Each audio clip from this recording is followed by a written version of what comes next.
our MasterCard fan poll. Who do you think is walking away as champion here in Madrid? And Halo semuanya, hari ini kita akan watch party VCT Master Madrid lagi ya guys. Ini babak grand final antara Sentinels menghadapi GEN.G. Menurut kalian siapa nih yang bakal jadi juara di VCT Master Madrid kali ini? Apakah tim dari Amerikas atau tim dari Asia Pasifik? Oke, so welcome buat teman-teman semua yang nonton gua secara live maupun replay. Tanpa berlama-lama lagi, kita langsung saja mulai watch partinya. So enjoy guys. Kita lihat reaksinya kayak gimana guys.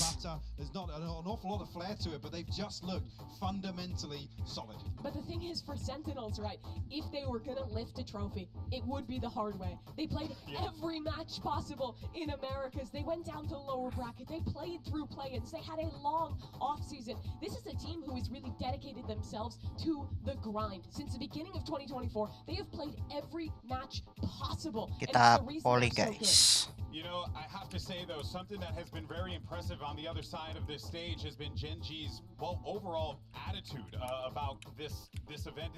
Just their performance as a whole. It genuinely feels like this team, something that we have noticed before, like when DRX would play or even PaperX, you felt that pressure. For some reason, these guys are cool as a cucumber. They look like naturals up there. Yeah, it's like they belong there. Yeah, like it's not a big shock to be on the international stage and you know, facing off against teams like Sentinels, PaperX, Loud, for example, some international veterans. And I love how proactive they are at getting up, at talking their talk, at just feeling the game. Absolutely. Once they get in control, once they start getting dominant, I feel like it's so hard to stop them because just like once players are yelling, once that vibe is up, like who's going to turn that off? Well, they seem unstoppable. Well, actually, I'm really glad you bring that up because then my eyes kind of turn to the guy who's a world champion on that stage. Sure. It's Stassi. And even though his tournament has been a little up and down, a little topsy-turvy, if you will, Mike, I do feel like at this point in time, you got to lean on guys like Stassi, guys like Zelsis to keep the attitude Absolutely. going. You dive into that experience, but also Sassy has been heating up. Last few series, been way more impressed with his individual performance, but also his contribution to some of the executions around his utility, which have been, I'll be honest, the burning questions. Not necessarily the numbers he's putting up, it's the value that he's bringing to Sentinel. Yeah, also, when he's in the server, even if he's not putting up numbers, he's putting up great supportive utility. One of the reasons why Zekken looks like the best in the Halo world Tio, is the Gecko selamat Scout datang player di who's live Stassi stream. behind him. But on top of that, it's the Enjoy. leadership, too. Enjoy He my brings live that stream. world championship attitude to this squad. He lets them know we can do this, we can win this trophy, and it's the same for Zelsis as well. They have guys who will keep them in it today. I don't know if you guys can tell, but your boy's sweating up here because it's hot. I love it. I'm all about it. I want to know though, real quick, who we got taking the dub here? I'm gonna predict Sentinels with a double map ban for Gen.G. It's gonna be really Nobar ML aja bang. Waduh, I can't doubt them. Okay, Sentinels. gak akan keburu kalau ML bro. Nantilah kapan-kapan kita live ML ya. I'm not buying it, GB. Dude, I'm not buying it, and you're like, just watch. Yeah. I'm all in now. I was confident when I saw it, man, and I won't lie, this is a tough one. I'm curious to see where we end up for the maps, but genuinely, I could see Gen.G taking this and hoisting a trophy for Korea and for Pacific. They absolutely could. It would be history for them walking on here with rookies, with a roster that had no expectations to make it now to a grand final, to have a chance to beat Sentinels and lift a trophy. It would be an incredible moment for their league, for their country, and for all 5 members on that stage. Oh boy, I hope you guys feel it. The electricity in this room is palpable. Everyone, Check, guys. are packed. This is going to be a banger, and the wait is over. Today, someone's walking away with the trophy. It's Gen.G versus Sentinels, a best of 5. The Masters Madrid Grand Final starts right now.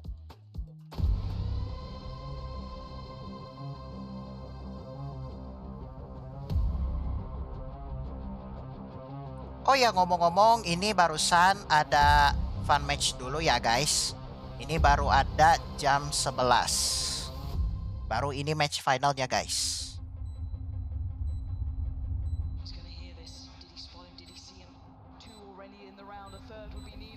Mindfreak's not stopping. He's got to check. He does!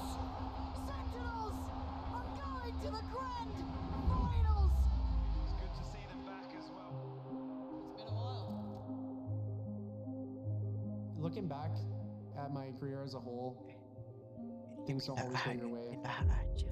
It's not always a perfect road. Hopes and dreams of building a dynasty this year left in tatters. The Sentinels are sent They home. only win a single Nah, in the entire lebih stage. kelihatan. Super disappointing. That's been the story of their year, really, hasn't it? Sentinels are out of LCQ. But I am thankful for the opportunities I've been given, just the path that has allowed me to be the person, the player I am today.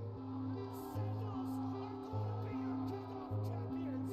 Tens. It has been 3 years.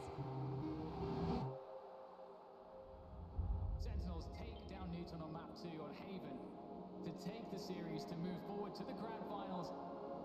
Newton surely got rocked here by Sentinels. 일단 건강 문제로 되게 힘들었었고요. 힘들었고 포기하고 싶었던 순간은 당연히 엄청나게 많았지만 네, 결국에 끝까지 제가 프로를 시작했었던 첫 이유가 이제 엄청나게 큰 무대에서 우승이었기 때문에 History for Korean Valorant as Gen.G starting to 3 Sentinels. They booked their spot in the grand final.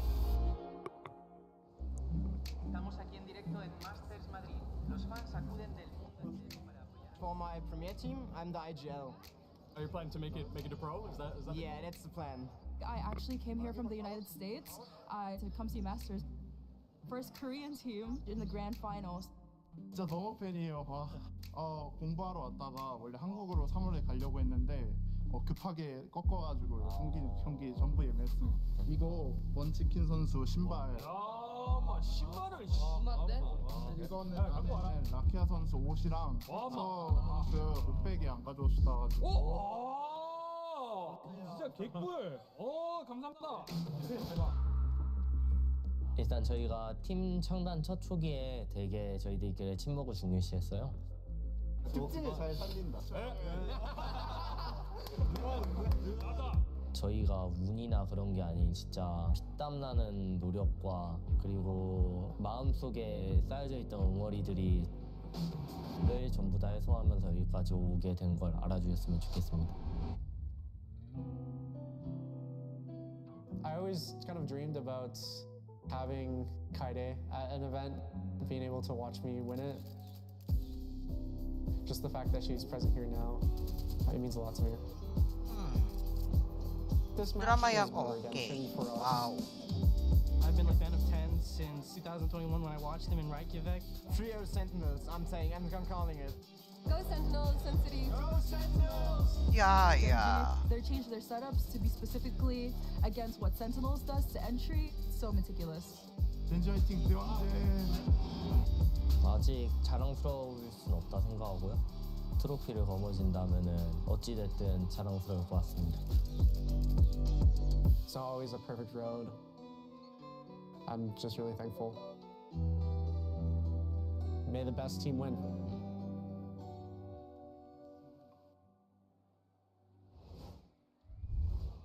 Hello everyone, hola a todos Madrid.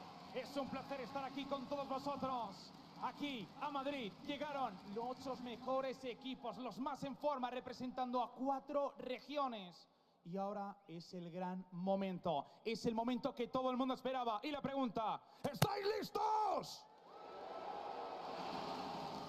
Bienvenidos a la gran final del Masters Madrid.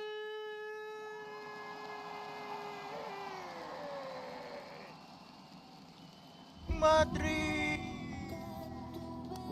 Wih, kelas, cok.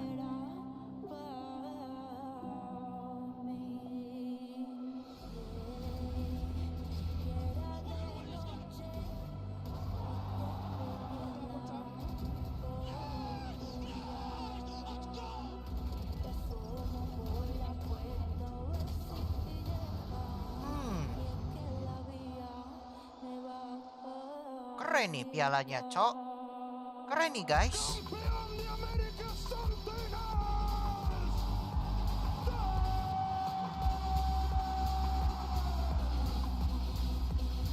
Wah, ini guys, Gen.G.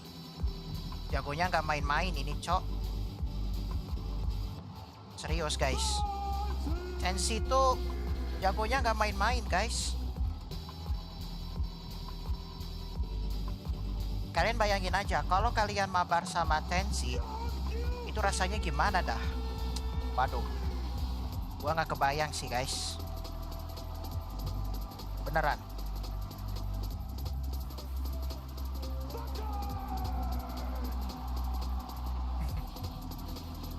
Tapi respect guys, respect.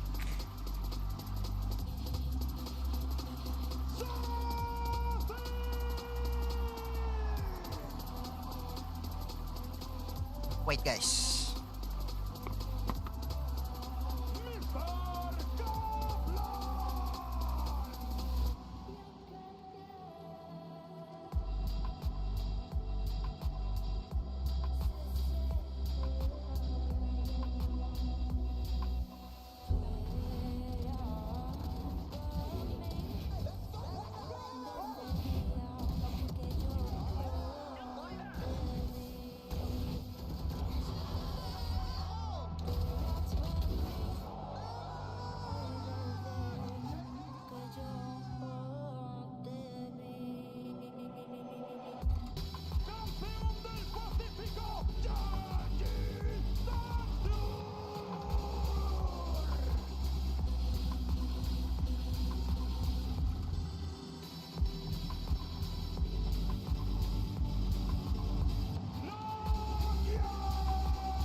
It's been a difficult road for both of these teams, from failing to make an impact at the start of the VCT era to now being in the main event. Only one will hold a trophy over their head, and it's now time to determine who walks away as the inaugural champion of the season. Is it the America's #1 or the Pacific #1? We're ready for war. It's been over 1,000 days since Sentinels and Tens hit a grand final stage at an international event. After grinding it out, finding opportunities for year after year, they've made it back. But they're up against Gen.G, a team that has already made history. The first Korean team to make it to a grand finals and a chance to win the first trophy for their region. And here is your Omen map select, and we're going to see what we're playing in here. And a smart decision for Gen.G. They have both of the bans. They decided to get rid of Lotus as well as Sunset. Good maps for the Sentinels. And to start things out on Breeze as well, maybe looking for a little confidence booster, if it's even required to start this series off. It was 13-3 that Gen.G won that map last time. Their double controller, Jet, Yorukomp ripped Sentinels apart. This is going to be an epic battle between two teams that not only have crossed paths Pas before, dulu guys, obviously, biasa. but for both of Panas. these squads, they're really trying to see where are the margins of victory, because neither team, I'm suspecting, is going to be giving anything up. But I'm really looking at that Breeze to be the tone setter of this game, just like what Sentinels did to PaperX yesterday on Lotus. I think the tone setter, but then you've got to look towards Split. The question marks that have arisen recently around Sentinels. Actually, this doesn't even feel front-loaded for Gen.G now. Can they ride on that previous victory once again? Kaplan did say that Sentinels were ready for anything. That give them Breeze, give them Icebox. They just want to play. They're trying to focus more on their own game today, and that's the same focus that Gen.G said thereafter. Still, it's going to be brutal. Back-to-back BO5s, game after game for the Sentinels. Well, Gen.G has had time to study their opponent and prepare for this rematch. But one has to wonder, though, that lower bracket run, right, gives you the confidence, especially taking out a Paper X team that I think were just shooting out of their minds in this tournament, especially toward the later end. One has to wonder if that kind of warm-up, if that initial battle could actually pay off for them here in the grand final. I mean, scorelines aside, it's an exhausting series to play against a team like Paper X, but whether or not that now, kind of puts them in a position to be ready for what Gen.G is going to pull out here in the grand finals. You really have to focus on how incredible it is that Sentinels even made it here right through that BO5. This is John QT's first international event as an IGL at this level. He played Ascension before, fell flat there, but now he's managed to keep up the calls for so many matches on end. Is it enough today, though? That's the question. We're into the agent select, and there's no surprises. Both teams returning to their same comps, but I imagine Sentinels gonna have a new game plan today, Mike. I mean, the other thing being there's some tape now for this Gen.G composition. There's an opportunity to go back and study where things went wrong, where there's some possibilities or opportunities to really make some impact on the side of Sentinels. So we know that the Pacific teams really do like this Breeze. They like to play aggressive. They like to catch you off guard. Very loosey-goosey. I think the strong suit for Gen.G in their last match was how disruptive they were in their post-plans, fighting forward, not letting Sentinels play the set structured retakes that they love to play. Sentinels, honestly, I feel like have a chance to kind of get dragged down into the chaos here by Gen.G with this comp. It's going to be tough for them to take home Breeze, though. Well, this is it. It's now time for the Madrid Grand Final. And let's go ahead and send it over to your casters. It's your boys, Bran and Sideshow. Thank you very much. Let's get this one started in the Madrid arena. What a stage that's been set up, man. The scintillating Sen City trying to pave that road for a bit of redemption, but they got the pride of Pacific on the other side and a hell of an advantage waiting for them. That double map ban looks brutal to try and get through. It starts off here on Breeze. A rematch of our upper bracket finals. This was the decider. Instead of to close, it's now to open. Side swap though. So what can Sen learn? They barely played any defense the last times that these two teams clashed, but there is footage out there. And another thing to note, Brent, Gen.G won all 6 pistols last time they played. That's an almost insurmountable advantage. Something that's got to be turned around if you are Sentinels heading into these series. They've mentioned that they're putting a lot of focus on themselves, not too much on the counter-stratting. I think that might be wise as well. Breeze is going to be a map that really comes down to a bit of form factor. Can you hit your shots? Can you try and take down the big dogs that is Gen.G? Sorry guys, bentar, refresh dulu. Going straight into John QT's setup. John QT just crouched behind this one, still flash. Molly coming through, Trip as well, and the counter play in order. There it is, deleting him. Trip kill. Never seen that one before, at least on the big stage. Here it is though, it slowed down Gen.G to a crawl. Lakia in through the back of the site though, and there's the response, the return of firepower. Zelsis left to pick up those pieces, but already a site has been gained and granted. Shock dart kills, 2 versus 2. And now, as Gen.G have to return to grab this spike, Second's gone to make the play, wrapping all the way around. He's got a Sheriff favored for long-range fights. That shock not quite as successful as the prior. Sassy's been locked out and has given away his position, and Caron, new to the big stage, so aware, but he's missed the timing. Just barely. From ranked to rookie to tier 1 stage to the chance to lift the trophy, Caron looking like he might take that first contact dart. Supportive util, Sassy finding it difficult to really get himself into the position. Second, walking wide, now the dart finally ready, clearing it. At least onto one position here, but time's starting to work and tick against them. A face from all of them. On top now, Sassy versus Lakia. And they're all players against one another. It's Lakia who cleans it up for the pistol. And another one of those pistol rounds going the way of Gen.G. The individual skill on this team is so high. Even after you see this ridiculous opener for John QT, clearly anticipating an A-split from coming through, Sentinels simply couldn't capitalize on it. Lakia, one of those players with a lot of focus on him. was there to open up global events in Valorant, and is here now at our most recent, looking in incredible form. Looking like he wants to have that second shot of revenge. I mean, he's already got it the first time in the upper bracket. Now a chance to really knock them down and deep. Now there's a flash play here with a util.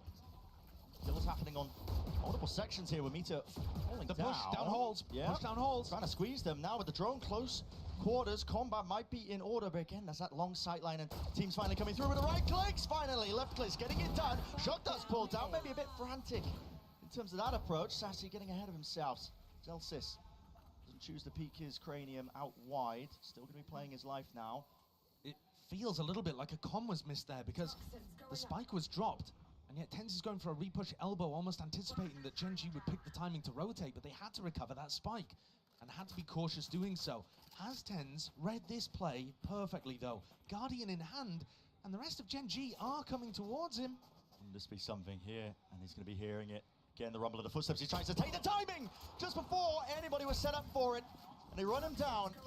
All grouped up now. 3 players. Munchkin taking that forward angle. And what could have been a possibility now is just looking just more unlikely. Zelsis with the outlaw. Everybody dies in a single shot, but it's a 1v3. He's already been spotted out. Beautiful work from the IGL. So 3 players surviving. Making it nice and clean here for Gen.G off the back of that pistol round. A map that, again, have to iterate here that they are favoured in this situation. They've already played Sen on this map here. They absolutely trounced them. Bentar guys. Dismantling.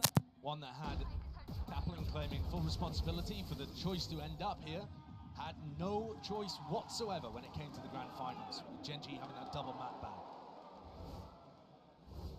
Heading into the bonus round.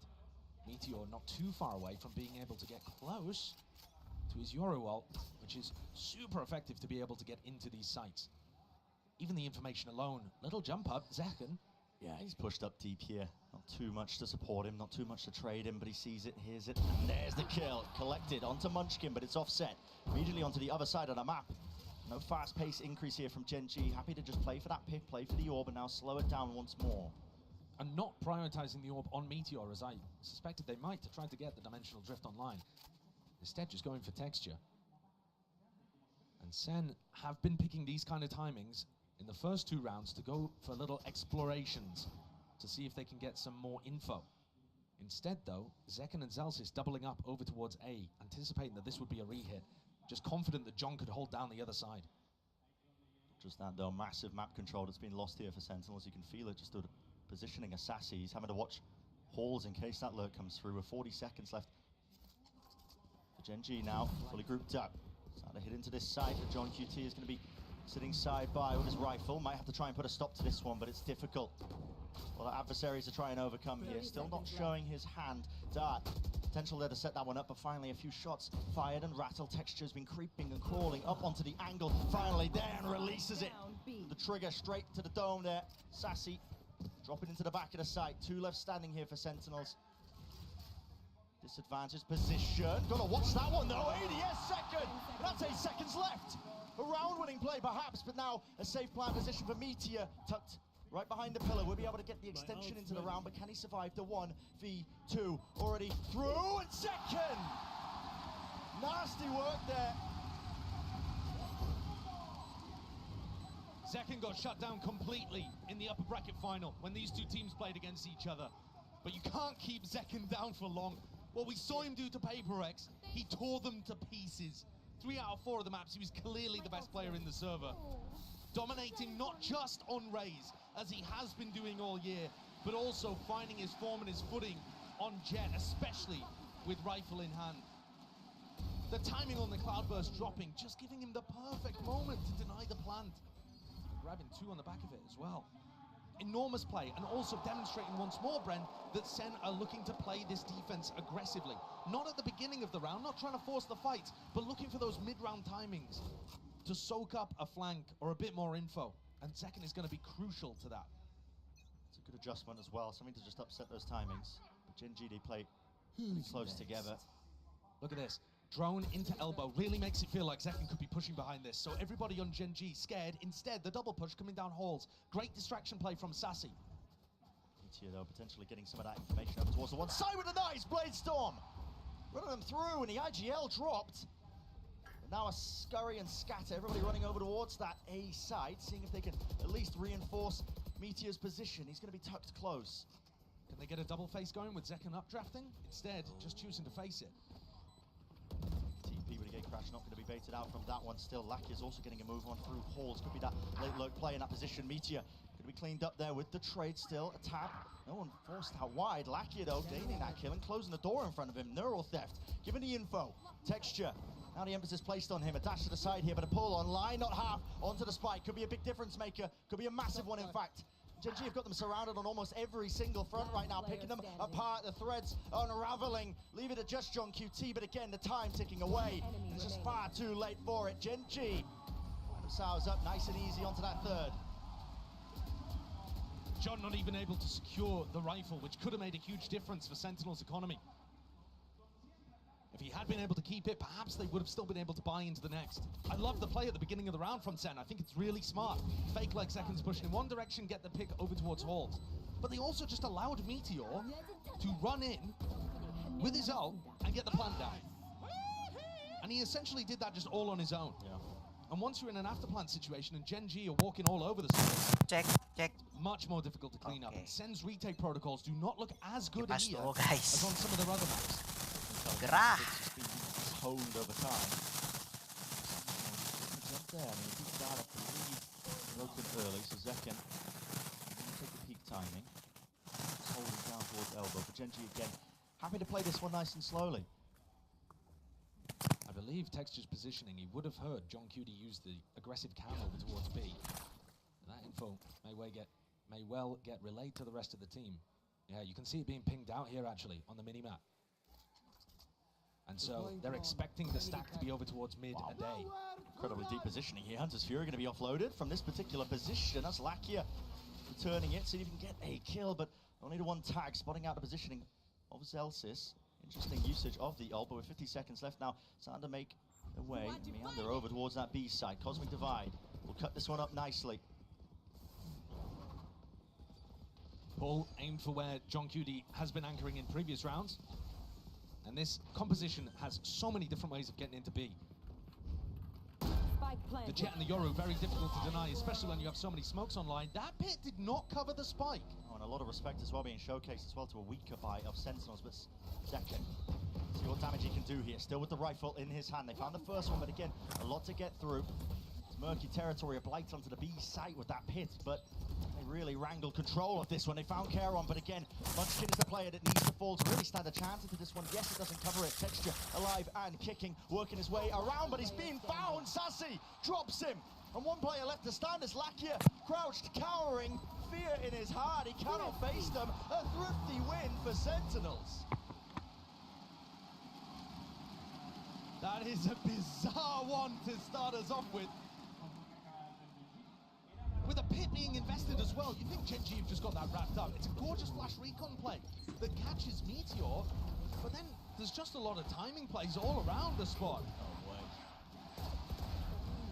All of these Gen.G players dying whilst looking the other way. Not being able to use the eco advantage that they had, and actually the pit there ended up hurting them. Not something that's that replicable, but certainly one that Sen could take to the bank. They will be moving forwards now, plenty of money left waiting, and a lot of equipment comes with it. Full weaponry. Zekken, so damn aggressive. Now, seems to have an inkling that maybe Charon's there, possibly from a cam aggressively getting broken. Yeah, for sure. John QD's cam got broken in that spot. Now he knows where Charon basically is. The rest of Gen.G working their way up mid. One of the things that Sen said in their press conference was it was difficult playing against Gen.G, hard to isolate your ones when they travel around in such a pack. But Gen.G are running a 1-3-1 default here. Smoking it up, looking to take a little bit of mid. But Tens has gone walking all the way down halls here, getting good info for his team. That's fantastic info. He's going to be hearing the scurry of the footsteps from Munchkin, maybe even seeking to punish, but he's going to be calling this now for his team. Look at this. Sassy starts to go. Yeah, good maneuvers. All around the map can really follow those sound cues and follow them well straight towards the B side, but it's going to be setting up for that B split. Down through tunnel. Tens has got to be careful here not to overflank. He just needs to play to contain. He grabs one. No grabs way! two. The heads will roll before that space gains, and guess what? Gen.G just sent rattling now all the way. The movement looking clean with it. Texture's got something to say. Still, only one blade left. Rest of them finding it into the back wall, but there's the refresh and shut down. Traded time. Really quite low. Only 11 seconds left. It's going to be barely able to get onto the side, but kalian has to clear a little bit. He might just have some time spare, barely a second. And yes, we'll be able to get it here, but Sentinel surely don't let this one slip. A 1v3. kalian, though, is going to be able to reposition slightly, and TenZ is weak. Really weak. It's got so wide. Zelsits needs to be ready. kalian! The movement impeccable, the aim on top. And he's brought it to a 1v1. And yes, damage has been done, but this guy, ranked to superstardom all the way on the grand stage, he does not seem phased at all. Zekken to face him now. Again, slow walking onto the angle. The noise and information just being cut away entirely. It could just come down to chance. Cloudburst straight up into the air. Zekken diffusing. Drops down. Fight taken at one. kalian! A menace to him. The scourge of Sentinels rips away the chances of that round. Itu dia. That's an absolutely monstrous, heartbreaking 1v3. And the aim and the precision is pretty natural. It's just, you do not see that. With a Phantom at long range, on Breeze, ripping off heads. Yes, the timing on the trade is not perfect. It's not a double swing from Sen. But they don't expect the guy to be holding that and winning that. kalian is just that guy. I mean, he just seems unshaken throughout this entire tournament, throughout all of kickoff. Doesn't matter the obstacles that you've thrown at the guy. The entire team as well have just been persevering. Sassy is going to have a hell of a lot to deal with here. Drone gets all the info he's looking for. Possibly seeing multiple targets. Now the Hunter's Fury of his own. That is going to be let rip. And look at the targets! It just cleaved right through them. What a perfect counter to what Gen.G were going for. Immaculate stuff from Sen. And still throughout all of this, they're looking to go aggressive in other places. TenZ has gotten deep. He's going to be able to hear rotations. I think that's such a pivotal part of Sen playing in this finals. Gen.G love to rotate around the map on their attack side and their defense side. Getting people into good positions like that for info. Impeccable. Seems like a clear game plan, just disrespecting them. But also Sassy, really, the playmaker there. Of course. I thought he was going to get overwhelmed. You saw him get the tag onto Meteor, and I thought that Sen were going to get baited into the fact that there was only one there. Clearly, a better read than it appeared. That Hunter's Fury obliterated them. Few layers too. I mean, Celsius, the bodyguard, playing inside the smoke, making sure that there was no punish in sight when Sassy was ulting. Yeah. It's very solid stuff. And Gen.G are just going to go for a save here after kalian got them a 1v3 to start their economy flourishing. Sen making sure it dampens just slightly. I don't know whether they saw Zekken's operator this round. They didn't really interact with it very much because he went for the peak double doors at the beginning. I have a feeling that Gen.G don't know that this is online. You can see he hasn't even shot a bullet. So that could certainly be another twist in the tail as we head into the next. They're not revealing the hand that they have purchased that one. They might be able to check the money, at least in the follow-up now into this round, but yeah, here's that play before as well. I mean, it's so lovely. Vulnerability as well. Yeah, especially with Celsius throwing the snake bite. Real nice. Zekken is going to be here to try to receive this hit if it comes through A. He's taking a gander through double doors, at least looking like he wants to. Wall. I feel like this is going to be so difficult when Meteor has his Yoruba online. 5 tags though. 2 found. Deep control of mid. Now kalian is playing a really far back position here. Just seeking to contain. Oh my god. Against the wall. Could just be walking straight into it. Shot missed though. It's a jiggle. And guess what? The entirety of the site has been gained. Given up entirely here just from that dimensional drift. Out of it now. Meteor with the plant. And this is securing brutal. For texture. This is brutal. You're going to end up having pulls on this. You've got people running, you know, Munchkin's got lineups that he can throw. Offsite post plants, buy time for post plant lurks to come through, and this is the game plan for Gen.G. Sen are not in a position to play this quickly. They have to clear so many areas and then put pressure so deep to punish kalian and Munchkin. Already the lineup sailing across. Dart not quite broken. Reveal onto multitudes of targets. Again, this all causing issues, and it is too much to overcome, too much to clear. Ults are being rattled off here. Texture from the high ground, eventually traded, and now the flash, pop flash, round the corner, tens, there's all dodge, Meteor! Massive play! Second sticking inside the cage! Destroyed and dropped. Gen.G finding that fifth, but you're right, Josh. It all began just how long it took Sen to really get their ground, get started onto the retake. Frankly, the push into main, I have no problems with. Ten's doing a great job, but how is Meteor turning this and still getting a double kill out of it? If you remember back to the defense side pistol that Sen ran on this map against Gen.G, they flash peeked Zekken in, Meteor dodged it, got the kill. I'm just getting flashbacks of that again. The Gen.G players are so skilled and have demonstrated that all year. You think you have them dead to rights, you simply do not. Slight edge being held now for Gen.G. Rounds have been oscillating wildly back and forth. It follows the trends, it's Sen's turn. Gen.G playing quite split up though, two players. Texture and Kalian. A dynamic duo, been making waves. Potential reclear being called there by Sen, and it does just go even. And no flash peek Baba being is used there, so that buffering was just lagi. a dry double swing. 1 for 1. And Munchkin's wall not going to be available to them if they hit A, so that puts more pressure on Kalian now. But he still has the ult to be able to work with, so not a major problem for Gen.G. Aggressive Tens is holding this angle. Not a far back position, he wants to hold them before they can even get themselves into the choke. Locking it down, deep dart, potential setup. Waiting for the sound cue, doesn't get broken. Yeah, I think if that dart had been broken, he was looking to flash peek in there and make the play to win the round. The time is getting so low. If they can play in front of the Cosmic Divide, oh, Sassy goes down. Hedrick's clean off, dart through into the back Cosmic Divide. Gives him the perfect exit strategy here. Pop flash through, but Texture, he was aware of it. Facing away, or at least dodging it. And any chances for Sentinels into this round crumbled once more before our eyes. Again, Gen.G in astounding control. Commanding position there. Having lost the Viper early on, to still be able to deal with that A-main aggression and come out on top is pretty excellent. Gen.G, we're talking about the fact that their composition, honestly, they're happier with it on the attack side, or at least people expect them to do more on the attack side with this comp. And that was what blew us all away when Sen played against Gen.G last. Now we're really seeing how comfortable they are in these spots. It doesn't all have to be fast execs with the Jet and the Yoru. Celsius would love to keep the weaponry. Oh, no way. Flash through. He spotted Texture. Plenty more players though. Texture spotted him.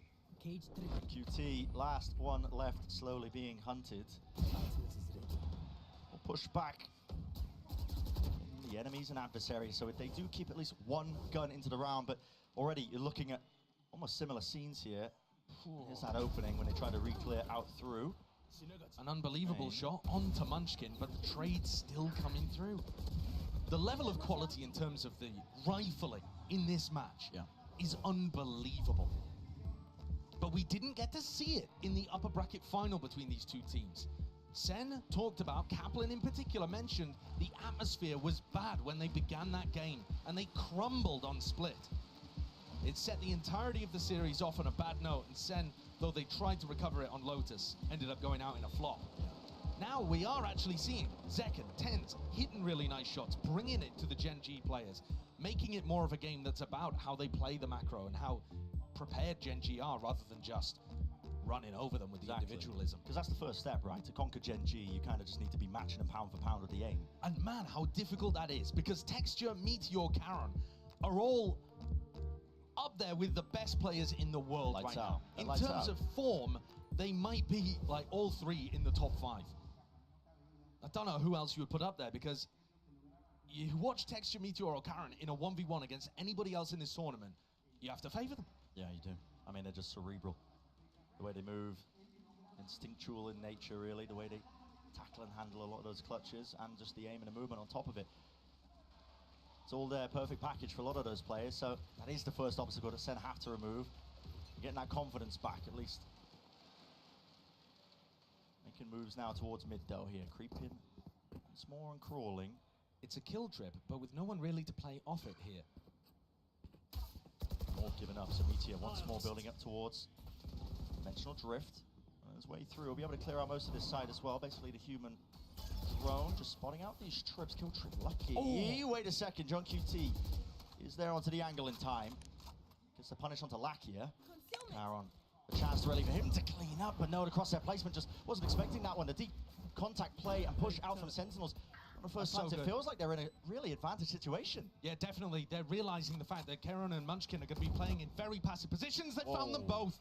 They even isolate Munchkin, who's so far away. And yes, this has taken a lot of time, but it's set them up in a great situation to win the round.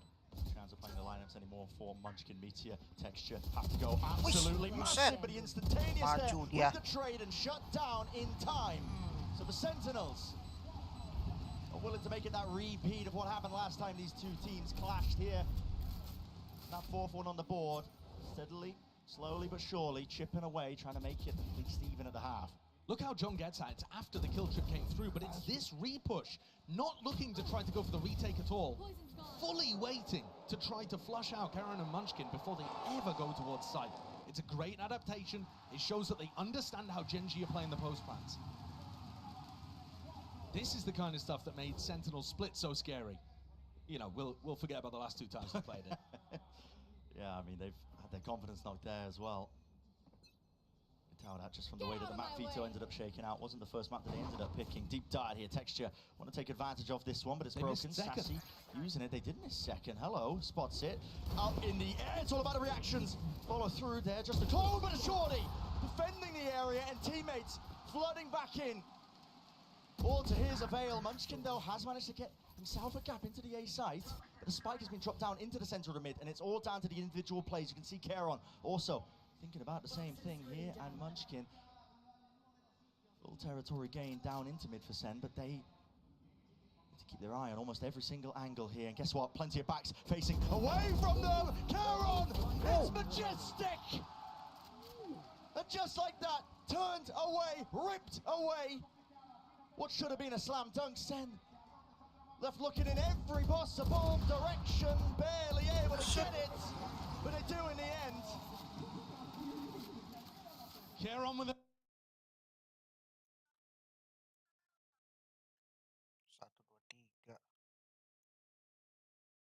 Because they played this specific style of using second as bait and everybody flooding through from tunnel and double doors to try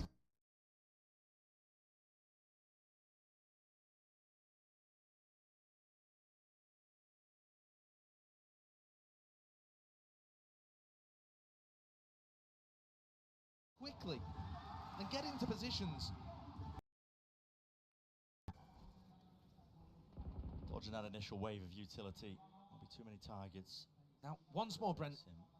Sassy drones out through B main, making it feel like perhaps there's some level of aggression happening over there. They're trying to prompt the reactions out of Gen.G. But this team is so smart. They wait for a full commitment before they decide to do stuff like that. And Munchkin's the playmaker actually here, making his way all the way up through halls. It's not a full commitment on the A split just yet. Not quite. Trying to make a play or get some info. He does like to take the initiative though. That play to watch for here, Meteor. Holding. Kibi's a util, potentially the flash there, I believe, in his hands, but thinking twice about it. And again, it's just pure silence. They're letting Sentinels stew, hoping that they make a mistake. No real reaction though from Sen. They're not going to get baited into defensive aggression. Now the drone at least should trigger that reaction with the knife down. Cancels it! Reactions there from Second. Repositions there with a dash, but might want another go. I think still with the door opened wide, he realizes it is back. He's open to 2 different directions, and he's really got to try and watch this one here, at least get some help from the rest of his team. Gen.G are moving into the opposite side of the map. Yeah, they're going towards Zelsis, who's reinforced with John Cudy's utility. Players haven't budged, snared into space. Zelsis hearing that one broken, now wants to take the fight to him. Out wide, onto the wall here, Caron. He's worked and wiggled his way into the back of the side again. Back to it, reload! Oh my! 7 seconds left with the spike drop down. Sentinel surely a favorite, and yes, indeed they are. No chances here. A better look for Sentinels here on Breeze.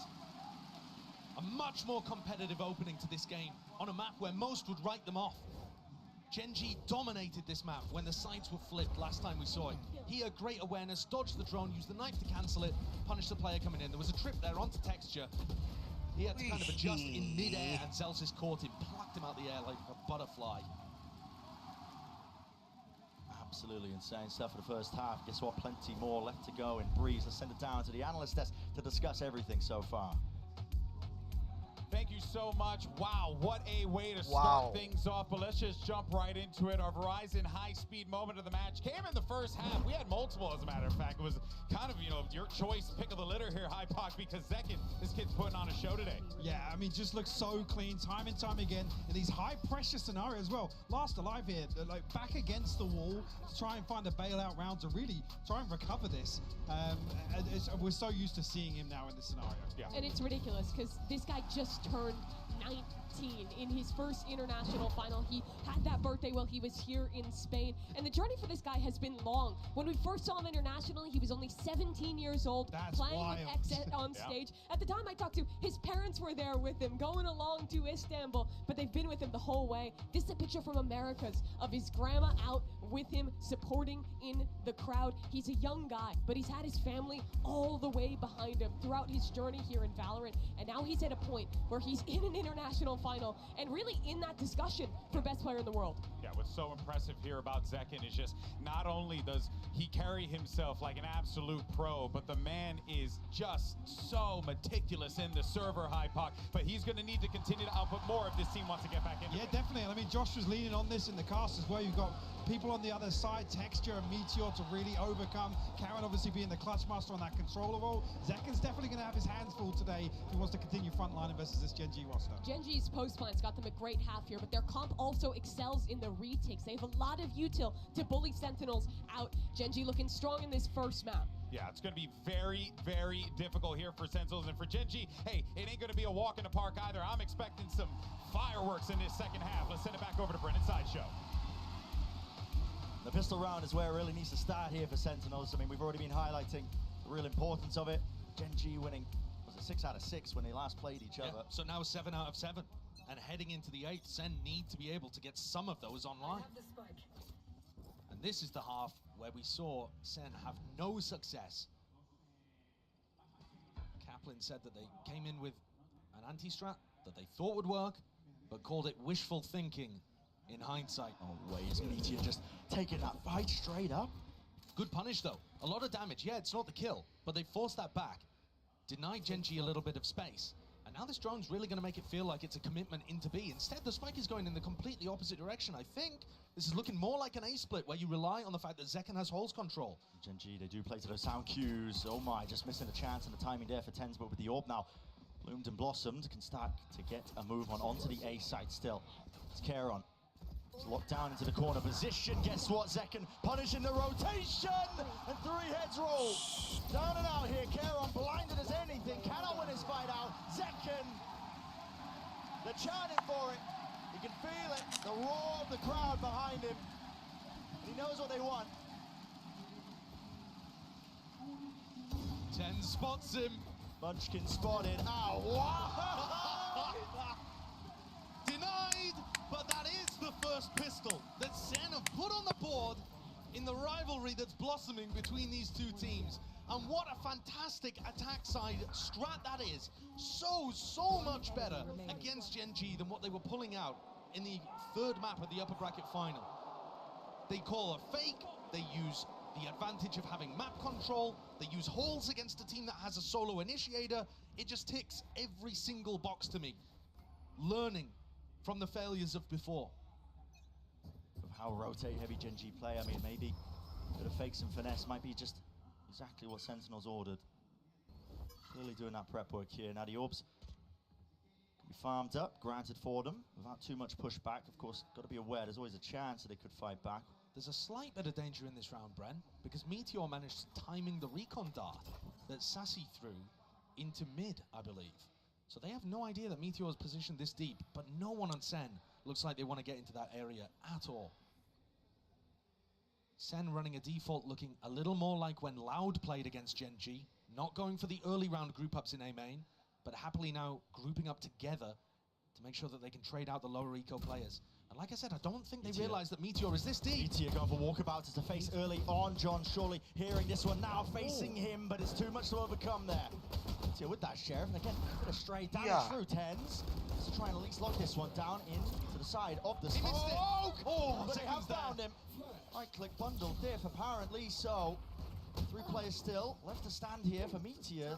Find that one, maybe could be a chance, but it does go down in the end. Traded with the nade, flushed out wide, and found in the end. There it is. It is a conversion for Sen. It looked a little difficult to be able to get across the line. It's always going to be tough when Gen.G have smokes that you have to play around. They're flashing into the smoke here to blind Karen. Clearly they have a good understanding of how Karen's going to be playing. I think one of the key antis that they came into the last time on Breeze was the knifing Karen so that he can't use pulls. They thought that would give them easy access to the A site. In fact, Gen.G have way more layers to it than that, but you can start to see Sen looking to break them down. And now coming into a bonus round. Do we have another great strategy called here by the brain trust of John and Kaplan? And Drew as well. I should give credit to my kilt-wearing neighbor from the north. You certainly should, yeah. Takes a village, after all. But it has been evened up in terms of that scoreline, 7-2-7. And like you said, the bonus round is where Sentinels will look to see if they can get over that hurdle here. Texture, Toast, okay. Not going to be able to play anti towards that one, and everybody playing inside this cloud burst, not expecting him. He pounces up, already just locks that one down. These Sentinel players are left scrambling and wondering exactly where these players are coming from. Texture now with the dash. Smoke to play in 4-10s here, but how do you really overcome this? You just can't. It's just raw mechanical prowess on display. And an easy one is what it feels like here for Gen.G, overcoming all sorts of obstacles that were thrown at them.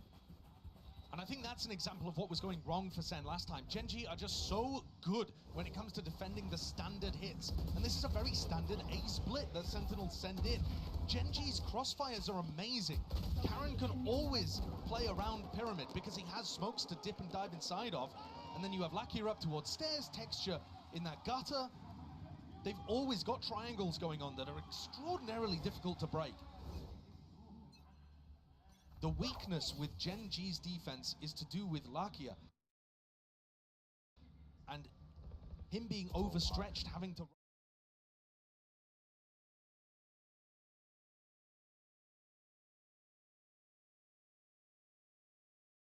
Now a double walk up and this one here is going to be cleared. It's an off angle. Lakia in the crosshair, precisely on exactly where it needed to be.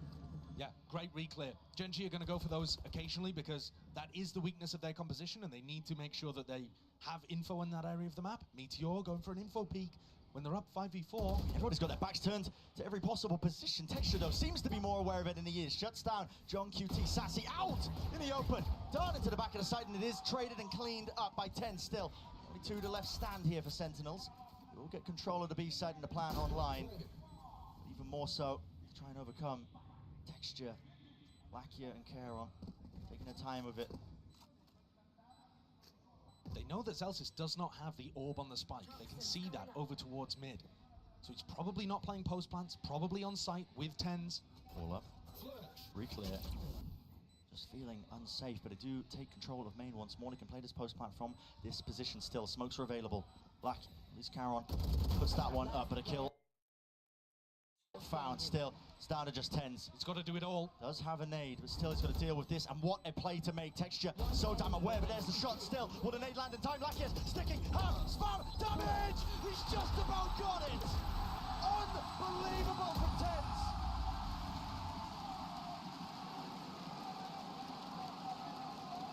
That is cold.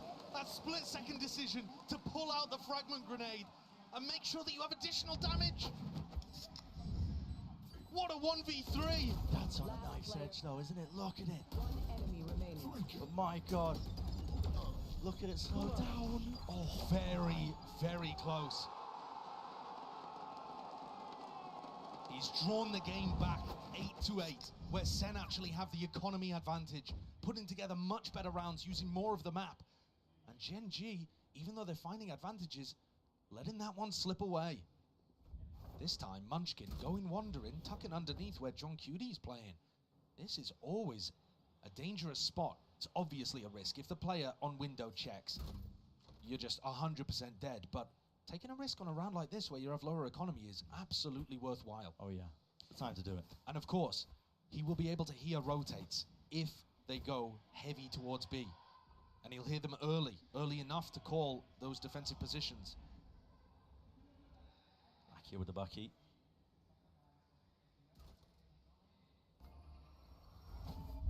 He's going to be going for a peek here. Still wants to hold that close angle. The dart broken. It's going to be pulling players, actually. Reaction out of Gen.G, thinking that, okay, well, his presence there, but now the drone adds another level to it. A bit of confusion into the camp for Gen.G, wondering where the hell are these players landing with only 40 seconds left. Time could start to become a problem, but Texture, he was the real danger in this round, at least with those knives, and with him shut down, now it opens wide, but Munchkin immediately there. No command sent, flying Bagi Gaming! Lakia dropping 10 straight down to it. Removes him from the fight, A-main control.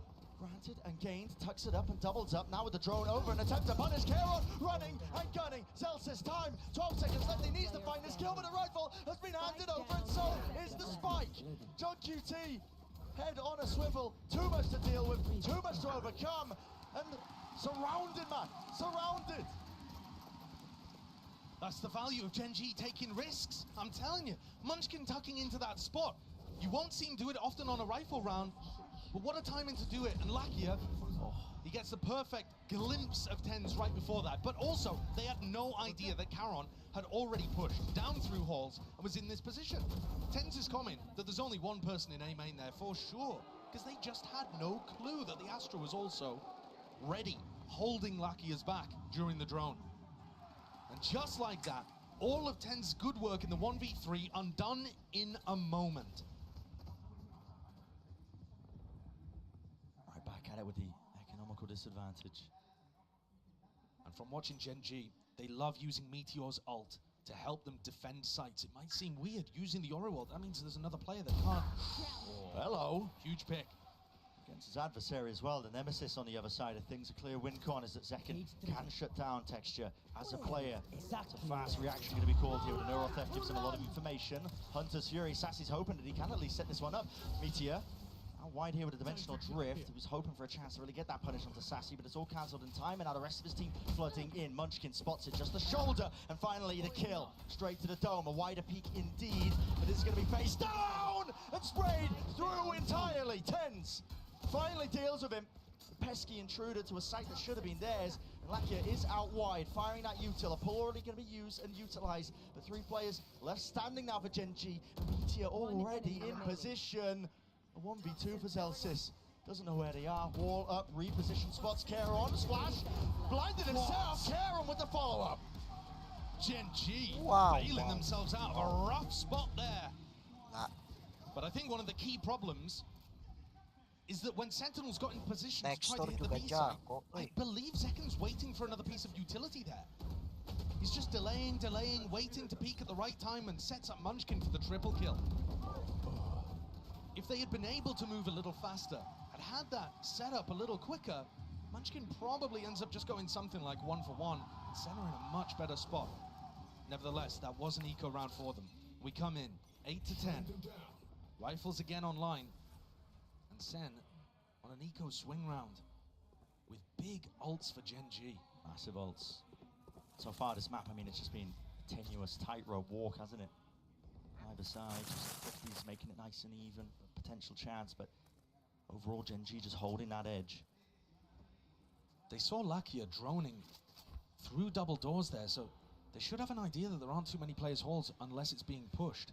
But that's not where Sentinels are going. Looking instead to dominate mid and set up this line. kalian is sometimes going to peek that, but it doesn't look like this round.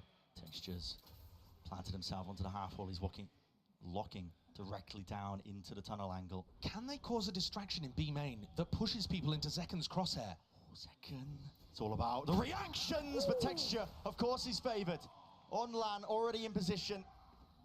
It's all on Zekken. Zelsis seeking to just sow that chaos and discord into the map, at least with the pit laid down.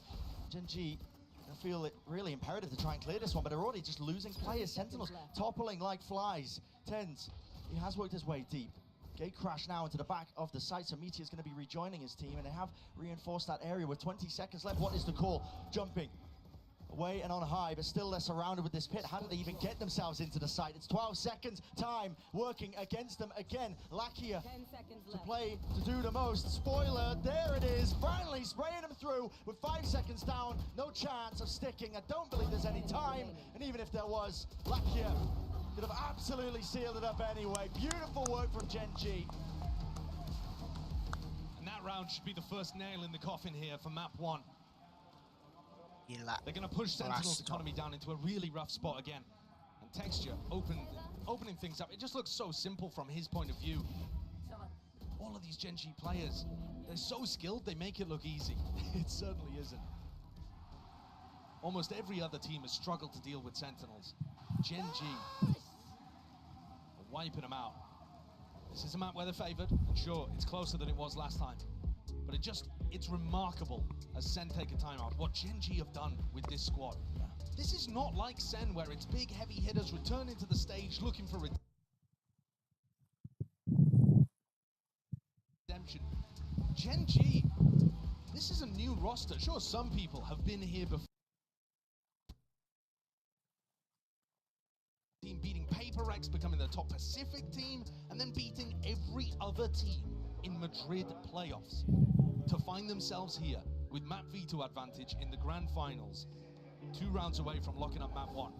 To say the pressure doesn't faze them, I think would be an understatement. They look elated on stage. Just having fun. They're happy to be here, absorbing it all up.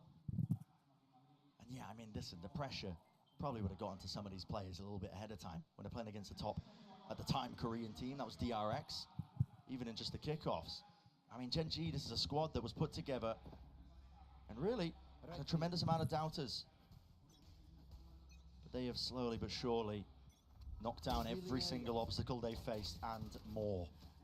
And now the pressure is on Sen's side. They've taken this tactical timeout, and it's going to be for this round. This is them forcing up, trying to stop Gen.G from getting to 12. Little jump peek there in case Texture was on the angle. Deep knife. Cage to cover their cross as well, looking to try and split themselves into B. Now there are players here, great dash forwards with that flash. It's all combined and calculated. Munchkin layers it down now with the pits. Dropping down in this position. He's already found Celsius. Where's the follow-up? Where's the follow-through? It's not there. Keron, the supportive util, the smoke to just prop it up and divide up the entirety of the site. And now a tasty morsel has been claimed with the spike drop down. The advantage again, rolling its way to Gen.G. It's Sentinels that are forced to react. Unbelievable play from Munchkin. How he's got the awareness and the composure to do that boggles the mind. This is an almost impossible spot that Zekken and John find themselves in. Gen.G are not giving him anything. Diligence off the charts here. No crumbs. Slight jiggles onto the angle, never overextending. 30 seconds remaining. Left.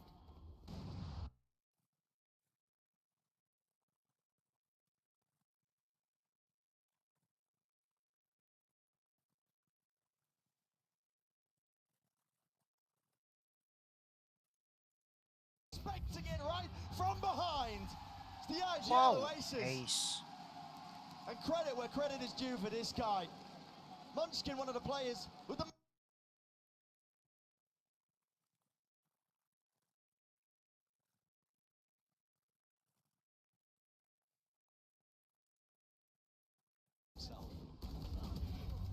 Pushing up with an ace to get to map point in the first of the grand finals. And not just any old ace, not an eco ace, in an incredibly important round under so much pressure, pitting, running towards his opponents. Making a mockery of them. Sen have to force up again, but it's odds and ends. It's not looking strong. It's scraps, man. Pure scraps. Take flight. Poison's off. Have to drag it into that territory to stand a chance in this round against Gen.G.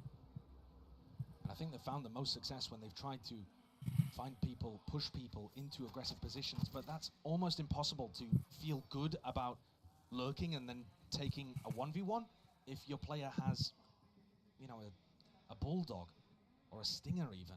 Yeah. You just don't feel favored. Contacting as well into these angles with Texture, opping. It's apparent, it's known. Puts that little bit of fear, that little bit of doubt into the back of your minds. John QT, it's all about the corners being cleared, and guess what? Doesn't look like he wants to open himself up to it. He's not thinking about it. Not thinking about it at all. Lakia, punishment is there in place, over the top of the knives, dodging, dashing, and away, but one blade left. And Vzekan needs that rejuvenation. He's got it, but instantly again, Karen, the trade is there. Fundamentals off the bloody chart for Gen.G, and this is it, surely, with the map pushed into the positions already there. Clone revealed the position, flash through into the box. Sassy's out wide and alone. Scared for his life, too much to deal with, Indeed, Gen.G lead the charge here in our grand finals of Madrid, taking map 1. Looking calm and collected, doing it soon. It could be a long series, but Gen.G are going to try and wrap it up as quickly as possible. They had the double map bans, they got to pick the first, and they've set the tempo.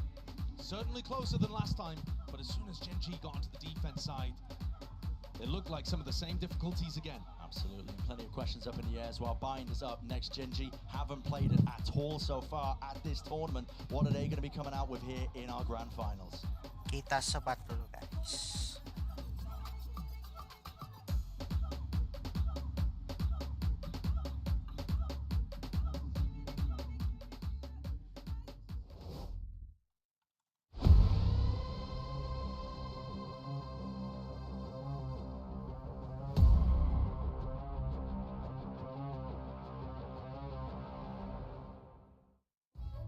Bentar, guys.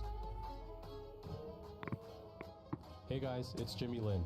In this series, I'm going to walk you through attack on Pearl. Watch out for the stairs, clear this angle. You're going to be able to fight this.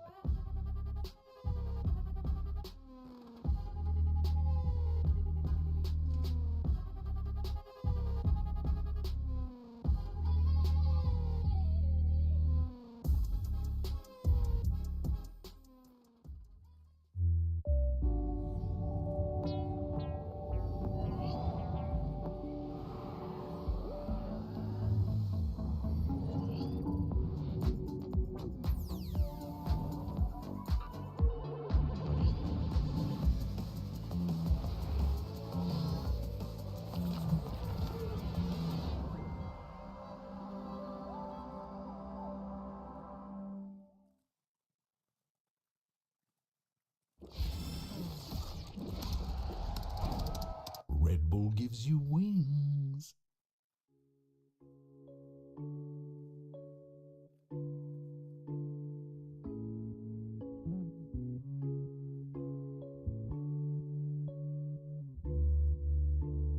Tengo muchas cosas que decirte ahora, pero antes de empezar quiero que le demos sin freno. Si tú quieres podemos empezar desde cero. Sabes que contigo yo me atrevo y quiero más y más. Y poder soñarte y verte al despertar y volar. Porque solo tú me llevas a otro lugar. Quiero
What a fantastic start it is for Gen.G. I'm now joined by their coach Solo and Gen to do some translations. Now, the last time you faced them on this map, it wasn't as competitive. They clearly made some adjustments coming into this. Did you guys also have to make some adjustments on Breeze as well? 감독님, 지난번 센티넬스를 만났을 때보다 훨씬 더 접전인 경기가 펼쳐졌는데요. 센티넬스도 많이 준비를 해왔고 또 젠지에 맞춰서 좀 카운터를 많이 준비해온 것 같았는데 젠지도 오늘 하면서 좀 즉석으로 전략에 변화를 주던가 아니면 어떤 준비를 했는지 좀 궁금합니다. 저희가 원래 하던 대로 하려고 했는데 그 센티넬이 생각보다 라우드식으로라고 해야 되나?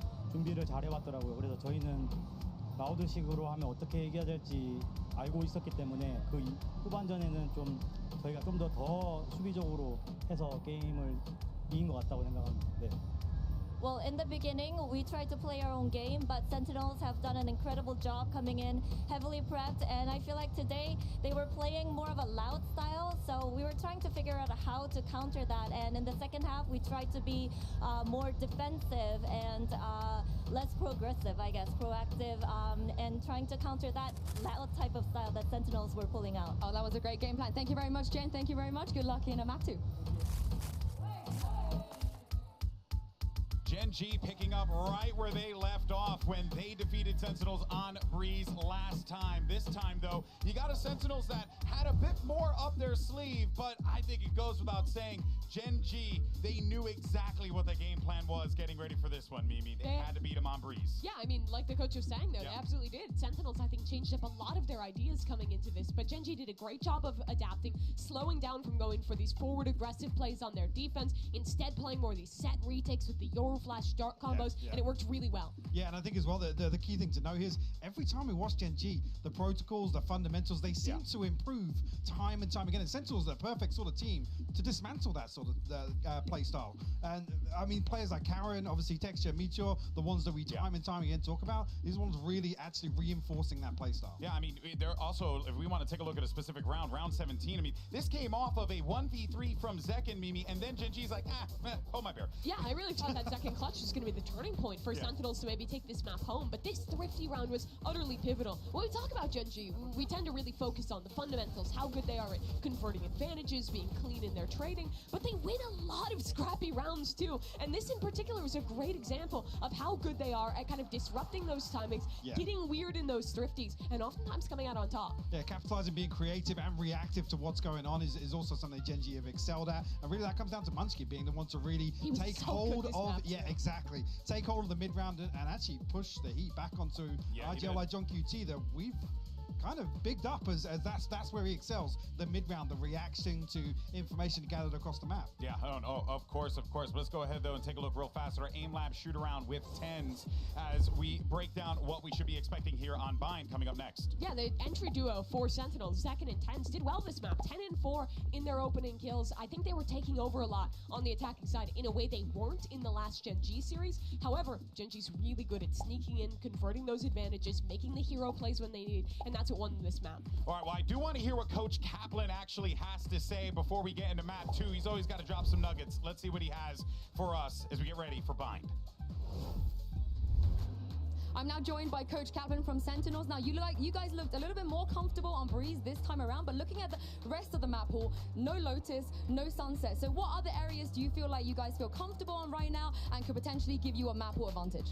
I mean, we feel really good about Bind and Split. We feel great about Ascent after yesterday too. I would say Icebox out of the maps left in this series is our least comfy, so I was relieved they put Ascent ahead of Icebox for us. Yeah, that's where we're at with maps. Thank you very much, Kaplan, and let's see if they can indeed bring it back on Bind. Well, I'm now joined by Coach Kaplan from Sentinels. Now, you guys looked a little bit... That's what we're wondering here, right? And I think, if anything, this is going to be the opportunity, Mimi, for Sentinels to really make the statement. It absolutely will be. Gen.G haven't played this one since Pacific, whereas Sentinels came to Madrid. They debuted a new comp playing the Gecko and the Sky and implemented it really well, taking down a Team Heretics who were looking hot. Yeah, whether or not Gen.G have a trump card to obviously pull out. Last time we saw was very one-sided versus Paper X, whether or not they're feeling as if this is the comfort composition they want to pull out. But it's interesting, obviously, in the coach interviews to hear, you know, the allusion towards Sentinels prep. Actually, is this a question mark for them? Is this something maybe they're expecting to have to deal with very early on in this veto? Yeah, he said yesterday, Coach Kaplan being him, that Sentinels was kind of playing for a 3-0, and that's where their prep was focused on in those first 3 maps of the pool, which they predicted. It sounds like what he said in that coach interview is that they're playing for the 3-1 here, that these next 3 maps are critical, and he's absolutely right. Sentinels have not played a ton of Icebox. When we've seen it, it hasn't looked great, and that has been one of Gen.G's strongest maps in this pool. So if Sentinels is going to lift a trophy today, I think these next 3 maps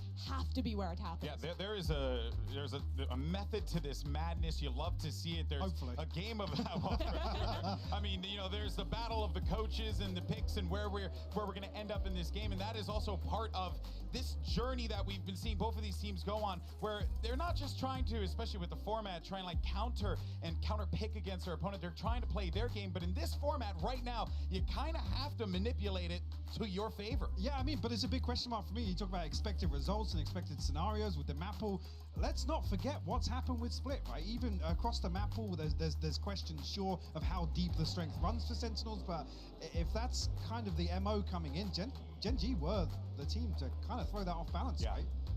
Yeah, I mean, they were the team who dominated them on Split, the map that has been their home this entire tournament. Even back in Americas, they looked incredible there. So honestly, I mean, they rattled them so much that they gave them they gave PaperX the playbook when they played last time. I mean, it is crazy to think that Sen has lost their best map twice in a row now, and I'm not going to focus on hindsight because they were amazing at that map, and they still are. It takes nothing away, but I think it gives massive credit to the teams that can dislodge that sort of statement. And it really goes to show how close all these top teams are, that you can big up all the fundamentals, all the ideas Sentinels take, but it just takes one good day of prep, one good team showing up, and that can really change. All right, well, we do have the Agent Select coming up here. We'll see what we end up getting.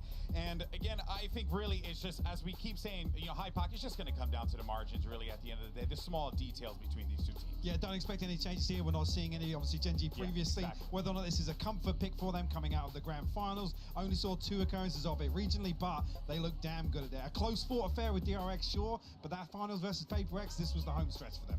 I think the struggle for Gen.G will be playing the solo Sky here, not having that refreshable utility that the Gecko gives you. Sentinels can re-clear extremities, can have that Dizzy back online. Gen.G, on the other hand, doesn't. It's time to see who has the better ideas here on Bind. And let's go ahead and send it to your cast. You got Sideshow, and I had to say it, Bren, the birthday boy. Love you, buddy. Have fun.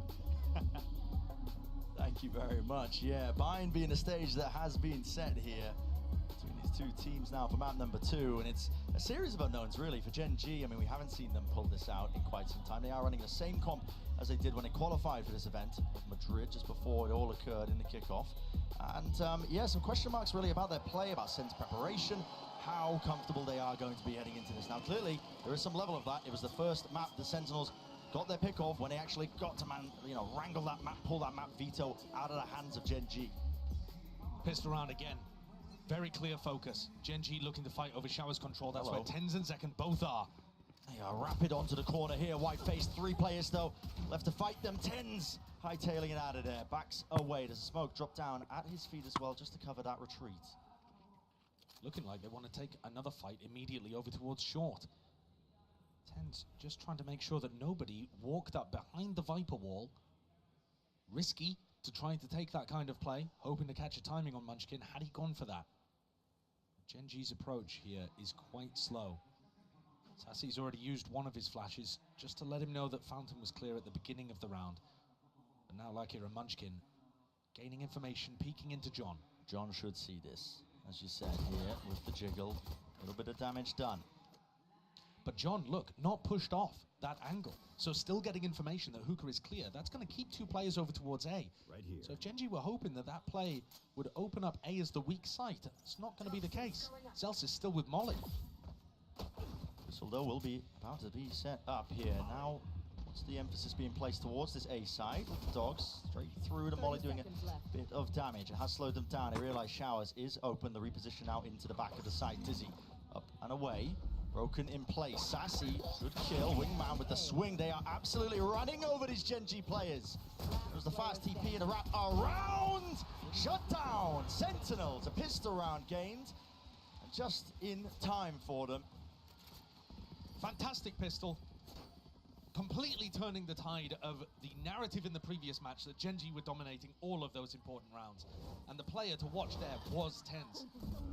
He did such a good job. That's a fantastic play from Sassy too, but I love the wingman usage. I love the double up with Zelsis and Zekken, and making sure that they catch Meteor. To me, when I watched Gen.G last time playing on the attack side on Bind, the player that stood out to me was Meteor. He gets so aggressive on Cypher. Oh yeah. A little Alpha Year-esque. A lot of solo takes into showers. This time though he's supported with the whole pack almost here. Still Outlaw. Texture meets his match, drops to the floor, and these are kills that you don't really want to be funneling into Zekken. Don't want him to get those showstoppers online, but with showers control gained, peace of mind granted for but a moment. They still need to deal with potential lurks. They've actually pinged out where John Cutie was playing in the previous round, and everybody on Gen.G looking to group up over towards Hookah. So perhaps, you know, because they found that positioning previously, they're going to look to try to punish it. Look, again, setting up, making sure the crosshairs are in the right place, but John playing a different angle. Yeah. Escapes without any danger. Good jump spot from TenZ too. Gen.G again, the whole pack just roaming around here, looking for those openings. Here's Meteor. Talk this guy up, bigged him up for good reason. His mechanical ability's off the chart and he can just solo open things up. Cool Karma collected with the aim, has to really steady the hand now through and out into the site. They have dropped the players for assaulting the positions. 30 seconds Karen left. spotted. TenZ holding position, just waiting for these reinforcements to come through. And it's looking fairly clean. Nicely done from Sentinels. TenZ building up to what looks like a fairly speedy Thrash, which could be a massive ultimate to work with. I think this is the dangerous side actually for Sen. When I was watching them play this composition against Heretics, bearing in mind that we've only seen them play it once, they've really adjusted their defensive setups, or at least did in that game. Whereas previously when they played the Yoru, they were focused heavily on showers and B-long. We saw much heavier focus towards Hookah, sure, on defense. Seems to be a return to that, right? It seems to a little bit, but bear in mind we've only seen it once prior to this. So that could have just been their game plan against Heretics. This defensive setup, for example, much more reminiscent of what they've been doing early on in this game, and more similar to what they've done classically on the map. Here's the Meteor Classic. As I was talking about, I mean, the guy just likes to go walkabouts. Solo plays towards showers. He tries to play off the timings as well and noise that the rest of his team makes. And I would say that this is Munchkin's weakest map individually. I think that's one of the reasons that Sen will have picked this and felt confident about it too. Gen.G's map pool is just outrageously good, but this is probably down towards the bottom. If they're able to recover here and put up an excellent attack half, I mean, they might just be the GOATs. Who knows? Let's see. Taking a gander now seriously at this bonus round as a call being made fast. Look at that Stimmy. TenZ following it through all the way into Lamps. Stunned up. There was that connection and they are just running and gunning. Current didn't stand a chance. A second go of things now. Dizzy. There's some value. Blinded up, but at least Lakia can stand his ground. Rooted into place with 40 seconds left. Time. Not too much of a problem just yet, as long as they do slow it down and pick off these remaining players around. Sassy, back at the site, Ghost, winning it, but now just facing all together. 30 seconds Second left. realizing it, backs himself away now, up towards heaven. Lakia has to plant here with 3 HP. Zekken has a nade. Is he going to be able to get into position to deny this? Opens himself super wide, but he takes the risk, actually just goes for the wider swing, and Lakia, yes, he does go down. Straight bit of damage, 140 to the chest and texture. Back at the site, not accounted for. Gun round earned here, and one out. So no bonus to get away from them. Sen don't get that luxury. But they've done an enormous amount of damage, honestly. Gen.G's economy is not going to be in an amazing spot here. You know, Guardian, Bulldog coming into the next one. And there was certainly danger. I love this decision to fight back sight. It was a little disjointed from Gen.G, but a nice call. And Sen's defensive setup again prioritizes showers at the start of the round and B-long. Quite different from the last time they played against Heretics. Certainly does. It's time to be split. Meeting out the molly, and Texture's just not scared at all. Look at this guy, wide facing. Not worried at all with the wall was down. Plenty of angles left and waiting. Flashed through there, getting the acknowledgement. TenZ, what is the call to be made? They are really just out wide and open. If this wall goes down, They should know the timing for it, but it's going down. Flash through and out. There it is. Meteor falls, deleted. Lakia! How's he done that? Away, I'm not too sure. Jumping up and hopping up. That was a trailblazer kill that I just saw filling up the feed, but the spike dropped down. Texture will seek to reclaim this one, and all this action has happened with still a minute left on the clock. What is Munchkin's call here? Zelsis is still waiting over by Showers, expecting them to use that teleport, because Sentinels have lost B-long control. Love the play from Sassy and Tens, going for a fake B-long reclear and then a real one afterwards with the wingman. But it still left things in an even scenario. This is still looking like they could take the teleporter, but Munchkin's getting into more and more of a committed position. 30 seconds Slowly left. now assuming correct positions, like they want to try and exec themselves into this site. Here it is.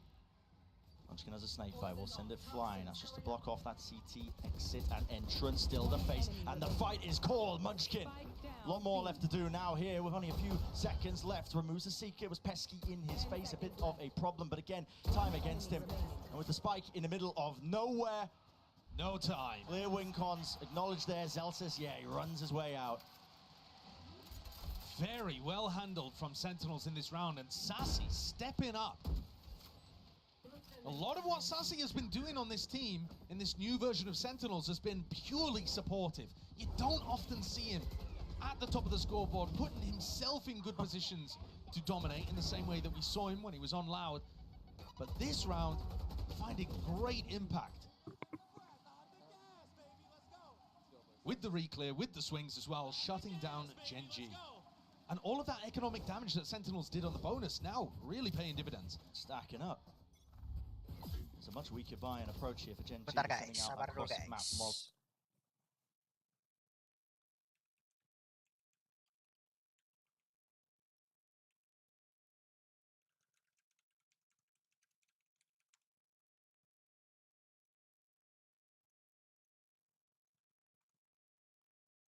Bentar ya guys ya.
Okay.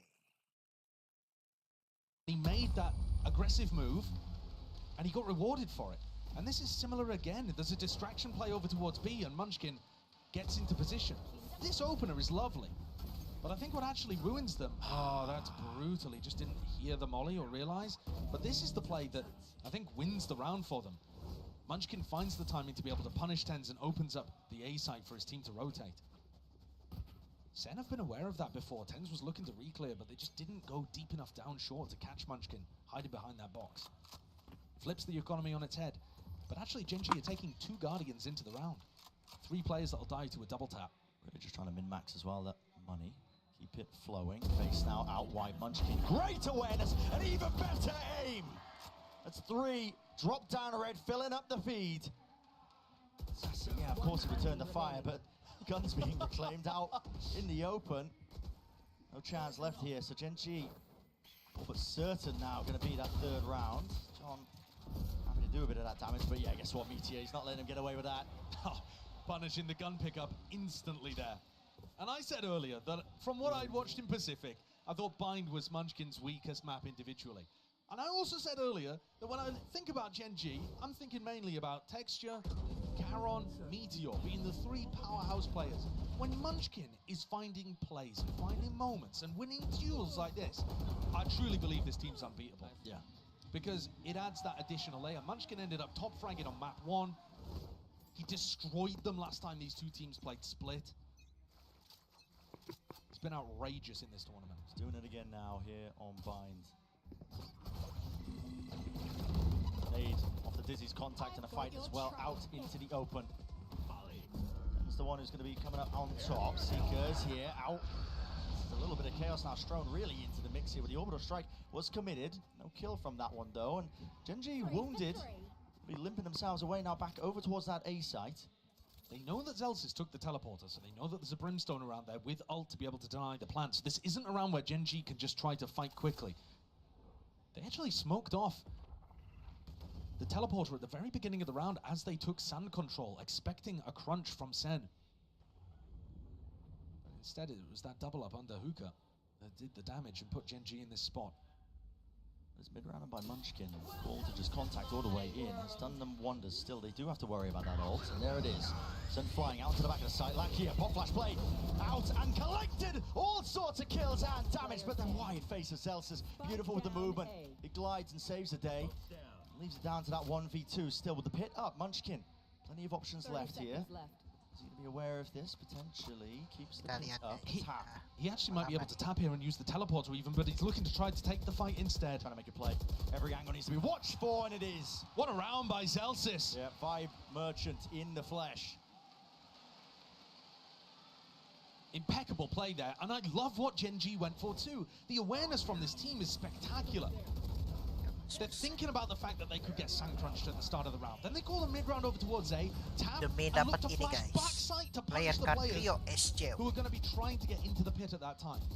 Love what they did, but Zelsis shuts it down from his position on top in heaven. Very competitive game that we have here. And Texture has yet to really show his dominance on the entry, coming straight down mid.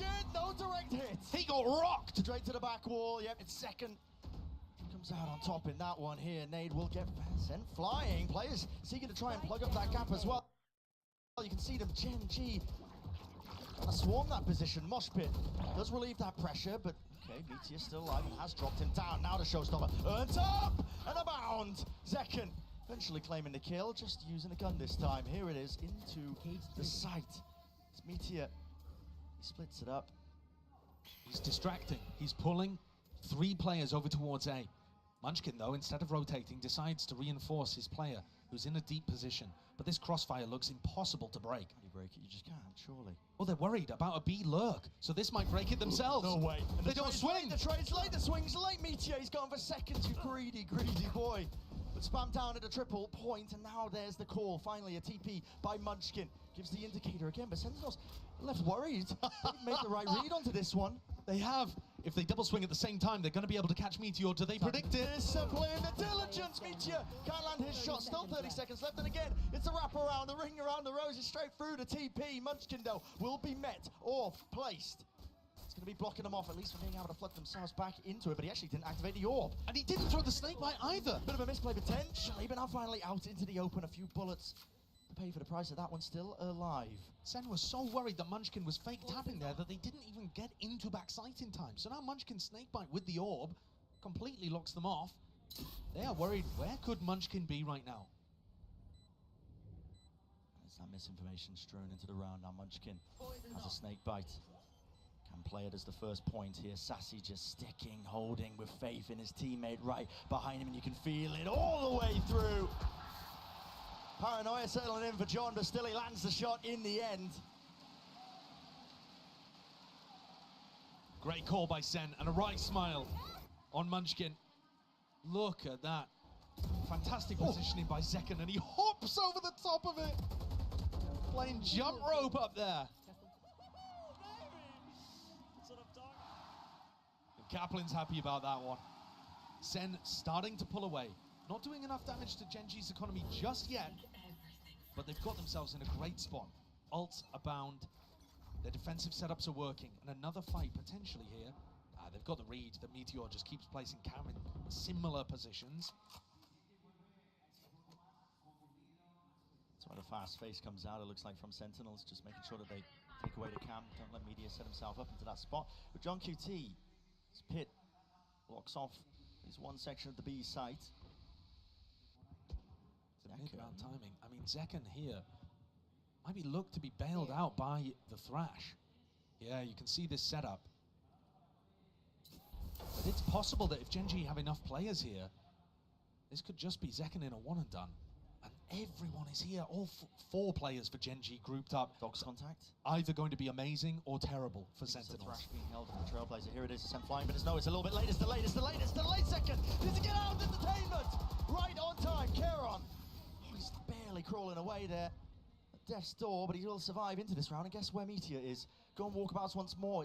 He made a noise. So damn good at trying to play the map into this fashion. But yes, he did make a noise. And now the Seeker's being used. It will point him towards him. Has to break it. Drops down the cage. Direction. Gen.G turning in and facing over towards the B side. And again, Sentinels will be running and following them fast on them, hot onto the heels. Inside the smoke. Meteor dominates the angle and dominates the space of his own neurotheft down. Gen.G stand a chance and more. The decision to be made. They fight into the back of the site. And it is going beautifully for them. Planted. The pace from Gen.G is just far too much for Sentinels to deal with. This team reacts so quickly. The calls are amazing. The decision there, realizing that the solo play from Meteor had taken enough space to get in, and instead of doing something simple, like throwing Karen's molly over towards that smoke and stopping the Sen flood retake, they get inside it themselves. And I was seeing this all the time when these two teams played on Split. To me, one of the biggest issues was Sen could not keep up with the pace of decision-making from Gen.G. Like there, Tens throws the wingman because he's thinking, I'm going to stop somebody from getting inside this smoke, and I'm going to get into it first. And he doesn't realize they've already thought of it and got there quicker. And these tiny adjustments in timing can be all the difference. Cool idea as well from Sentinels on that short hold. Just not quite enough. Look at it as well, the extra layer of flashing through the smoke. It's just so good. And while Sen felt like they were pulling away with their wins in round 7 and 8, it's actually them with a battered economy now. Shoddy by. Now Zelzis can still be a real difference maker with the judge in hookah. Do not count that out. Oh my goodness, you do not want to be standing there. Yeah, they're expecting somebody to be playing for the orb, but nobody's won away, so just a hard read perhaps that they were going to go for that on the eco. Sassy and Ten set up to go for that re-clear down B long again. Texture though, he's in an anti-flash. Yeah, it definitely feels like Gen.G are aware of it. Sassy's out wide here. He's jiggling. All that information. Trailblazer, this timing could be absolutely everything. It's broken up close and personal. Knows that Gen.G have come knocking.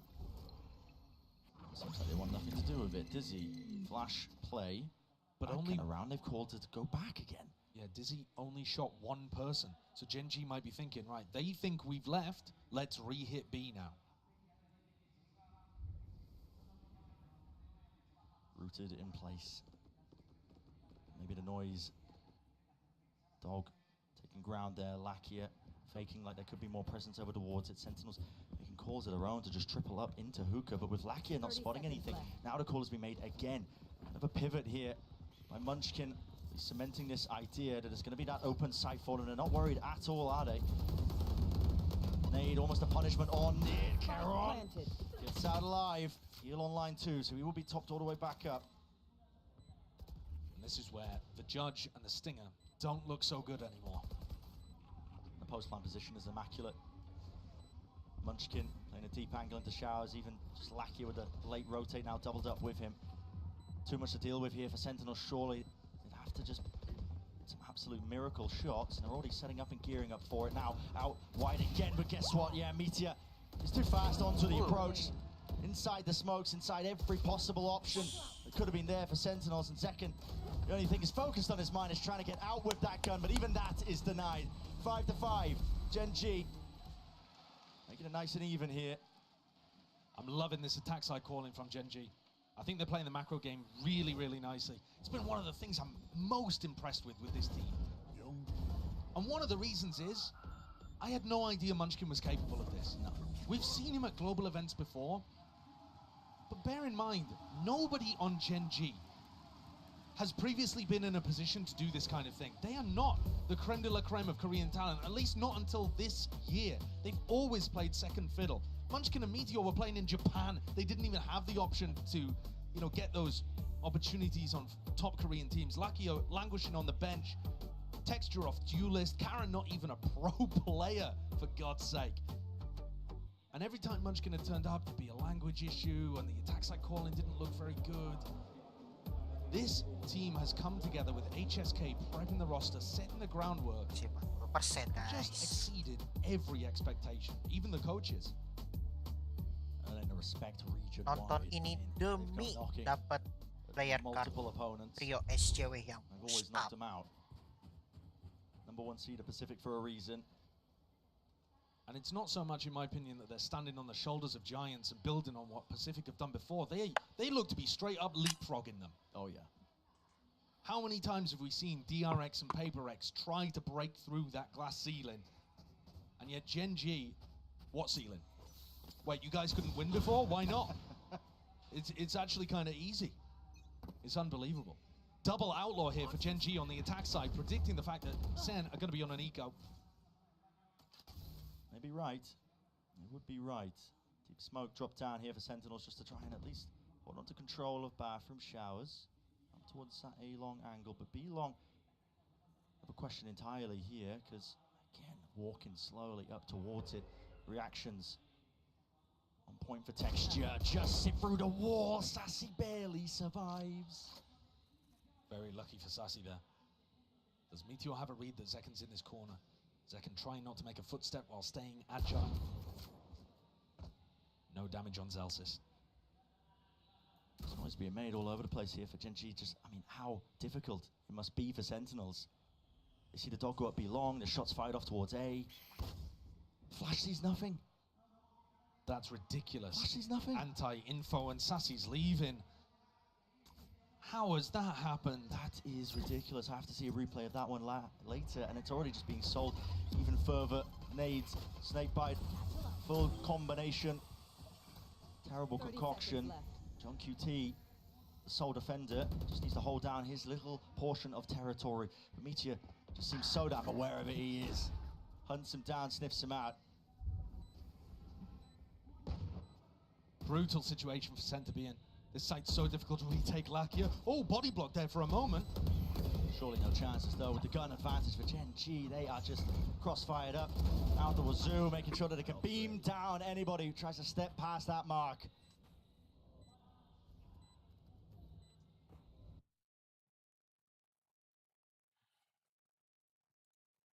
But it's just all focus on round 12 here. Oh, and they're just playing with Sassy. Dude, I thought he was going to go for it. I really did. And any danger in the round for Gen.G, completely upset by that bird telling lies over towards B long. Let's see this one. Yeah. Way to go. Not Flashes too around. sure. I mean, it just goes into garden, but everybody's playing an anti-flash position. I'm not sure on purpose there, really. Just happened to give terrible information. The bird disappeared without a whimper. A canary in the coal mine as Sentinels quickly did the same. 3 ops online for Gen.G here, looking to try to close things out if Sen get aggressive. Okay. Let's get silly. They've all got rifles, I would assume, to be able to pick back up as well. Round 12, final round of this first half. And actually a really important one, I think, for Sen to be able to get online. You know, they've got the ults here. Zelsis one away from having an orbital strike too. All it takes is one misstep though. One opened up body, just trying to gather the information from Sentinels. It might just go down to it. Zekken again jiggling. Meteor eager for the fight, eager for it indeed, and there it is. Woo! The first punish online. I mean, operators across the field. It's Karen just plucking tens out of the picture. And that reaction trying to set up the showers crunch where Zekken could re-ult back onto Meteor. Didn't realize Meteor had already left. They'd read the play and punished the reaction. Hiding inside the smoke, doubled up now. They want to flood back into this one, trying to catch that timing, and here it is. Doubled up high-low. though. Sentinels, this might be the right read for them, but Lakia is brute force. The power through Sassy! So damn fancy. Might have brought them a window of opportunity, a chance. Very narrowly. Nades, rebounds, but not enough to stop this one. And Second still has the rocket. Showstopper available. Pit. Now going to be dropped down here with the rocket to clear through and out over the top. It's lifeless. Baron in nature! But he snipes him anyway! Expected a position. Sentinels claiming the 6. Zekken takes over at the 11th hour to tie this one up at the half.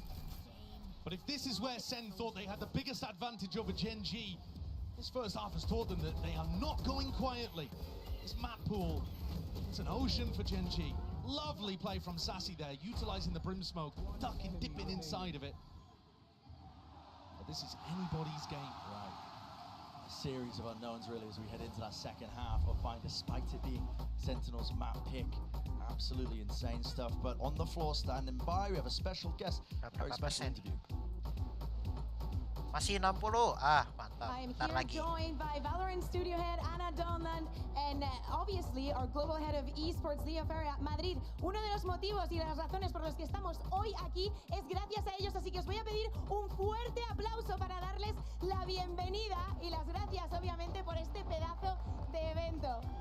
That's just for you guys, so thank you for this event. Now, Anna, I want to ask you, today we just introduced a new agent to the pool. What can you tell me about them?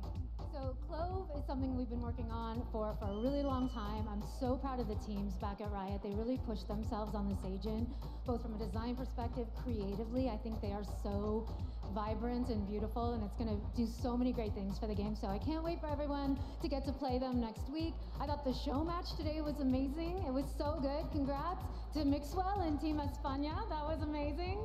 And yeah.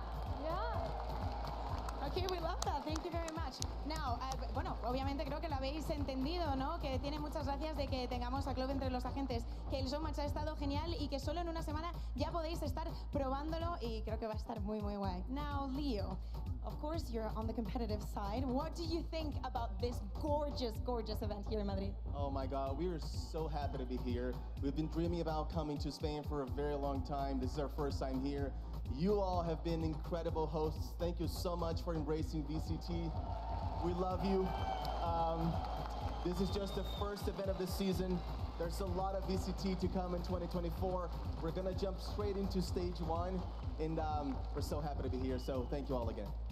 Nos da las gracias por estar aquí, por ser tan acogedores. Esto para los que no habéis hecho el workbook. Pero la verdad que lo estáis haciendo genial. Obviamente todavía nos queda todo el stage y todo lo que queda por llegar en 2024. Recordad, cuanto más ruido hagáis, más conscientes serán de lo que necesitamos estos eventos en España. Pero obviamente esto no ha terminado, así que seguimos con el partido.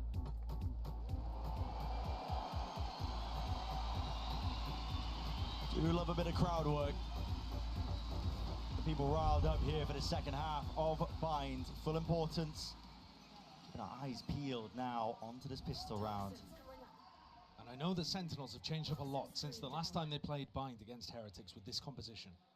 But when we saw them play, it was a lot of short execs with late showers backstabs. Have they got more in their arsenal? Are they prepped against what Gen.G are going to bring out here?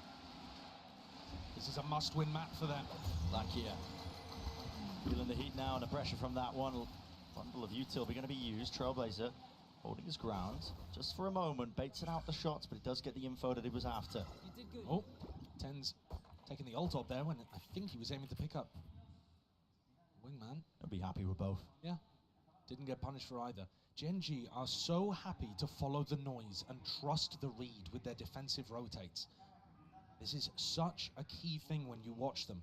They stack sites like nobody's business. You've got to run fakes against them. And now, Trailblazer coming down short, trip broken, that starts to pull Texture away. But only for a moment. He realizes there's nothing following it, and they trust their gut and stay on B. 30 seconds. It's so difficult to sell a fake against these guys. 30 seconds left. But I think Sen have just about managed it. The B control actually turning into the fake, looking to commit down short again. And I said, these 4-1 execs, they were bread and butter for Sen. Mutia, is he going to be spotted? He's playing deep tucked inside that smoke, and he could again. Just be the difference maker. Guarding. Body a wingman. Orbs picked and placed back up. Plan down here for Sentinels. It's all about how it gets played into the post. But Meteor, he was spotted out. Wide into the smoke. Nade flushing him into the back of the side. He is down and low, but hopefully a heal online. Potentially there. Still need to hold down onto this ground here for Sentinels. In through lamps. And Gen.G, they are methodical in the nature, the way that they approach a lot of these retake situations. It all comes down to the minutiae. These tiny little details. Flooding now. Front of the site. Shots found and kills finally online. The Gen.G team in the defuse. Karon half already. Has he bought them time enough potentially for Gen.G here with 2 players left? Lakia, the orb, at least there, another kill, found and out and defended. You're joking. You're kidding me. From the first Masters event, coming out here in the most recent Lakia, so clutch. These shots are unbelievable towards the end. Defending from every different avenue, popping off. Oh my goodness. Lakia himself said in a recent interview with Pedro Romero that his biggest mistake in his career was joining DRX, then known as Vision Strikers, after having that success in his first Masters event. That is gold. Yeah, imagine that. Gold. And now, he's overtaken that team that he ended up joining and having more success here in a grand finals. Potential off the charge for Sentinels. This is a great charge out wide and open. Look at the molly, the damage all combined and collected. Growled into it. Gen.G obviously favoured. He's got the spike and he's in their spawn. It's a weird one. It is a really strange one. Actually, if Karon ends up going down, although I don't see how he possibly could. Not with the judge, surely not. But the A site would be open, and there is simply no way. Just understands the timings inherently. All left on Zekken. They knew his backside. Call being made from his teammate. Second. Earns himself a plant at least here. Really shouldn't be any opportunities for him to win it out. It'd have to be a bundle of mishaps and mistakes here from Gen.G to really topple this one. So.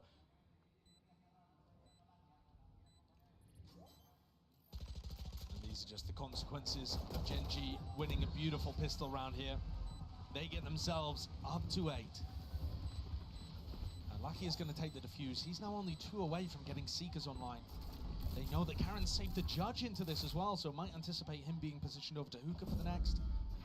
Normally that's going to be Munchkin's job, defending onto Hookah. And when I was watching Gen.G playing Pacific on defense, they loved to push.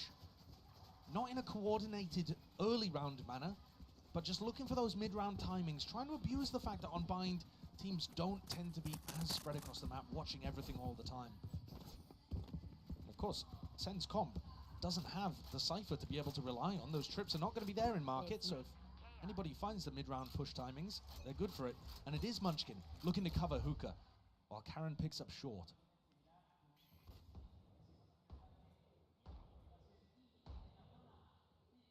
Sentinels. Clearly aware that Munchkin likes to play that aggressively. I think this side is where we've seen weaknesses from Munchkin before, but he also loves to take fights so much that if he's on fire as he has been today, and he was in their last match, he could easily be the win condition for their team, in fact. Gen.G looking like they're calling for a reclear in through Hookah, so they're going to get information pretty rapidly at least. But Bren, if the judge wasn't in Hookah, where else is it going to be other than short? Now they're walking right into it. Karon. Too much util. The dog doesn't clear him, but he does break it anyway. Kill trip. Lands a shot. Good adjustment in the end, but Tense does return that fire. Now flash blinded. Texture still only for a moment. Sen's blind and aid. Now there's 45 seconds here for Sen. You can collect yourself and cool down your senses. Enough for potential pivot to a different area, but they've committed the smokes. They want to know what his last play is. That Texture. What is that? Pulling away. Trip's still not dealt with. Lighting these players up. Yeah, John QT is right there again. TP left. Through. That was only Zelsis. What is the call to be made? Bonus round for Gen.G finally. Full committal. But they're going to be walking again into Munchkin. Never losing his ground here. Always holding on to this space. And now Meteor doubled up crosshair setup. This could be nasty. This could be brutal. Obliterated! Gen.G just have such an immaculate read. Every position, every scenario. It's all accounted for. these defensive rotations again, Brent. Gen.G are so far ahead of it. Sen think that they've got the timing to be able to go through the teleport like that. Gen.G have already got Meteor not just over towards B, but already set up a crossfire with Munchkin. And beautiful little bait play there. Munchkin letting himself be seen first and dragging them into Meteor's crossfire. When you watch Gen.G on defense, you would call it over-rotating if it wasn't winning so often. They have such a trust in the read. This nade to push Texture away from his position. Nasty one landing right on top of the box satchel. Second setup now with this Bagi forward position, but Meteor. Oh, Meteor. Oh, what a snap to the side.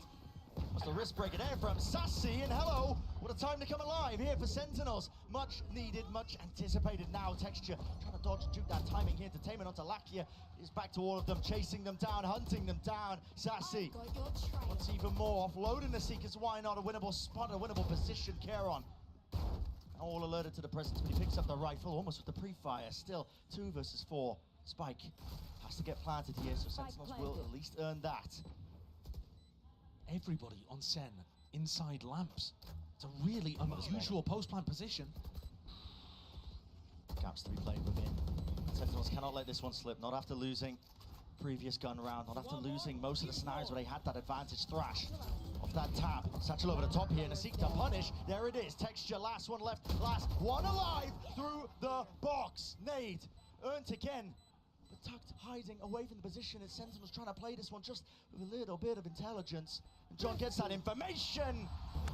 And a shot to the head. Thrifty here. MasterCard well earned. What a timing for it too. Definitely felt like Gen.G was running away with this game. And this is a must-win map for Sen. This is where they felt the most favored. This was their pick of all of the maps they could have gone to. And as the desk was mentioning earlier, they're kind of playing for the 3-1, hoping they don't even need to get to Icebox. Incredible shots being hit there, and Sassy on fire here on Bind.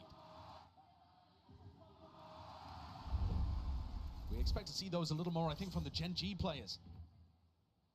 But here it is. Texture time. Texture with an operator looking down B long. Yeah. He's got himself onto a really nice forward angle. Spotting out this operator is going to be key and essential here for Sentinels, but they don't have anything concrete to clear it out. Look, even the Dizzy just clears it. Jump spot from second was really out wide, but giving up that space. But Gen.G putting such a heavy premium on control of just both B long and showers. Even got a cam set up. Munchkin willing to hold it down. Yeah, and they've actually not really heard much on either side.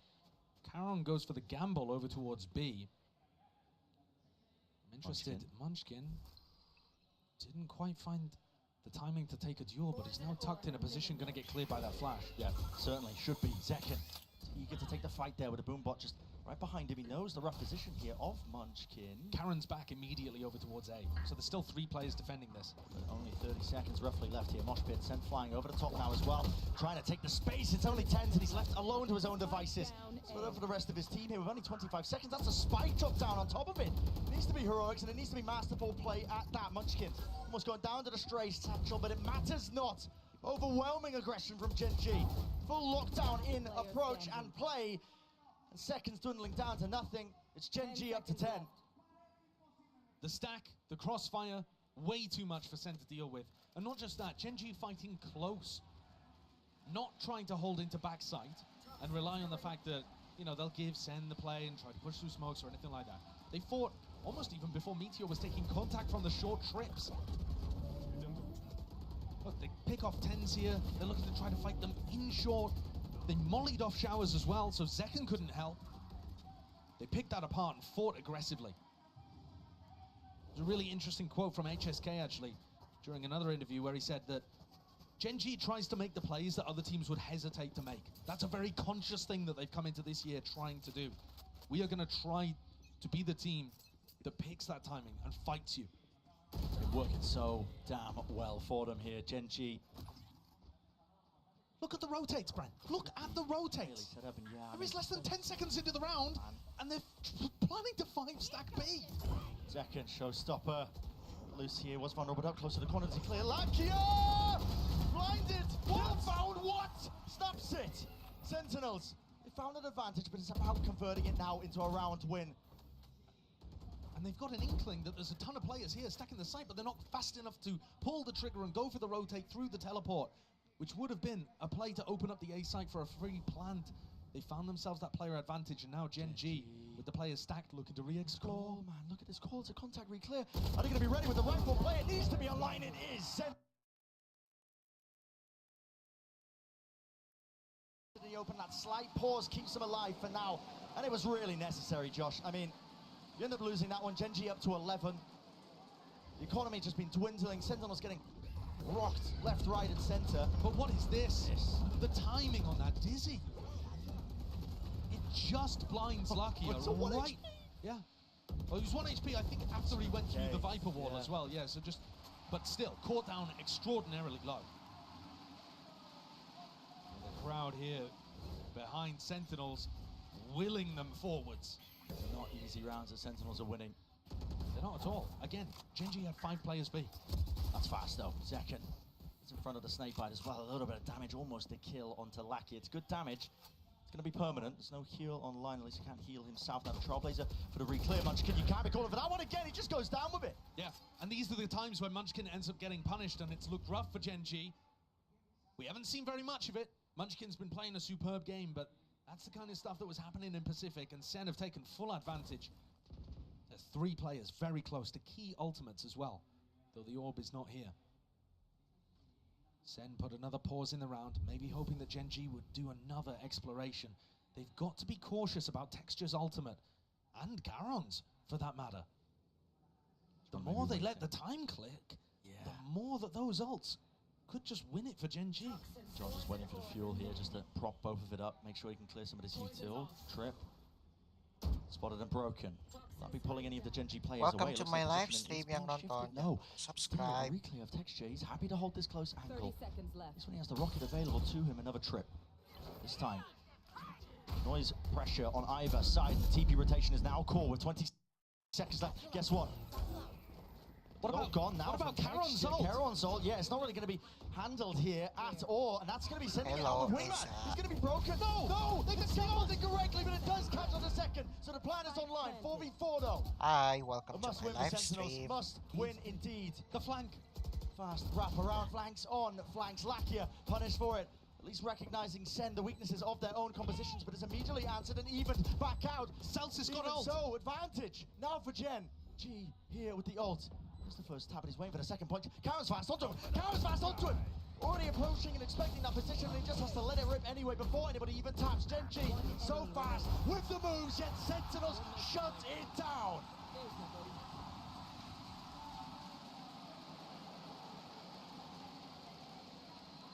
The tension in those kind of rounds when it gets down to a post plant is palpable. Sentinels were so close to major ults getting online, and I think if Celsius hadn't found the kill to be able to get his up, there was all the chance in the world that that round was going towards Gen.G. Tens with 2 gorgeous kills towards the end, off the back of the dizzy, and Gen.G forced to take a timeout. Their first of this map.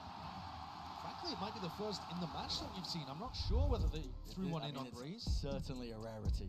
You don't see them often.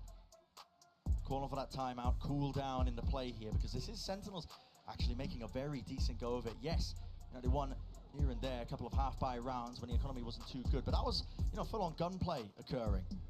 Remember, though, that this should be the map where Sentinels are the most favored, and they're still behind by 1 round. You like it? Even though they're favored in the next due to the economy advantage. It's not clean sailing here, not by any means. Gen.G fighting for every inch of this. Not willing to give up any of these maps that they so carefully selected. Now, in terms of what Gen.G are going to be talking about in the timeout here, I think it's going to be about those defensive rotations. They've been stacking the opposite site to the lurk. So when John QT goes and puts pressure and breaks that trip, if it doesn't feel like an exec down short, they still keep players on B. And this time, John QT took the space and called for the rotate over. So that's kind of the opposite, I think, of what Gen.G were expecting, and it's possible that Solo and HSK are just addressing that and coming up with a slight variation in how they play the defense. We'll have to keep an eye. Lakia now eager for this orb, looking one away from the ultimate, but again, might just earn it himself. He does, with him dropping, sent to the spectator seat. He's gonna have to sit on the sidelines and really fester and wonder about what went wrong there. Now it is explosive. Second through and out into the elbow position, spraying down texture. This is explosive into the back of the side. They try and stand their ground, but they can't hold their candle. Not against the weapons. 10-10, Huge one. cok. Clean one. Sentai the game up. And those ults that were close to being able to be put online a couple of rounds ago, where Zelsis orbital strike made all the difference. Now look at them. Huge tools available to Sen. If they're able to lean on those, it will knock the Gen.G economy once more. And the game, which Gen.G had under some level of control, will start spiraling away from them. Gen.G machine just churning them up now. The stack, 3 players over towards B to start, and Karen in a very committed position. Super committed, but he backs away now with the knife out. Close tucked here.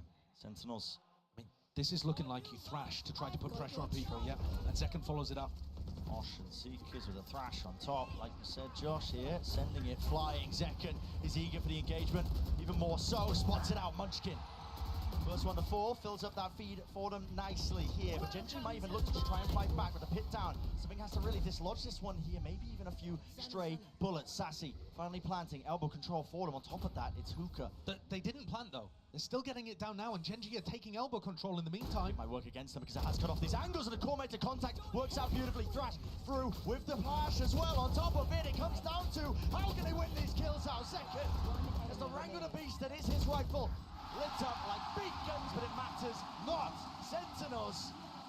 It feels like almost the first time here in this series. I'm sure it's not, but they get that lead, at least by 1. And relying so heavily on getting those ults up. Look at this play, Munchkin stuck while the rest of his team ended up playing for retake. He was just hoping to go 1-for-1 in this spot. But Zekken's entry has so much to help him. Seekers coming from B long, a thrash, nade into backside, smokes to cut off all the angles. Sen just decided to drop the nuclear codes and just send that one into B. And it's a great time to do it too. Oh, the punish on Alakia. Huge. Great read that he was going to be going for the ult orb at the start of the round. That's play just going their way. Yeah, that's what you need. You need to keep these anti-ecos clean for Sen if you want them to start building up. Because Gen.G are super dangerous in these kind of moments. You cannot count them out. They're so apt to take risks in these rounds that have paid off well in the series so far. Completely ignoring Hookah. It's a smart call as well. You don't want to walk into those shotguns, but the trips close will cause some issues here. Zelsis has just used all 3 of his smokes, one, I believe, to drop off Hookah, so they've got to commit while these smokes are up. Fine with a trip in, and he values him over and above the top of it here. Second satchel now to the 4 position with Meteor down. Really no more danger. Sentinels, they are steady as anything here. They can feel it on the precipice. They're getting that 12th round here. A critical map in the juncture that is this series. Texture and Munchkin really with no chances in the round. Though Sassy looks to take the fight instead of relying on the double up. Zelsis, safe pair of hands there. Rifle in them. Make sure that there's no funny business. And Munchkin, you can see the motor mouth popping off there. Just gonna save and take this time to address with his team what the game plan is once rifles get online in round 23. Because this is crunch time. Gen.G need 2 in a row to just drag this to overtime. And they do not seem happy with the idea that Sen are going to be able to win on their map pick. There is still a chance for Gen.G to get back into this one, but these recent rounds have all gone the way of Sen. A reminder, though, that they did it by using ultimates. Even here, Zekken pops the showstopper to be able to get into B. So Gen.G, do they actually need an adjustment? Wow. Not just the save for Munchkin to talk.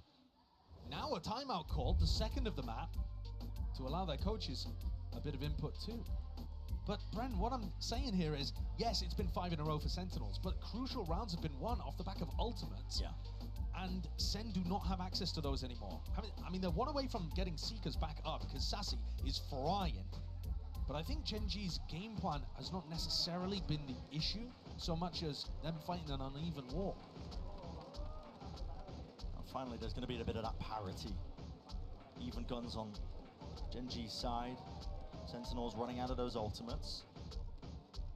I think you are right. I mean, you're right on the money in terms of just talking about the game plan for Gen.G. It hasn't really been going amiss. They've just been getting ran over, steamrolled almost by just that sheer ult economy that's just been churning, generating constantly for Sentinels, but it has run out. And Gen.G have to put a stop to it here if they want to stop Sentinels on their map pick. Yeah, and we're talking about it running out, but Sassy could certainly play for the Showers Orb here. It looks like Sen are set up for a fast Showers take. And unless Meteor's able to pull off some magic, because he's going to be vastly outnumbered. Let's see it. Seekers are going to be online, surely. What have you got up your sleeve, Meteor? Team needs some magic. We need it now. He's backing away. It's just that aggressive cam. He's been putting that there a lot, though. Yeah. They've already seen that in a couple of post-plant situations. Sen are going to know. It could trigger some kind of Showers crunch, though. So they've got to be a bit cautious. Look, Tens, Zekken, ready to punish the players that might come through the teleport, using Sassy as bait. And now they walk forward, get Seekers online. Texture.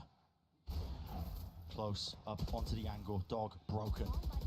Boombot as the first layer of contact. Munchkin here, pushing out through his sand. feet is Munchkin, and he's been doing this at least in the qualifiers. It could be a punishable element. They have to be aware of it. Gaps in the play for Sentinels, and it looks like Celtics is seemingly clearing most of this, but they've left that tiny window. These are slow rotates. Zekken, though, making a little bit of noise. Munchkin's going to make the call. Look at these rotates from Gen.G. All come in, beating the rotate. Away. Getting into B. Flooding back in. And Munchkin has not overplayed his hand. Makes sure that he just feeds the info his team needs. And what a call this is. Gets the hell out. 30 seconds. This is going to be a full committal. Straight into the maw, out wide. They're not expecting it. Gen.G players holding their ground, rooted and snared into place, but they're willing to just fight tooth and nail. Spike drop down, Molly's at the feet. Nobody can advance, nobody can step over the line. There's going to have to be those shots, going to have to be that firepower. But again, is it enough? Is it enough? It's not. Meteoric. Apakah OT, guys? And what a call by Munchkin, man. We saw him go for those sand pushes all throughout Pacific, often getting punished for them, but played this one to perfection. Sentinels have got to be scratching their heads after that, thinking, how on earth, when we were fairly quiet the whole way over towards B and had made noise throughout Showers, how did they get the read? How did they know? Let's go. Incredible play from Munchkin without really even popping up on the kill feed. All just based on getting that deep positioning and hearing the footsteps and calling the rotate. The defense side rotates from Munchkin are just phenomenal. And to make that play and just push the very boundary of what you can get away with. In a round that now makes this feasible, that we could be heading to overtime. That's why Sen are calling this timeout here. It's the last one that they've got, at least in regulation, and they understand the importance of the round. You don't want to go to OT, not against Gen.G, not when they've been making these adaptations over time and correcting towards it. Yeah, and not just that, Brent, we were talking a lot about the ults being on the side of Sentinels. Well, now, the coin has flipped. Munchkin still has access to that Viper's Pit. Charon, one away from being able to get an orbital strike online. These are ultimates Apakah that in the OT middle of a round atau can change N? the flavor of what's happening dramatically. Oh my, Gen.G are going to start the stack on A with 4 players. What a gamble to push them through into OT. 4-1 setup. Don't see it. Looks like they're going to try and set up Munchkin for that deep pit in through the main choke, and he is going to layer it down. Needs to be defended in time, but here's that Showers fight. Molly drop down. Gen.G walking, Gen.G walking, Gen.G walking, but losing the fight. Initially, it's up to Lakia. Hold it down and stand as ground. Short players! Away the short players, and Lakia comes up huge. You're joking. Getting away with murder. It just flips in an instant. Gen.G not happy to just sit inside the pit. Pushed outside of it. Managed to get a kill. 2 up towards short. Outrageous decision from Munchkin and the Gen.G coaches coming out of Sen's tack timeout. And now funneling the final 2 survivors straight into these trip setups. I mean, this just looks absolutely brutal for Sen to deal with. Dire straights. Not only the trip, he's going to worry about Karon's ult, denying Meteor himself as well. He's just tucked. Safe position. Out wide. There won't be any punish onto these trips, but they're not going to walk into it anyway. It's just concealed, but that TP through Munchkin. They just know. Just got to read. I mean, they just know. Now with the camera, spotted it all. And look at that. Karon sends it and splits them up. For OT, all the way here. Gen.G not going to be denied it at all. John QT dropping to the floor. And let's go again, shall we? Guys. There's a perfect example. I mean, look, let's look at this for starters. Second and Zels is trying to hold the push and just got minced. TenZ as well, not realizing that Lucky was in the corner, despite the fact that he caught a little bit of chip damage. But for me, that final moment where Munchkin just comes, all right, there's 30 seconds left. We haven't seen them over towards A at all. They've got to be taking B. And they just went through the teleporter. They're not worried about the fact that it could have been a late A hit at all. They just trust the read. Something that a lot of the coaches have been talking about. I mean, defending champs, Potter and EG talk about that all the time, trust in your gut, and I feel like no team embodies it more at the moment than Gen.G. Yeah, full committal to the calls that are being made here, but the sides are swapped around now. Opening a round of OT. Meteor. They're going to go with this one here. Cam attacking, but already through the choke point. Still, they deal with him. Pesky intruder out towards, and Shower's control is going to be essential. What is the call now for Gen.G? A plan for backside here and taking control of the defense spawn seems like a good idea. But Gen.G don't want to commit to it just yet. Now, Karen's got one smoke to play with. You can smoke off heaven, you can have somebody watch over towards pipes, but they're not making a decision here. They're slowing down and they're kind of trapped. Waiting for Munchkin. Yes, but what is Munchkin really going to do? TenZ is on a great angle at B long. It's just all hinging on this, isn't it? It's an off angle at that. I just don't see how Munchkin clears this. Yeah, an ADS. Yeah. Spoils it for Munchkin here, TenZ.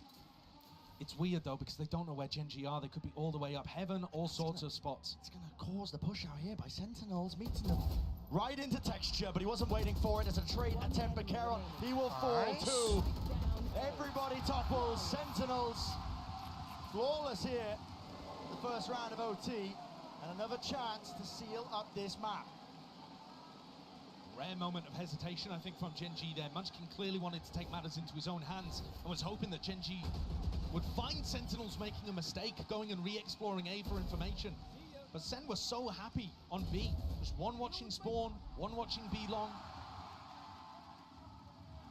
Very good patience and diligence from Sen to get themselves up to yet another map point. They've got to start closing these though.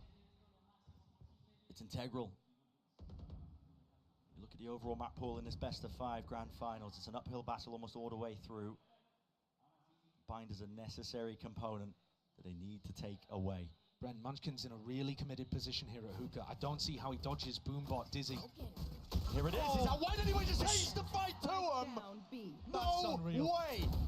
How are you doing something like that, Munchkin? No the two way. best players arguably on Sentinels. Put down like nothing.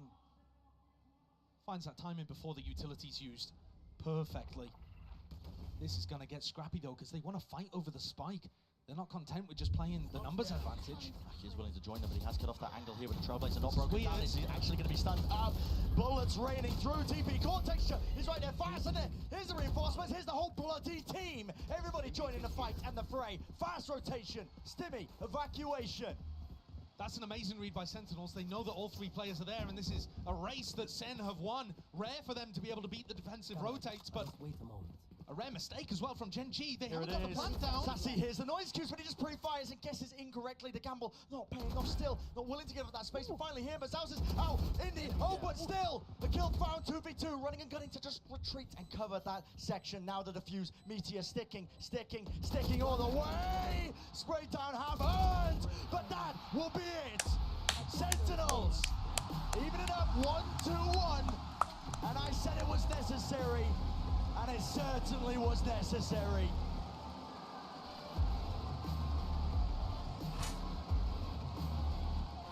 To the elation of the crowd, Sen, a grueling win for them, forced into overtime, but they do it at the final moment, converting a 3v5 Absolutely incredible stuff so far. Plenty more action where that came from. Do not go anywhere.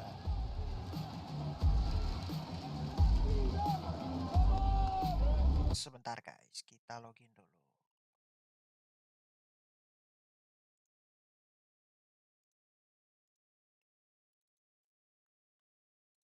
Apakah dapat guys?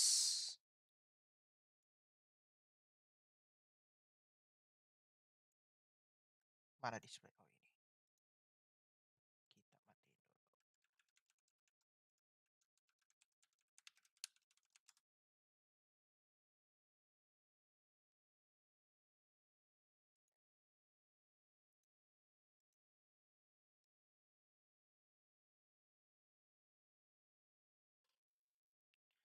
Apakah dapat guys? Player cardnya?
Ganti ke YouTube guys.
folks, we got ourselves a game. 1-1 tied up, and there you can see the Vibe Merchant himself clocking in for a hard day's work. An incredible run from Sentinels in overtime. Took some heroics 100%, but goodness gracious, did Gen.G make them work for it, guys. I mean, Mimi, that was just, what a game we were just treated to. Yeah, I mean, Gen.G was looking incredible in the first half. It seemed like all 5 of their players were stepping up and having moments. Lakio winning clutches. But once we got into that second half, Sentinels XX with this double flash comp were incredible, Mike. Yeah, their ability to really slow down the tempo. And I mean, Josh kept talking about the rotations and stuff being absolutely key for Gen.G. But what was crazy was Sentinels continued to slow things down. And that's those sort of rounds where you're looking at it and you're thinking, yeah, Gen.G have got the reads. They're going to have people in the right place at the right time. Yeah. Sentinels were the one to actually dictate that. And they came out on top. That string of rounds was absolutely insane. Oh, it most definitely was. But let's not forget, though, that there were some brilliant calls. That actually takes us to our HyperX Reflex moment of the day. A little bit of a different one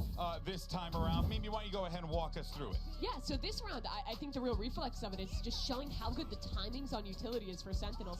Zekken using one satchel to get over that molly, and then waiting for the second one. But right as that happens, you see that Sky Flash Dizzy combo coming in from long and from short. Perfectly catches that player in hookah and blinds everyone on site as well. So these traders from Sentinels can swing out together and win this round. Their synergy on those are incredible, and it really relies on these two guys on your screen, Mike. Absolutely does. I mean, Zekken, we keep talking about how he's so explosive. I mean, no questions about it now. The most explosive player in terms of impact, in terms of what you see him doing on screen. And I think so far, it's 51% overall round win rate for Sentinels. It's 70% when Zekken gets the first blood. He's dropping, literally, there's a 1 in 4 chance of him getting a multi-kill. He has over 80 multi-kills already at this event, topping the charts. It's just insane to watch. And I love watching him and Tense play together. No matter the agent, that duo's synergy is absolutely on point in the server. But you know who I got to give some love to here? I got to give love to my ball brother over there, Sassy. My guy's holding it down. This dude seriously has been impressive, Mike.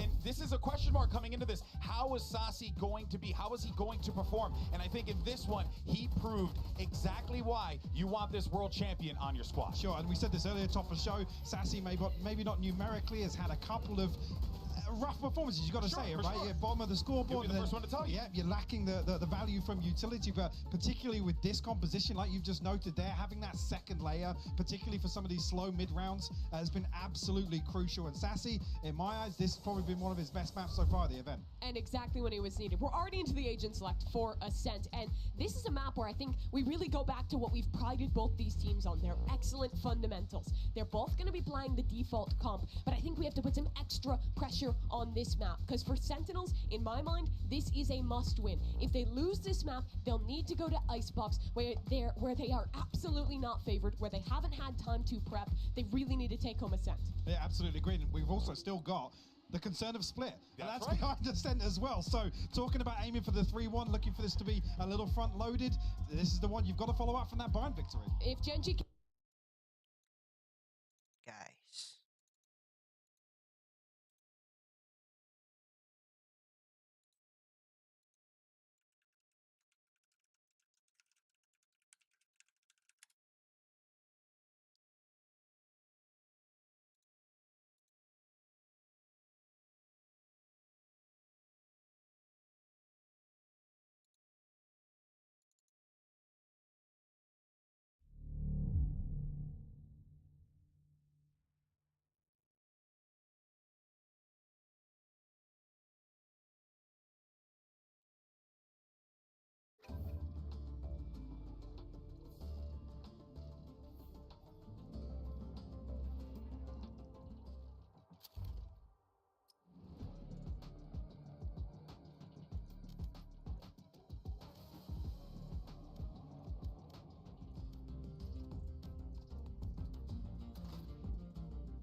Trap setup in mid as well. So Sen's setup that was dangerous to walk mid on, dangerous to walk cat on, now gets dismantled a little. The macro game continues to be played really beautifully by Gen.G. Taking a bit of a wander now, straight down mid. Got the alarm bot to notify them of this one here. Sentinel's potential chance for the reclear, but no, just a shock dart. Bit of damage now onto Munchkin. Now steps going to be made with the alarm bot broken. Here it is, the flurry and rush from the Sentinels players. They have to really flash. back them up. He does have the flash. Paranoia goes wide and does not connect onto the necessary target, and that is second still. With that dash, spraying away, quite praying as well. It's all Sentinels. Collecting and colliding. Only two left to stand here for Gen.G, Munchkin, Lakia. Side by side. Now, there is damage done, but the door has been broken into their face. With only 12 seconds left. Spike drop down and spawn on top of it. You have to make a good go of this if you are Gen.G. You have to take liberties. How's he got away with that then? Time? 4 seconds, barely enough, but now broken in place. Second slaps him down with that one. A pistol round now granted here for Sentinels. Zekken gets the cleanup on the final two, but his positioning tucked behind the box. Getting the pick on Meteor, I believe it was, who tried to push lane. That's the one that's huge. This kill right here. If he ends up losing it, Celsius is under pressure. Suddenly the B side looks like it's gonna fall a little. Very good setups from Sen. From the pistol into the adjustment. All looking good. Somebody to keep an eye on as well. I mean, second does seal it up onto that pistol round here. Getting a bit of acknowledgement, but we'll be taking a gander, that head-to-head, him versus Texture. Texture, another great map too on Bind. Seeing how that made manifest. Will there be a continuation into the series? Yet to be seen. Now Gen.G looking to just take control, maybe get an orb if they can, but they're really just being fought over this every step of the way. Yeah, mowed down. Not really funneling the ult orbs into the players that would want them most. That's a silver lining to what has otherwise been a very simple round so far. Trying to bait out the second shot so they could punish. Good movement. But second, with the ghost as well. Yeah, knocking that one out. So that is flawless. Yeah. Sentinels can now set themselves up going into that third round here. Really critical one. And I think this is where we'll get to see, are Sentinels going to go for the defensive set plays and that aggression? Because this would be the perfect round to try something like that. Yeah. You know, flash recon into mid, have TENS teleport into a smoke or something like they've done before, or even go for a tiles crunch. It kind of looks like they're set up for a tiles crunch, except that there isn't a flash in mid. Maybe just a bit of aggression over towards B main instead. Doesn't particularly matter anyway, because Gen.G, all 5 players grouped up as if they want to go for a fast A. Stacked up. No time wasted with that one, just a flash to get them control towards A main. Deep knife. Quite deep enough, actually, really. Looking to tank. Oh, it does, in fact, actually, now, but the turret's going to be broken with the Nana Swarms. Still not deaded.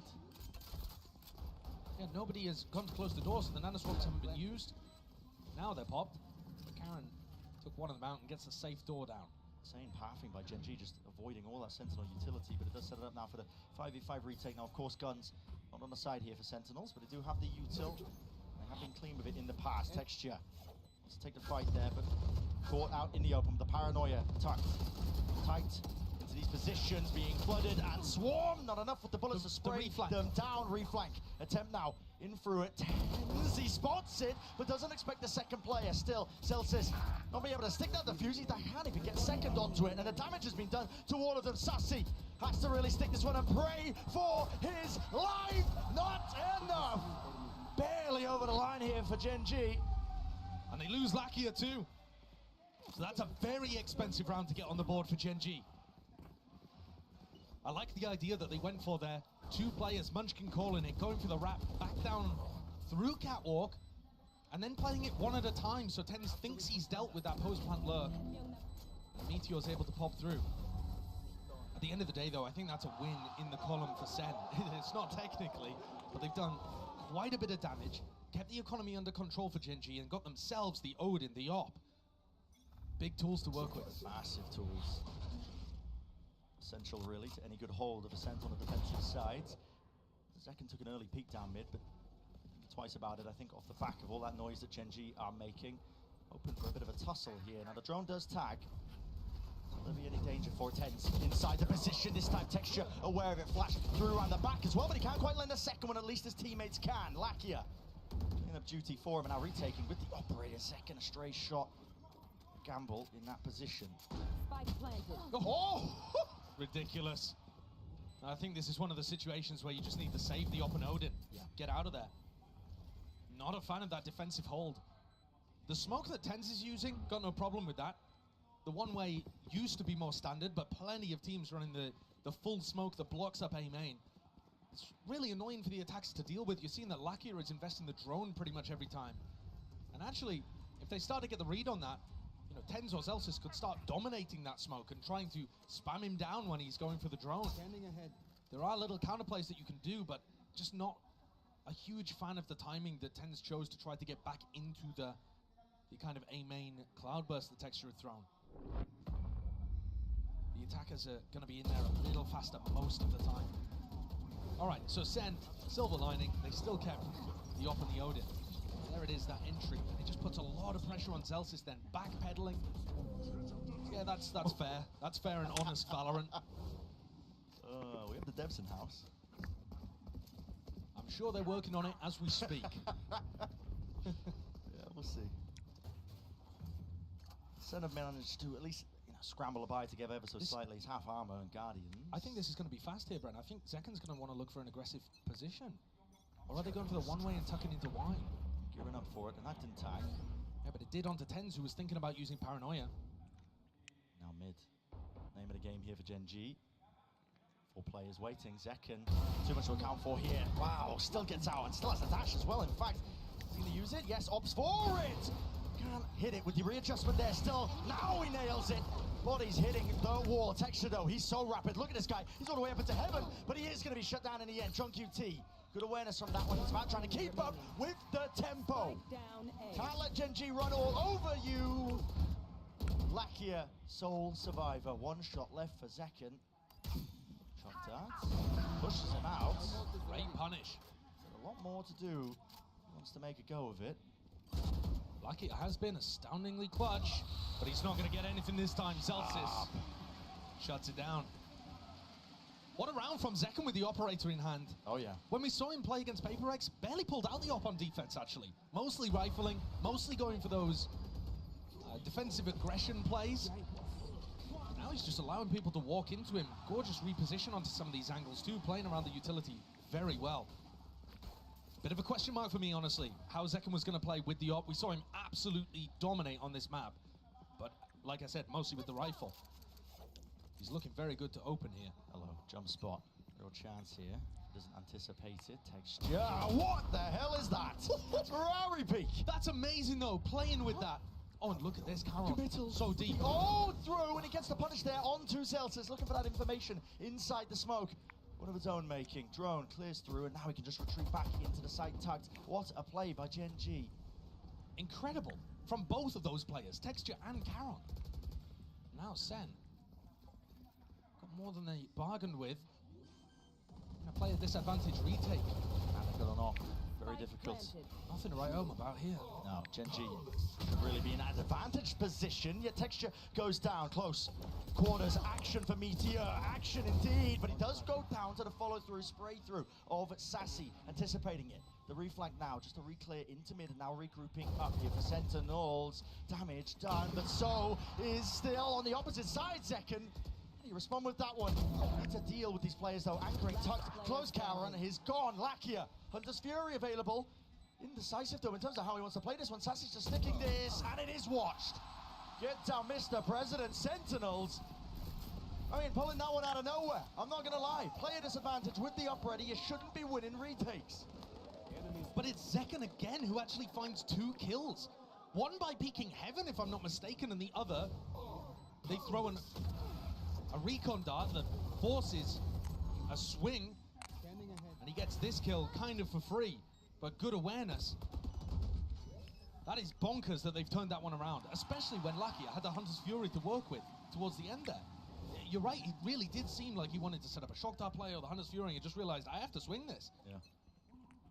It's a tide turner. Certainly is. Still danger though. Knife going to be stopping a few of these Gen.G players in their tracks there. Caron actually can't get out of here, but it's a knife on either side, so there's no util to flush him out of that spot. And finally, they get their abilities back online. TP's out of dodge. While all this has been going on, Gen.G happy to take that B main control. We're going to try and set up Lakia there in the meantime. Yeah, looking to just try to farm the ult orb, Meteor 1 away. So it's entirely possible that they're playing for that. Second pushed away. They know that there's no op over towards A. And Texture clears out the entirety of A main. This is going to allow, I think, Meteor to get his ult online. They might really want to go for this with the lockdown. Consider it. What is going on here, though? Gen.G retreating away, but they haven't picked up the orb. So they can't use the lockdown to fake towards A. They've just got some kind of read here. And to some degree, they're correct. Zekken was hoping towards mid. Now he's picked up heaven. You know, they are hitting the weaker side. Texture sees the barrel. Oh my goodness, what a timing for the ult. Rips away the knives, and now Texture, weak as anything, declawed in the mix. Has to back away and hide. That might have been based off a flash that Munchkin threw over towards A. Are they expecting this on B? There's Nana swarms. Look at the minimap. What the hell is going on here? Still, the adjustments there with the flick of the wrist. And Gen.G again left scrambling. There's 15 seconds left and they don't want to survive. Don't want to keep these into the next round. I mean, Texture's got nothing. You don't keep the blade, so you don't keep the ult. Flash, pop through round and aside here. Spamming and spraying. A reload, no punish. 5 seconds left. Plant online. Maybe enough. Maybe enough. It's going to be going down to the wire. And they do get a continuation. And Meteor gets the kills. Added concatenation, man. Round to the back, it's watched for. Texture will get shut down, and flanks on flanks need to be managed. Paranoia now. Doesn't break the door down, but both players blinded. That is perfection. Immaculate placement. Meteor with 32 health, and nothing but dreams will be fading away. The Sentinels with a rather scrappy turnabout round. I've been praising the macro from Gen.G all match, but that one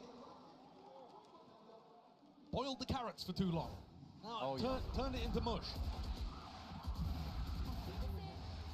I think they could have played it a little more simply. I mean, Munchkin almost gets an opportunity to get in there, but Zekken makes up for it with a gorgeous refight with the operator. And he's frying, by the way. If you want to talk about individuals, Zekken's looking just as good as he did when he played this map previously. And Texture's not really finding those openings as easily. Of course, it's harder when you're the attack side Jet. I mean, you have to be set up with util. Not going to be favored into a lot of those fights, but also it's Texture. Exactly. You kind of expect more from him. Here's a fast play though, Texture. This time not shying away. There's a dart over the top that sets us up on either side here. Texture now is into the site. He's worried about backside. Still, he could seek to deny. There's no one watching the back here of Zekken, but he does dash away and out of the fight here with the smoke. Covering it, 4 players spotted. Good information here for Sentinels, but Texture again needs to be this playmaker. Karen teleports in over towards lane, only with 30 health, and they use the lockdown as well, but look at the lockdown positioning. It denies mid and market. It's so good for keeping control of side. Karen dies, but he'd already stuck that plant. Zekken will get detained, will slow them down just a tad here with the plant down. A potential difference making. Look at Lackier's position. Again, he's got that Hunter's Fury. He's going to be waiting for the right time to strike. Same with Meteor. Takes up that space, but he was blind as anything, and John QT, a little bit delayed, but eventually getting that trade. Hunter's Fury now is being used proactively. 2 tags, no kills though. Damage being done. The back side players, they need to be dealt with. Hopping through with the flash. Texture, putting them down side by side. Tens will follow through. Time has run out entirely. And another's been bought here with all of these plays. Gen.G barely pulling that one out from the jaws of defeat. I really can't believe that Lakia decided to send that Hunter's Fury instead of playing for the time, because time seemed like it was the biggest asset on Gen.G's side. That ended up being the deciding factor anyway. I was worried there for a moment. That aggression from Meteor is so classic to the way that Gen.G love to play as well.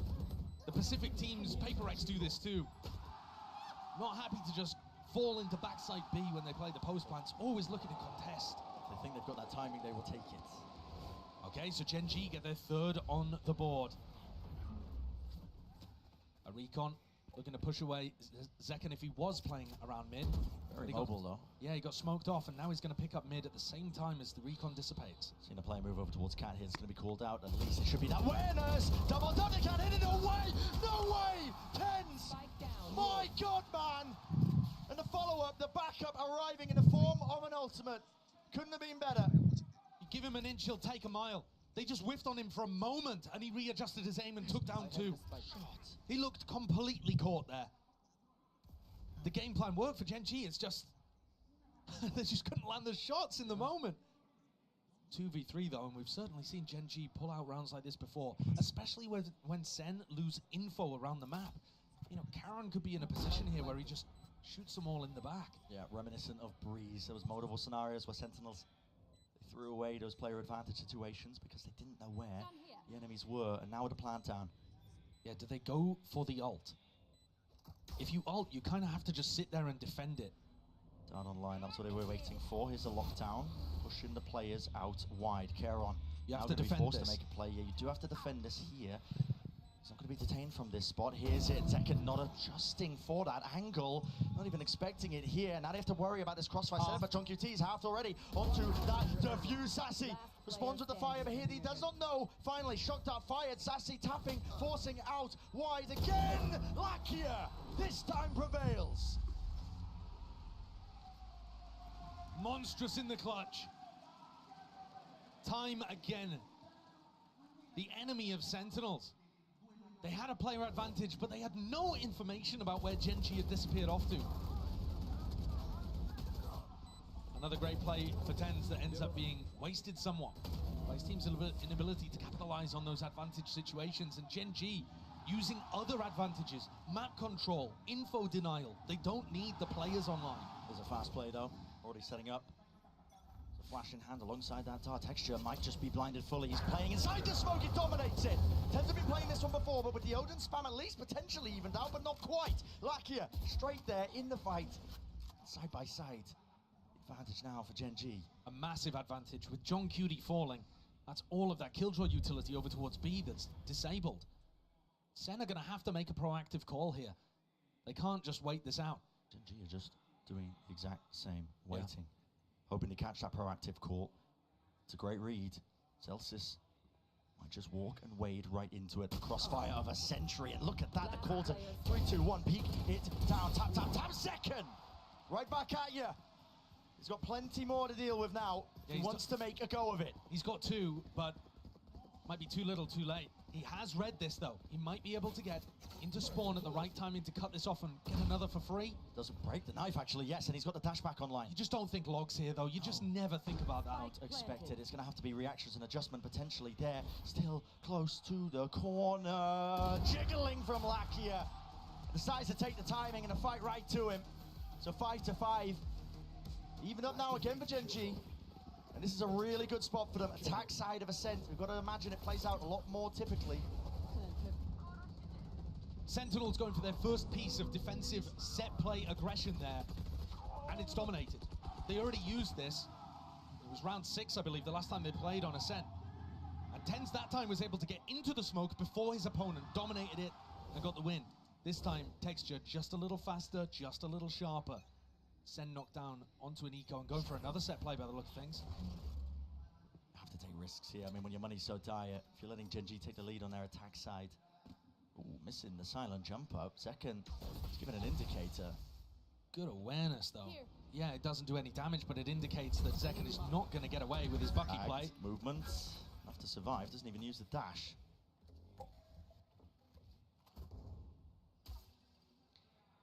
One of those rounds that Gen.G would love to keep clean.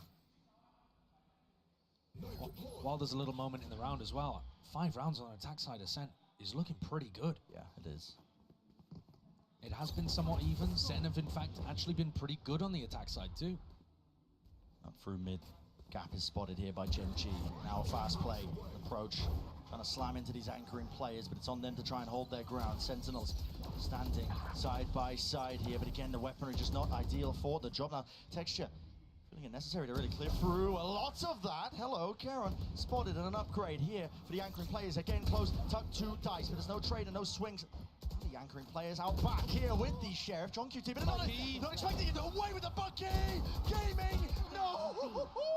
Can't land the shots. Damage done to it. 10 set up. It's a 1v1. And such an important one at that. The money was dire. 10s. 6 bullets accounted for. Exactly what he needed.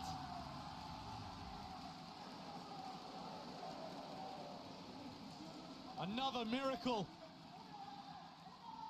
Ritualistically brought down by the crowd, willing it into existence, I think. How are they doing these? No shot. What a timing. to be honest with you, I thought it was over when the Bagi didn't deliver those 2 clean one-shot kills. I mean, I'm shocked the second didn't one-shot them. Yeah, he was so close, but still able to finish one of them off. The other week, TenZ wins a 1v2 towards the end after opening things up. So many rounds like this. It's a Red Bull clutch, but it's also economically upset the tide. Ever so slightly for that final round, but still the knives online for Texture. Bit of Odin spam, got to respect that one with the dart coming through. Counterplay in order.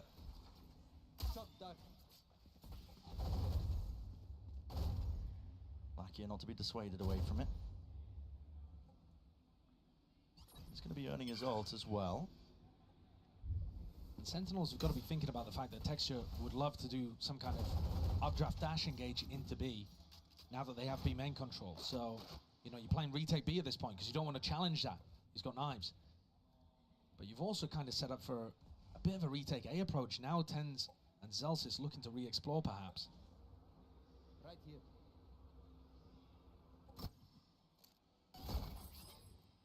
Pinging out the alarm bot, important. Gen.G have to make sure that nobody followed that drone up.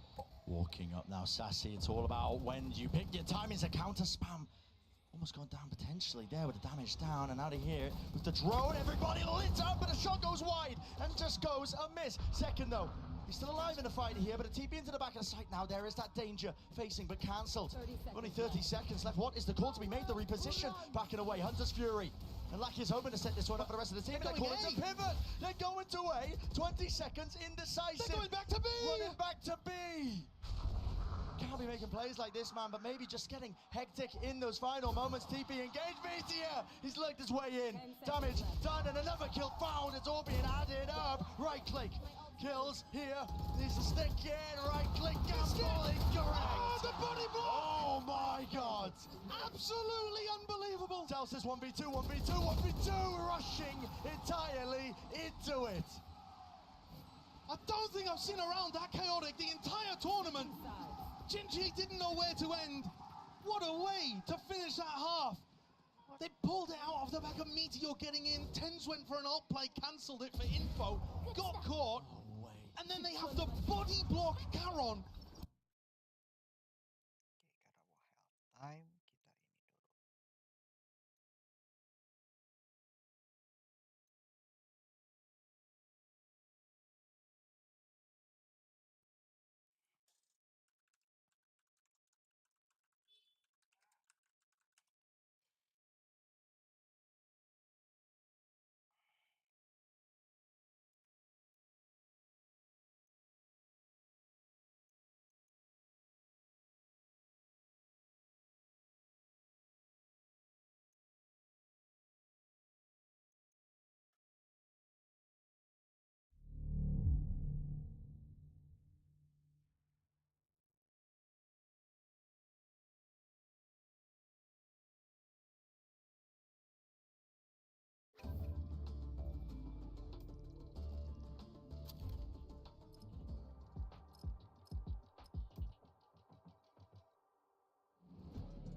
I think if we get the trophy, it's gonna be a really step up in his career, and the boys are amazing. I love them all, and let's go Sen! Come on, you guys know what to do. Sentinels!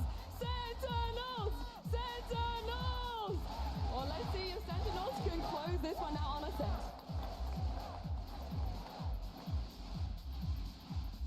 Crowd certainly rallied up here. Right behind Sentinels, trying to get it done. And a reminder, it is only TenZ returning to the final stage for Sen, but Sassy also making his third time here, both looking for another trophy. An elite group.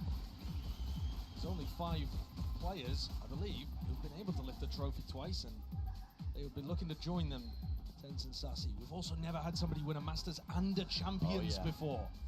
Sassy ended up overcoming this grand finals against the Demons that is Gen.G, would be the first player to ever do it.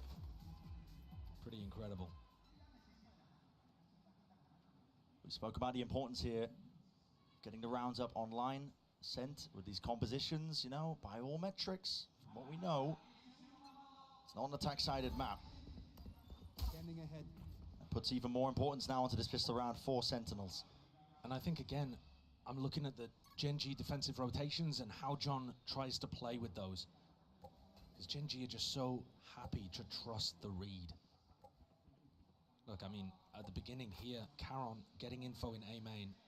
Oh, Bagi is going to start calling people back over towards B. They were thinking it was A. He's out open. They could be fast onto him, but they're not really going to be quick enough here. Just waiting for the drone now with a shock dust through as well. A lot of damage. Tagged him up. Zekken.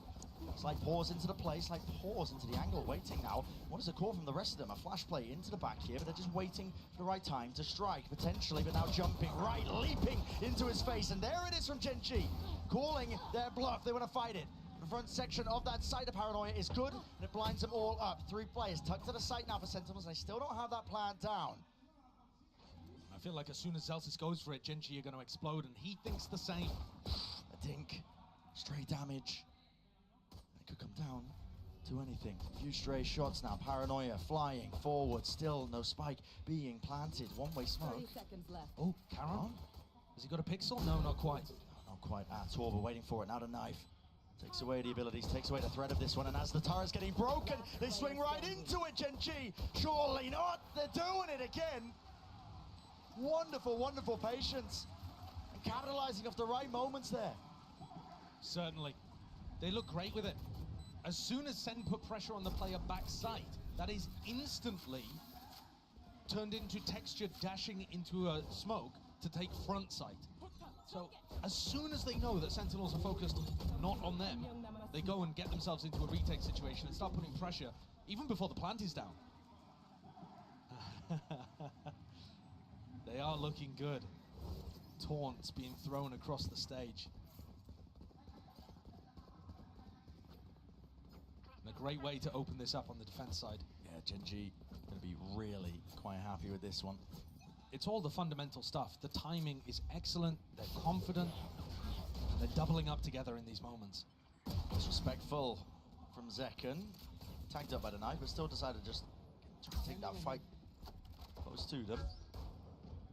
You're hoping that Gen.G players were not posted on an angle and trying to take a fight aggressively, when actually I feel like that's the way that Gen.G plays. They're not afraid to try to challenge angles. They're not the kind of team to just drop back and keep giving up room over and over again for free. They like to disrespect utility a little bit and post up. Clear game plan here though from Sentinels on their eco. And use a flash to re-clear into A main, make sure that the orb gets loaded up there onto Zelsis. It's only a few away from his ult, so they're just thinking ahead here into this round. Yeah, but they are still quite a way away from this. And because there wasn't any damage in this round particularly, Zelsis is still going to be 3 away from it. Alan. Not particularly going to be helpful. At least not in the short term, I should say. Yeah, now they're going to be hoping for a bit of a plan here, but a Paranoia sent flying TP forward. Sorry lah lagi. HP sama nih Jet ini. Surviving, strenuous in the approach, but look at that, just a collapse straight into the fragment. The bullets. Ada player card so baru nih. Everybody surviving for Gen.G. Beautifully done. Now this is where I want to see what Gen.G have got planned. You see Texture buying the operator when the rest of his team is going for the bonus. It's not too crazy, lots of teams that end up going for that. But do they have a game plan to set him up? One of the other things that stuck in my head actually from listening to an interview from HSK was that he said one of the things they've tried to focus on is snowballing the game by utilizing their aim and aggression. Like, not by trying to make smart game plans necessarily, but by putting pressure on their opponents, by wanting to fight in moments like these. And Texture looks like he wants to take the op for a walk off the back of Sova utility. That's great information, knowing exactly where John is. You don't have to be worried about other sightlines. You're really worried. Turret broken. John, still in the lineup here. He almost got caught, didn't he? Almost got caught, but look at it. I mean, the dash still active. Texture. You can smell it, blood in the water. That's the same pace and anticipation problem that I was noticing before. Gen.G are quite a bit faster than Sen expect. Barbaros used to just try and cross Sentinels now. Scurrying away, trying to take control of A, but then there's a paranoia. Goes flying, actually missing onto Sassy. No clear connection, but he still maintains control of A main control. Yeah, 10's caught. Sassy dropped as well. This is looking like a monstrous bonus. I mean, this is beautiful for Gen.G. Sen never had an inch in this, never had an opportunity. You had both of the Flash players, Karen and Munchkin, looking to lock down Tree, and even as Sen tried to make some approach in that department, Tens was the only player A main, threw a paranoia, got caught in a smoke, and it's over at that point. You're in a 5v3, it's just done. He just wanders into this smoke, assuming that Karen must be focused on Tree, because that's where he threw the paranoia. And again, the anticipation from Gen.G is just so much better. They throw the paranoia and they're like, right, this is the timing that the A main player is going to take. Let's stop them. The awareness is so good. And again, from a player, Karon, who has not been a pro before joining Gen.G. It's insane. He played on an amateur team, and basically that was a long time ago. He frankly just got picked out of ranked. Ranked player on the big stage, but he's really performing. Unshaken against it. Flash re-peek. Karon knows to respect that one. He's going to be using the TP just to get the hell out of there. And a call is made again from Gen.G. All stacked up. Yeah, look at them. I mean, Meteor is already starting to rotate away from B. So confident this is going to be an A exec. Probably util expended here, though, with the dart fading away. Karon shuts that down, doesn't he? Tens forward at the Sheriff, but again, not too much you can do, not without the rifles. One enemy remaining. Sassy weakened down, full awareness of the positioning here. This is Gen.G, not just in control, they're running away with this map. It's Gen.G's map pick, but it's one where Kaplan earlier in the coach interview said they were feeling very confident coming out of their game against Paper X. And the implication there that the desk picked up on is that they were going for a 3-1 win by winning on Bind, Ascent, and Split. This is looking less and less likely the more rounds go on. I want to see John start messing with the defensive rotations. It's not something we've really seen. You need to be faking at least half as much as your opponents are over-rotating. And so far, they're nowhere near. Texture seeking out to ruin them here with the flash. Okay, return of the fire. Second, right back at you with the nades, rebounding. Meteor dodging over and around. No way. Second was blind as anything. Dashed forward to try and punish, but Meteor is tucked into this corner, and there should be that punish online. Karen seeking to relieve it.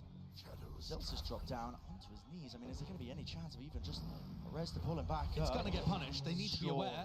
Surely picking him up. Zelsis there. No, spamming through the wall, but no kill collected. John QT. What a play. Meteor cosplay in effect. This guy has found the gaps and more. And another one to the collection. Sight opened up right when the team needed it. That's incredible. What a read by John. Getting himself tucked into logs because Meteor went down early and that was open to them. Huge play. Not exactly running a fake, but just challenging Gen.G for the map control and beating them. I don't think Tens is going to survive this interaction. But never doubt him. Well, I'll shut my mouth. Not the world's most important kill, but a funny one to end it. There was a bit of a disaster in the middle of that round, though, with Zekken getting full blinded. Was that a team flash, or what Looks even like happened it underhanded, here? perhaps. Yeah, I think it was a bit of a team flash play. He just full stares at Zelsis' flash. Bit weird, but didn't really hurt them whatsoever. John bailing them out of that situation. Not necessarily with his macro calling, but with a great solo play. Reading the game. The bankroll runs deep here for Gen.G. Sentinels that need to dig even deeper. To spread default to try to start the round. Not over-investing over towards A, but certainly making it feel like A, right? And this is where you start to see the defense pulled towards that A defense.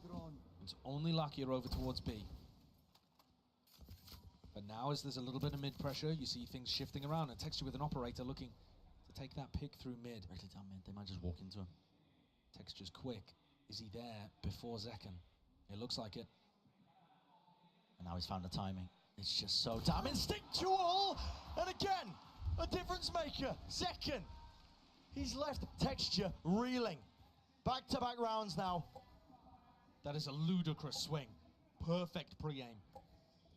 I mean, pretty much a pre-fire, I think. There's no time to react to that.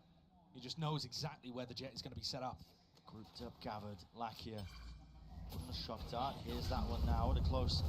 Nice. Almost got it. John, yeah, he was a critical target. It needs to stay alive with the lockdown now in play. What is the call to be made? Gen.G, how do you fight this one? Split up across the map here. I mean, it's just really only Munchkin, and they're just trying to get Lakia out of there. Hunter's Fury through and out into the spawn, into the location. 12 seconds left. They need to get this spike down and planted. Maybe to push this one back and away, but Gen.G, they're out of there.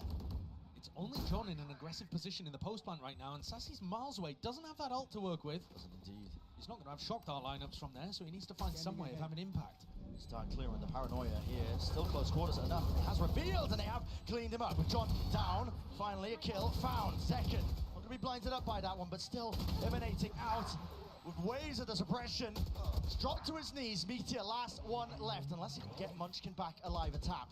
Fading out the spray here. 3 players left out in the open. Sentinels running over them. That was a difficult situation there. John getting caught in his aggressive position. Sassy way out of the fight. Zeka needed to step up, and he did it. This opener is sublime. And then he also follows up by being able to punish Lakia and to stop Munchkin. It's an amazing round from the star player of Sentinels. I say the star player. One of the superstar. Plenty to pick from. Plenty to pick from. So Sen is still making a go of this, even though Gen.G are in the lead. In the lead. Arguably still favoured, but they are starting to put a dent into that economy for Gen.G. The loss round here. Gen.G vital for Sentinels. They're going to be hoping for a flash repeat. Yeah, another jet duel. Dash just fades away. They're going to be using util of their own now. Paranoia even layered on top, spamming away. Exchange of lead. No casualties. Gen.G not over-rotating this time. Keeping a couple of players in mid, realizing that it's not a full commitment from Sen here. They're just fighting for map control. You could consider this a win, though, for Sentinels, because they're going to be going into a site that only has 3 players on it. Yeah. And that's assuming they commit to A. Munchkin gathering that information. As the nade ready here, as time runs short, John QT, hello. Flash forwards on top of it here, backing away, will get cleaned up eventually. The air is sprayed down. Fragment, nade, texture, and Munchkin all combined. And they have shut down his approach. Tens with ultimate, it's going to try to get into the B site and get the plant down. Yeah, it's an open site for him. Still rapid Sassy get there. approach. Sassy, he's picked them apart. Texture onto that rotation, but he's alone now. Tens is going to do a hell of a job to try and hold on to this one. Kieran sticking, no way. Up onto it, just gets that information. Now 2 players assaulting the position slowly, surely. Sassy's so far away. He needs so much, he needs so much. Sassy is miles away. Reinforcements are lacking. Makia seeking to disjoint it. That dart, it was fantastic though. Still playing Gak inside. kalah This one, ini Lakia shuts it down, but jagonya time sama has been bought. Tenzit, Sassy, Tenzet, does he think it's Tens. open to Apa Tens gitu? spamming away. Fix ini game Counters by juara. Munchkin, Iya. sticking from Lakia. Iya lagi Lan, Full bener. defensive setup. 11 now on the board. It's a nice try there with that dart, seeing if he could assist Tens while still being positionally a long way away. I think it wasn't quite planted in a spot where he was able to get the wall bang there. It's this triangle set up again over towards A, stopping Sentinels getting in on the A splits. It looks really nice from Gen.G. Anytime Sen have tried an A split, the A main players have not been able to have any impact. They're just sending a drone in there and they can't actually push the players from Gen.G who are killing the people on cap. The A splits are being defended immaculately. But look at this, Sen are so convinced that this is going to be defensive aggression in this round. Emang menurut Alan yang juara siapa emang? Sentinel apa They are ready Gen.G? for the Hunter's Fury play, a classic set play that teams would love to do. Really far back. Has pulled 20 seconds off the clock here.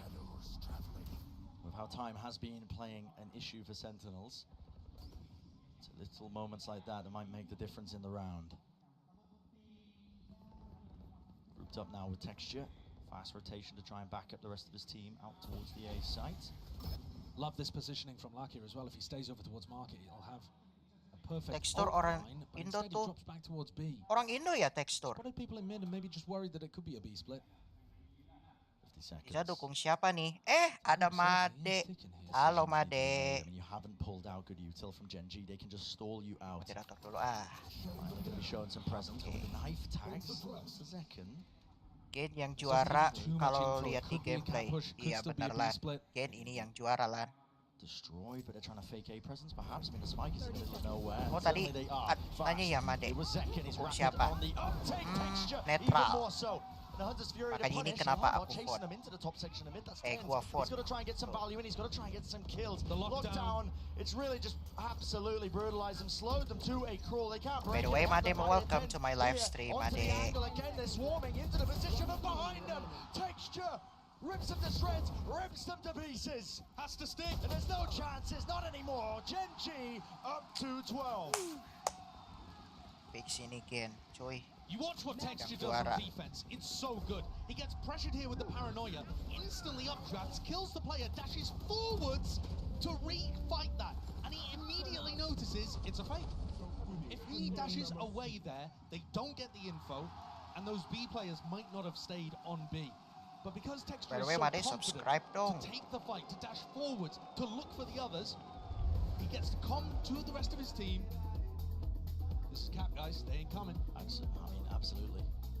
It's looking disastrous, to put it lightly, here for Sentinels on this map. Now, of course, it's not like the whole series weighs on it, but I think that every single map matters, and especially early on, you know, going back to what we were talking about. I mean, Kaplan in that coach interview saying they felt comfortable in the earlier maps in this series, Ascent being one of them, Split coming out. Let's go, Made. Icebox, that territory where it gets a bit messy. If Gen.G end up taking this map, they're forced to win out on Split just to continue that series, and then they will be forced to play on Icebox. And bearing in mind, Gen.G beat them 13-5. Ada yang cosplay Viper nih. And does Gen.G look like they've taken any break today? Does Texture look like he isn't performing incredibly today? I don't think so. The Sen players themselves shooting back a bit more, but I think they're also just getting outplayed. The teamwork, the way that Gen.G are playing off each other, and their confidence is just getting them so much more info to play with on their defense side. Thank you, Made. This defensive Ascent has been lovely to watch. Certainly feels like there could not be a better moment. Nanti jadwal live-nya gue bakal aktif di community post sama Instastory gue. Jadi sosial media gue ada di deskripsi. On the precipice. In through mid, that's Sentinels. All eyes on that now. Second with the knives. Grouped up as well. Might be looking for a flash peek through. Drone. Waduh, forward. Alan hapus ini, cok. Oh, doesn't break it in time, so that retracted. spots both players, and they're already up through mid as well. Parallel misses, Texture. Clean shot, rips it away, and this is Dreams being dashed out and away. John QT, maybe a chance. Turn with the one kill, but it's still a player disadvantage, and they don't know where the rest of them are. Into the corner, hello, finding Lack here. 3 versus 3, Munchkin going walkabout. Celsius dropped dead to rights. 2v2, still Spike in the open. And that control gained and gathered. Munchkin follows through with the fire. Doubled up now, understanding the win con. Smoke to block it off. It's all on Sassy. They know he's not close. Karen is actually looking the other way too. They've split up to form 2 1v1s. Could Sassy be given anything? He just doesn't expect them coming from spawn. No, there's no way you expect this, and this could be it. This should be it. The map done and dusted. Gen.G is ever closer to that title, ever closer to that trophy. But it's not done yet. The job isn't finished. They said that themselves when they won the upper bracket final. Just because we won here, they said, doesn't mean that the job is finished. But they're in a great spot. They're in a fantastic spot. It's yet to be seen if Sentinels can fight back. Don't go anywhere. You know you don't want to miss it.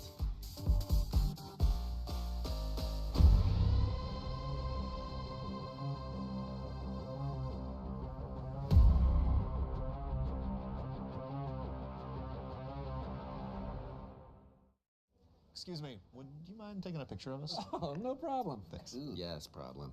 You need Verizon.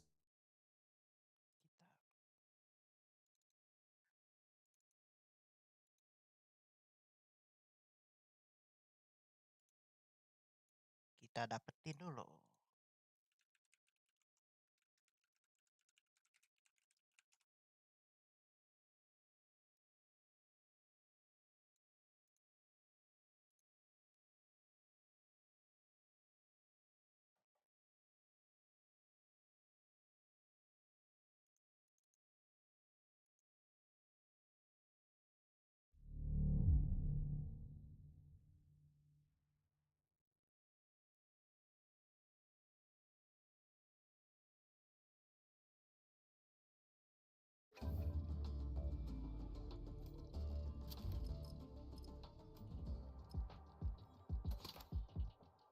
Aha.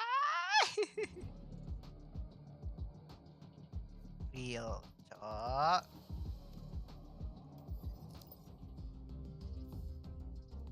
Lihat nih guys.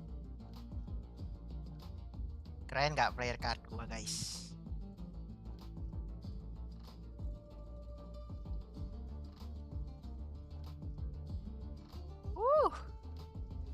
Demi apa? Gue dapat player card baru.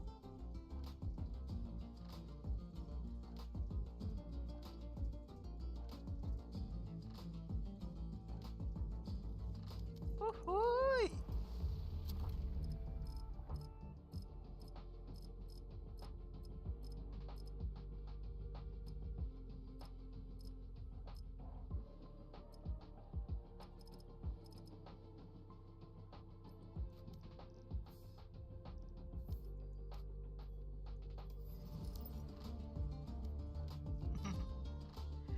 Akhirnya dapat nih player card baru, cok. Keren, keren, keren.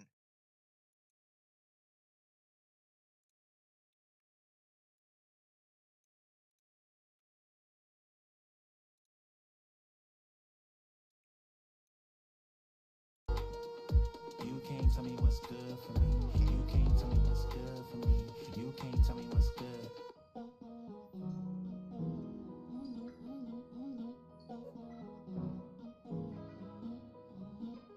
Everybody moving scared, don't know what the answer is. Told myself I say the word, speaking like a prophet did. Shit just feel like stranger things, upside down and overwhelmed. Chaos just to set you free, chaos just to set you free. Deep down, still in doubt, with a smile like a sucker. Seeking answers, all I found is you. Look, man, I don't know nothing. I don't know nothing either. All I know, I'm doing what's right for me. That might not be right for you. You can't tell me what's good for me. You can't tell me what's good for me. You can't tell me what's good for me. You can't tell me what's good. You can't tell me what's good for me. You can't tell me what's good for me. You can't tell me what's good. If everybody jump right now with the world crack. Feel the bang in your head like it's whiplash. Can you feel that? All this back and forth to be free. Cause you can't tell me what's good for me. With the world crack. Feel the bang in your head like it's whiplash. Can you feel that? All this back and forth to be free.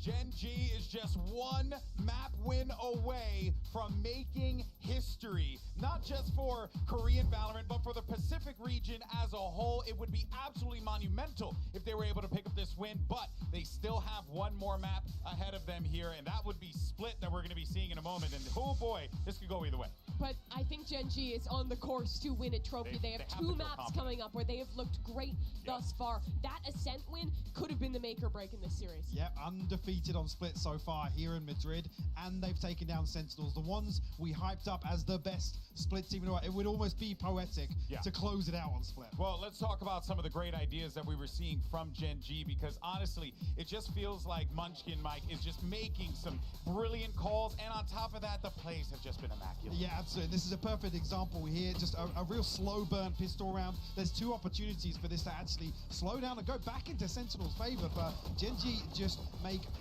the right decisions time and time again. There's a second freeze here where actually in the post-plant situation, they wait for the turret to come back up. It's just so composed. I think the way that Gen.G plays like pace is like no one else in this tournament. They can have rounds like this where they slow down twice, they take these pauses, they force their opponent to make a move, and then they have rounds where when they have an advantage, they're pressing it, they're going hyper-aggressive, they're relying on the aim. They're so good at breaking the timings, but also going back to playing this super standard style of Valorant that just makes them so hard to call against. Yeah, it has to be the most difficult thing for John and Kaplan to have to make these plays work against a Gen.G squad that just seems to have the playbook. One round you're playing against PaperX, and the next round you're playing against a better DRX. Yeah, no, real talk. Yes, that really is a great way to break it down. Of course, though, one player that we have to highlight as we, could maybe see him make history here for the region. It's Lakia, who, he's been in these positions before, but now not like this. This is going to be monumental for this young man who's able to pull this off. Yeah, in particular, I mean, he comes under flack occasionally, but here he's the second leg to kind of Munchkin's mid-rounding.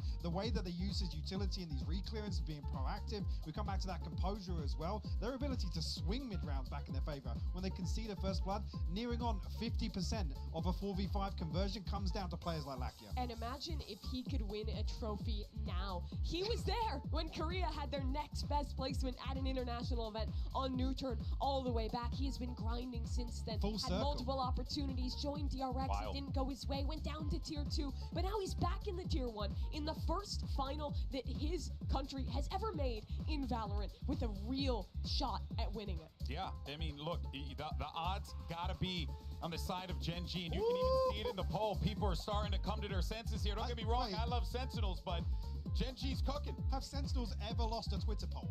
Regardless. They're making a comeback now. Oh, they're making a comeback now. But it's going to be a lot harder for them to make a comeback in this server here. This is crazy. The fans have no idea where this is going to go. Yeah, it's wild. Sentinels honestly shouldn't be winning this because they're going into Split. This has historically been their best map. They were excellent in Americas. They were dominating the early stages of this tournament, but Gen.G's on a 3-map win streak here, and they figured them out last time. The way they varied this place, sent some really hyper-aggressive pieces with the Raise Jet double duelist combo, took Sen by surprise. And the concerning thing here is actually, I think we've been talking about a couple of times today, Gen.G have been the ones, the benefactors of controlling the pace. And that was the story last time. Sentinels just seemed 2 steps behind Gen.G every single round. I think the biggest change for Sen needs to be on their defense, doing a better job of handling Gen.G's disruption. What they were doing so well was fighting forward and shutting down Sen's set retakes. If they can't make that change, if they can't come back on a map that has been their best, Sentinels will be out and Gen.G will hoist that trophy. Will we go to a map 5? I know the crowd wants it, we want it, but let's go ahead and see if we get it.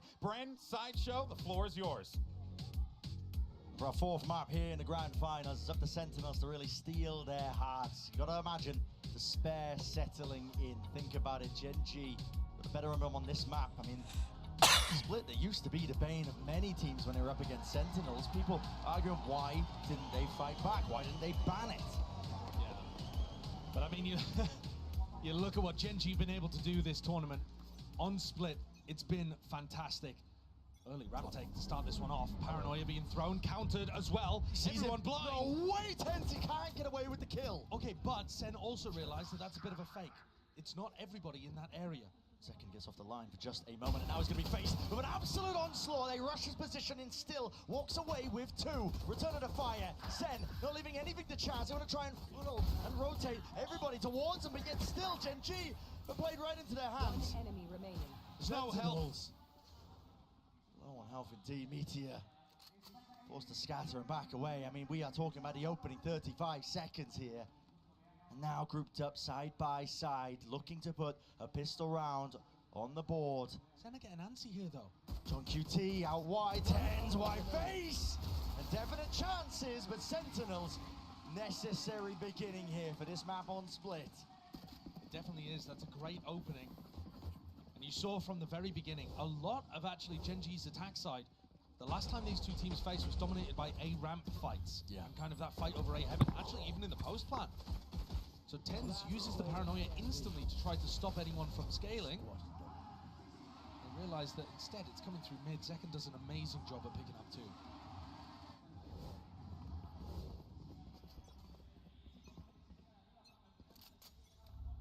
Gotta remember, this is still Sentinels before getting smacked around by some of the APAC teams. Still one of their better maps here. They might just try and jump onto this one, but Celsius spotted out, backs away, not getting caught out into the open. Still, a few stray shots in. One of the key real win cons for Gen.G I found as well when you were revisiting, the split map when they last clashed and played against one another, was Celsius kind of getting caught out in the open. On top of those mid fights, or at least the A-ramp fights that you were talking about earlier, Josh. Yeah. I mean, they in the previous time these two teams faced, they tried to set up a high-low in mid and just dropped the orb and faced into 4 players. Yeah. It was brutal. This time, not going to go for something that risky on the follow-up after the rifle, after the pistol. Have given up a lot of space, though, to Cam. Spotting out the tippy toes. And this is a very classic position for John's Cam. Gen.G are going to know that. They break it. Zekken's the only player here. He's got to get safe before the wall goes down. And Munchkin, almost getting caught in mid, will die to TenZ. I might be looking to swarm here, just a wide face and peek John. He's under attack, and finally, he's going to have some reinforcements. Just allowed into the side here, but everybody survives. Could have got dangerous, could have maybe got expensive, let's say. Oh, but it's a good, clean finish for Sen. John Cudie's been fantastic in an anchoring spot. TenZ always sends a really nice smoke, and John's got cages he can play around, traps to catch people. It's very effective. Yeah. What doesn't work is when they lose the early round fights right off the rip. Gen.G now with rifles on board, looking to try to dominate B main by the look of things. Meteor was acting a bit as the lurk. And it looks like he is again separated from the pack. Good time for Sen to try and cook something up here in their bonus round, and fully grouped up this time. Nothing to chance, is it? Flash through, no connection with the orb dropping down. Well, not expecting it, but he does dash into the open. There is that follow-up. Now the reaction. Gen.G fast on the approach. TP forwards by Karen, and they have cleared out that B site. I do like the way that Gen.G balance between pushing aggressively in post plants and waiting for the flood defense. This one, just waiting to see if there's a reaction from Sen. They know that the economy's weak, expecting the flood. Picture spotted. Nade as well, stunned up entirely here. Sassy so fast of it. Zekken combining with that approach here out wide. Munchkin seeking to at least relieve that pressure and damage and offset that disadvantage. Still locked down onto the pillar angle. They wait a pause, but now the paranoia allows him to play it a little bit deeper here. Smoke now, propped up. Zekken is one, he's got to be healed. He's going to top back up to a bit more health still. Got to think Gen.G, it all comes down to the way these fights get taken. Zekken from the side. Temple taken out of Keron inside the cage, dominating but cleaned up. Munchkin in the back, 1v1! No bullets, no chance! Munchkin with the sidearm saves the bloody day. Well, that's an extremely expensive round again. Sen on the bonus, creating pressure, applying danger. Pretty disastrous dash there from Meteor, actually. Player who has really impressed me with how much smarter he seems than on previous teams. Yeah. And then grouping together to try to flush out these people one at a time. Just a little unfortunate that Zekken didn't have more loaded in the clip. That economic damage is going to mean one Guardian for Gen.G, so it doesn't even have that much effect. Potential for another large fight.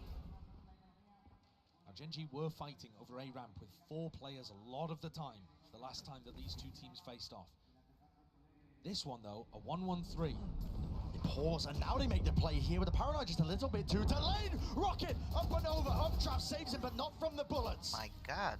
You're falling, damage done to texture. Nade nowhere close, so he will survive, and Lakia is in mid. Yeah, look at this awesome response from Lakia, realizing that Sen have overcommitted to the A ramp fight. He takes all of this space. He tells us it's not going to be expecting this, not going to be expecting this. What still lands it. What a flick, what a turn. That is insane. Forced to pivot now for Gen.G. He's not an option. So they go back to what has been working for them. They've been doing a lot of these mid-round calls. Group up, collected together. I'm seeing brute force and win these fights. I'm seeing pings on the minimap, Bren, that indicate they want to push through B Heaven into spawn. I don't know exactly whether they're going to commit on that. The cam is going to spot them. 30 seconds left. Just about. Snake bite, though. Yeah, look at this. They're looking to try to take the fight towards stairs while Munchkin plants. Has got a plan. He was trying to pit. Goes down entirely here. The trades online now for Sentinels. Obliterating any chance here for Charon to even stand toe to toe. He'd have to hit those shots, and he can't quite manage it. A supremely better beginning to this map for Sen. Putting the pressure on Gen.G, dealing, I don't know how, but dealing with Lakia coming through vent. Gotta see this again. Oh, what a flick. That's an outrageous one. If Lakia is able to get that, the whole round just pivots. Yeah. All laughs in the Sen camp, not letting the stress get to them. I mean, I assume that there was an amusing reaction from Zelsis in comms as well. He seems like the kind of player to do it. But that's broken Gen.G. All of that damage from an expensive bonus round. Here. I don't want to count them out, but the economical advantage is massive for Sen, and they needed a hot start. They've got it. You're right, we're feeling like you can't count Gen.G out. I mean, this team made a name for themselves as well, just in qualifying for this event by winning so many of these rounds where they weren't expected to. Shouldn't be as much danger, but you never know. Molly's flying overhead here. Quickly into the approach here. There's a paranoia, and there's pillars close to it. Players getting beamed down and ran down. Showstopper rocket out wide. With Zelta's falling, John QT left scrambling. He's trying to pick up these pieces. Pit collected and corralled now. It's only up to him in a 1v1 second. Maintains that composure and holds down the fort just when his team needed it. What a savior for Sentinels. 9-3 to begin.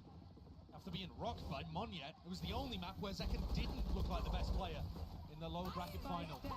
But this one was so dangerous. Oh, yeah. Texture did as much as he possibly could to make this one a win. John taking out Munchkin though, dropping the pit, set Zekken up for success. So much danger in that round. Pumped up after that one. Gen.G have just looked so crazy whenever they're at a disadvantage. In the series overall, they're still winning a third of the time when they're down a player. Never mind when they're on their eco, you know, that you can just never count them out. Almost unheard of entirely. And again, it's a fast play from Gen.G. They're going to get access and gained over towards that B side, but now a fight into the spawn. Texture spamming the appropriate angles. It's running and cutting at play, at work. That's purely just off of a read. Maybe even just a sound cue. A great read, though. And now Texture looking like he wants to get put into the smoke, or at least avoiding this flash. Texture's going to get valued. They're not going to clear him out as well. They topple and fall, and they collide right into him. And that's more like what Gen.G were up to previously. A great balance of sometimes waiting for the flood if they anticipate it, and then if they're not going for the flood, trying to disrupt the Sen retake. There was a lot of talk about how incredible Sentinels retakes were.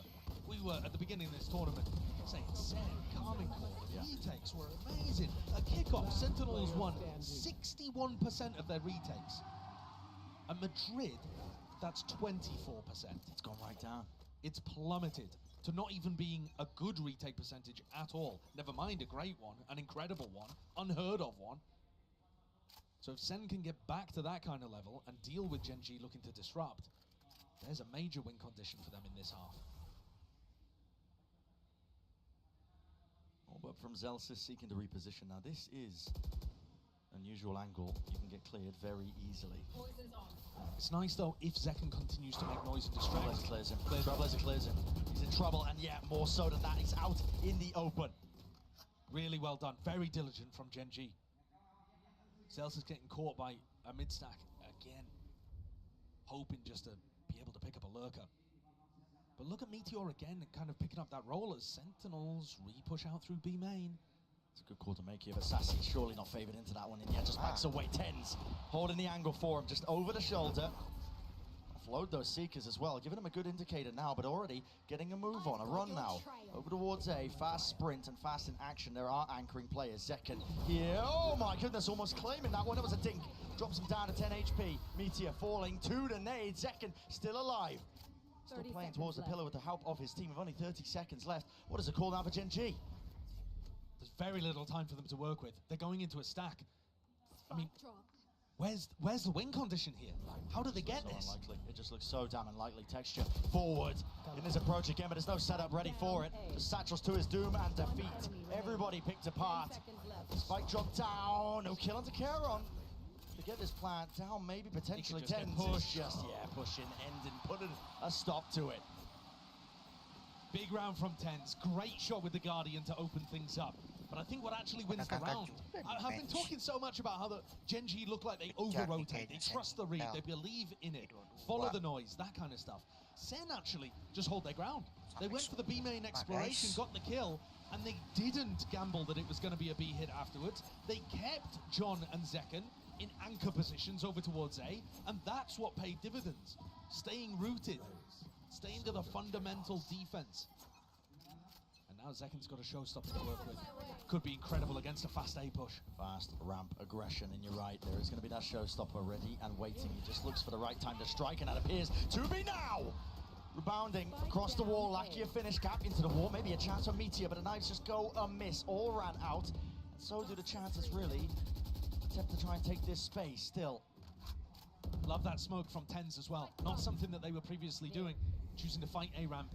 But now just making sure Gen.G have no opportunities to take this fight. And if they do, Sen tripled up, looking to drop the wall and take the fight on their terms. They Paranoia, no, the Paranoia Texture! And Meteor, they combine their might, and Sentinels, no chance entirely. It's all gone wrong. Brutal.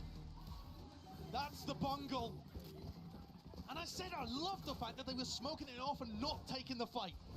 Made me eat my words in about a second and a half afterwards, as they just sent the Paranoia, missed it, and ran in one by one. That's a tragic misplay, and looking so similar to what was hurting Sen on their defense in the upper bracket final. It's an advantage situation they're in. Yes, there is simply no need to make a play like that.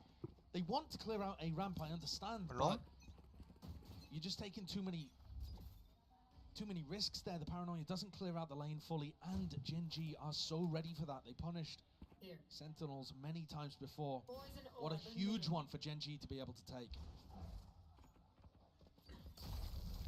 And frankly, against most teams, Sen would get away with that. But Gen.G are so sharp. Their positioning is so good over towards A ramp. Despite that shakiness at the beginning, split, undeterred, Gen.G have that economical advantage. Even the showstopper for Texture here should be looking at that fourth round on the board. Texture got an amazing showstopper round against Sen previously by doing pretty much the same thing we just saw, stopping them fighting A ramp. Its anchoring players are going to get tested. It's unusual for Zellsis to be here on A. Let's try and play around these smokes here, but with the wires taken out, he's pitting. Pitting early preemptive. Paranoia will not connect there. Where will the rocket go, though? That is the question. And fires it straight into Zellsis. He's dropped, and with that, the pit. It's an open side out, open. Still, looks like a chance to take this fight, but they're not anticipating it.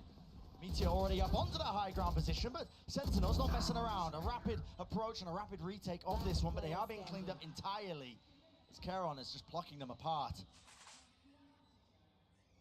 Munchkin ready to stop anybody going through A heaven, but the players on site had already done his job for him. Second. Tries to make the most of it, but he's going to have no chances there. Gen.G getting a couple of huge rounds, back to back, to put the squeeze onto Sen. After Sen had got such a great start to this map, which was exactly what they needed. Great read as well from Texture. That Zellsis would not be playing inside the ultimate because he's scared of the showstopper, and instead would be over towards elbow. And even if Zellsis wasn't there, that's a spot that John loves to play in. John also, without the cage he normally uses to flood from CT into elbow, wasn't really able to help Zellsis there. Or perhaps had already used it earlier in the round.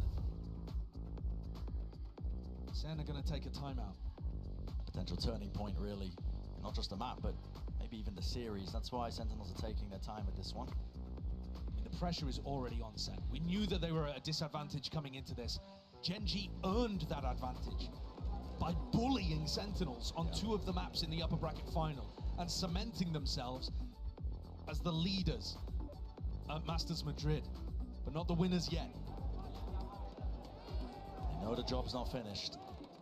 That's why they're taking it 1 round at a time, because it's not just the hopes and dreams of their country.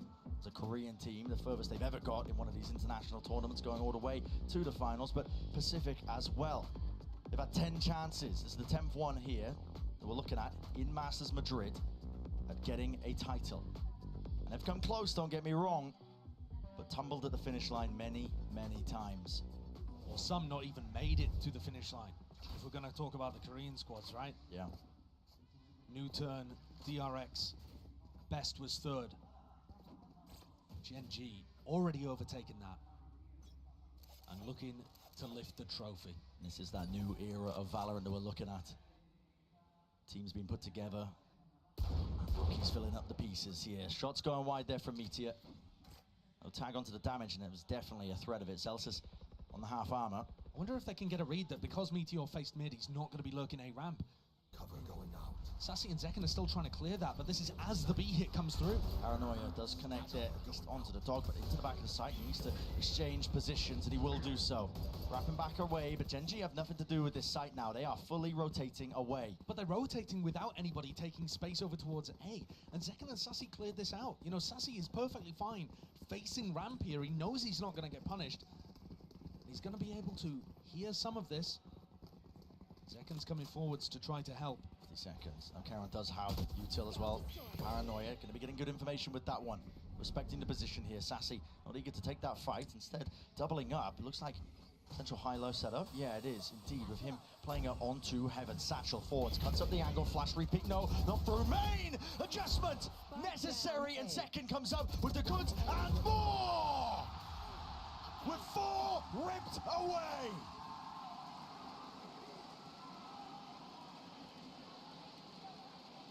I'm not sure if Zekken's asking the crowd to appreciate or telling Gen.G he can handle more of them. Spike down A. The flash play from Sassy cost him his life. Makes him look worse in terms of the stats, but it was exactly what his teammates needed. It fed Celsius in through the back into Heaven and also allowed Zekken to try to contest the main players too. What a spray control. He's 17-7. Leading the charge, doesn't even cover it. Here. Almost dragging his team for some of these rounds. Friend, the most rounds that Gen.G have dropped on split this tournament is 8. And Senna looking good to maybe make it 7. Add a few more to the tally perhaps, but maybe speaking too soon. We know how good Gen.G are. And they're so good at, in the 4v5s. Yeah. But look at this. Sassy and Zekken realizing that if nobody's there, they can take the space. Disrespect. Zekken knows if he gets one more kill, he's got a showstopper earned, available for him to just try and get out of the dodge. The trip will give him the timing here to potentially make the play. There it is, flash through. TP pass, broken. Backs to the wall, backs to him entirely. No way! The movement, the twists and turns. Looking like ballerinas out in mid. Zekken goes from high to low, but Sassy's here potentially as the safety net to clean it all up. Maybe your time to strike, son. Step up to the line and really reward the rest of your team. As 2 topple and fall texture soon after, and the movement, wide swing, wide face. Lead maintained for Sentinels. Vital, necessary, essential for it. A relieved smile on the face of Zekken. No need for the replay, I don't think. After picking up 4 in the previous, look at that, hand on his head. Thought he'd ruined it. But his teammates were there to pick things up. Huge from Sassy, who gave his life to make Zekken's play work in the previous round. And what a read from Sen as well, that they can get away with that, because Gen.G group up so much in their attack side. They talked about that, they knew it coming out of the press conference after the upper bracket final. Last round of the half. 10 seconds down already, and look how aggressive Sen are. This Trailblazer, I mean, it's so deeply pushed. Yeah. Constant information. I mean, Sassy is pushed entirely. He's given him the full information now, just calling it out to the rest of his team. It looks like we're watching Gen.G on the defense, right? Just believing in the read. Taking that liberty. Celsius cannot peek into that many players. But if you allow them to walk up mid, Zeken's death earned him a showstopper. No way. Sassy can't die here. He can't take that level of risk. He's just looking for the information. Gen.G, all eyes now on the B side. There'll be trips waiting for him. The nade should clear at least one layer of it. Smoke's now up with the paranoia through, and it's a call made to flood right back into it. The rocket damage done, but already Texture right behind, snaps back second. Shuts down the adversary, shuts down the nemesis. But does he anticipate this? Yes, he does! Movement sublime!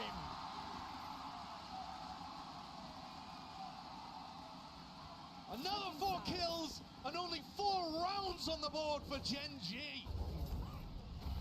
Sen were held at 5 in their matches against both of the Pacific teams here.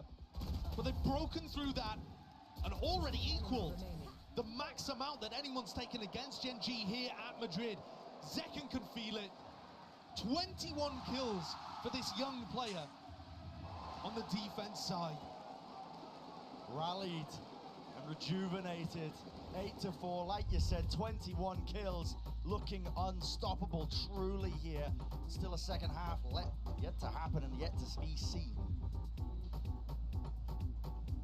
To all the people following us at home, I must take this break to show you all how incredible is the Spanish crowd that we are having right now on Madrid Arena. And for that, I'm going to use my mother tongue. Para toda la gente que tenemos aquí, amigos, sois un público maravilloso y vamos a demostrarle al mundo entero que como vosotros no hay ninguno. Así que quiero saber con quién vais. Primero, ¿quién va con Sentinels?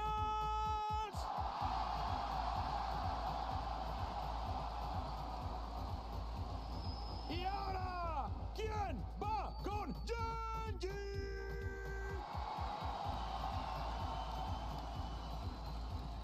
Amigos, vamos a dedicarle un aplauso a toda la gente que estáis aquí y también a los jugadores, todos juntos, lentito. Primero, uno, vamos.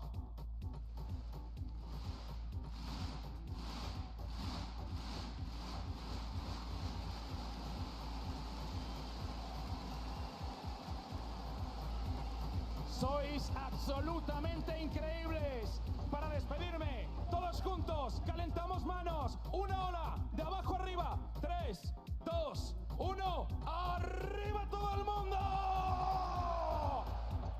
Madrid, sois increíbles. Disfrutemos de esta gran final. Hagámoslo juntos, hagamos historia. Porque como esta final, no hay ninguna. Friends, on home, let's go back with this banger.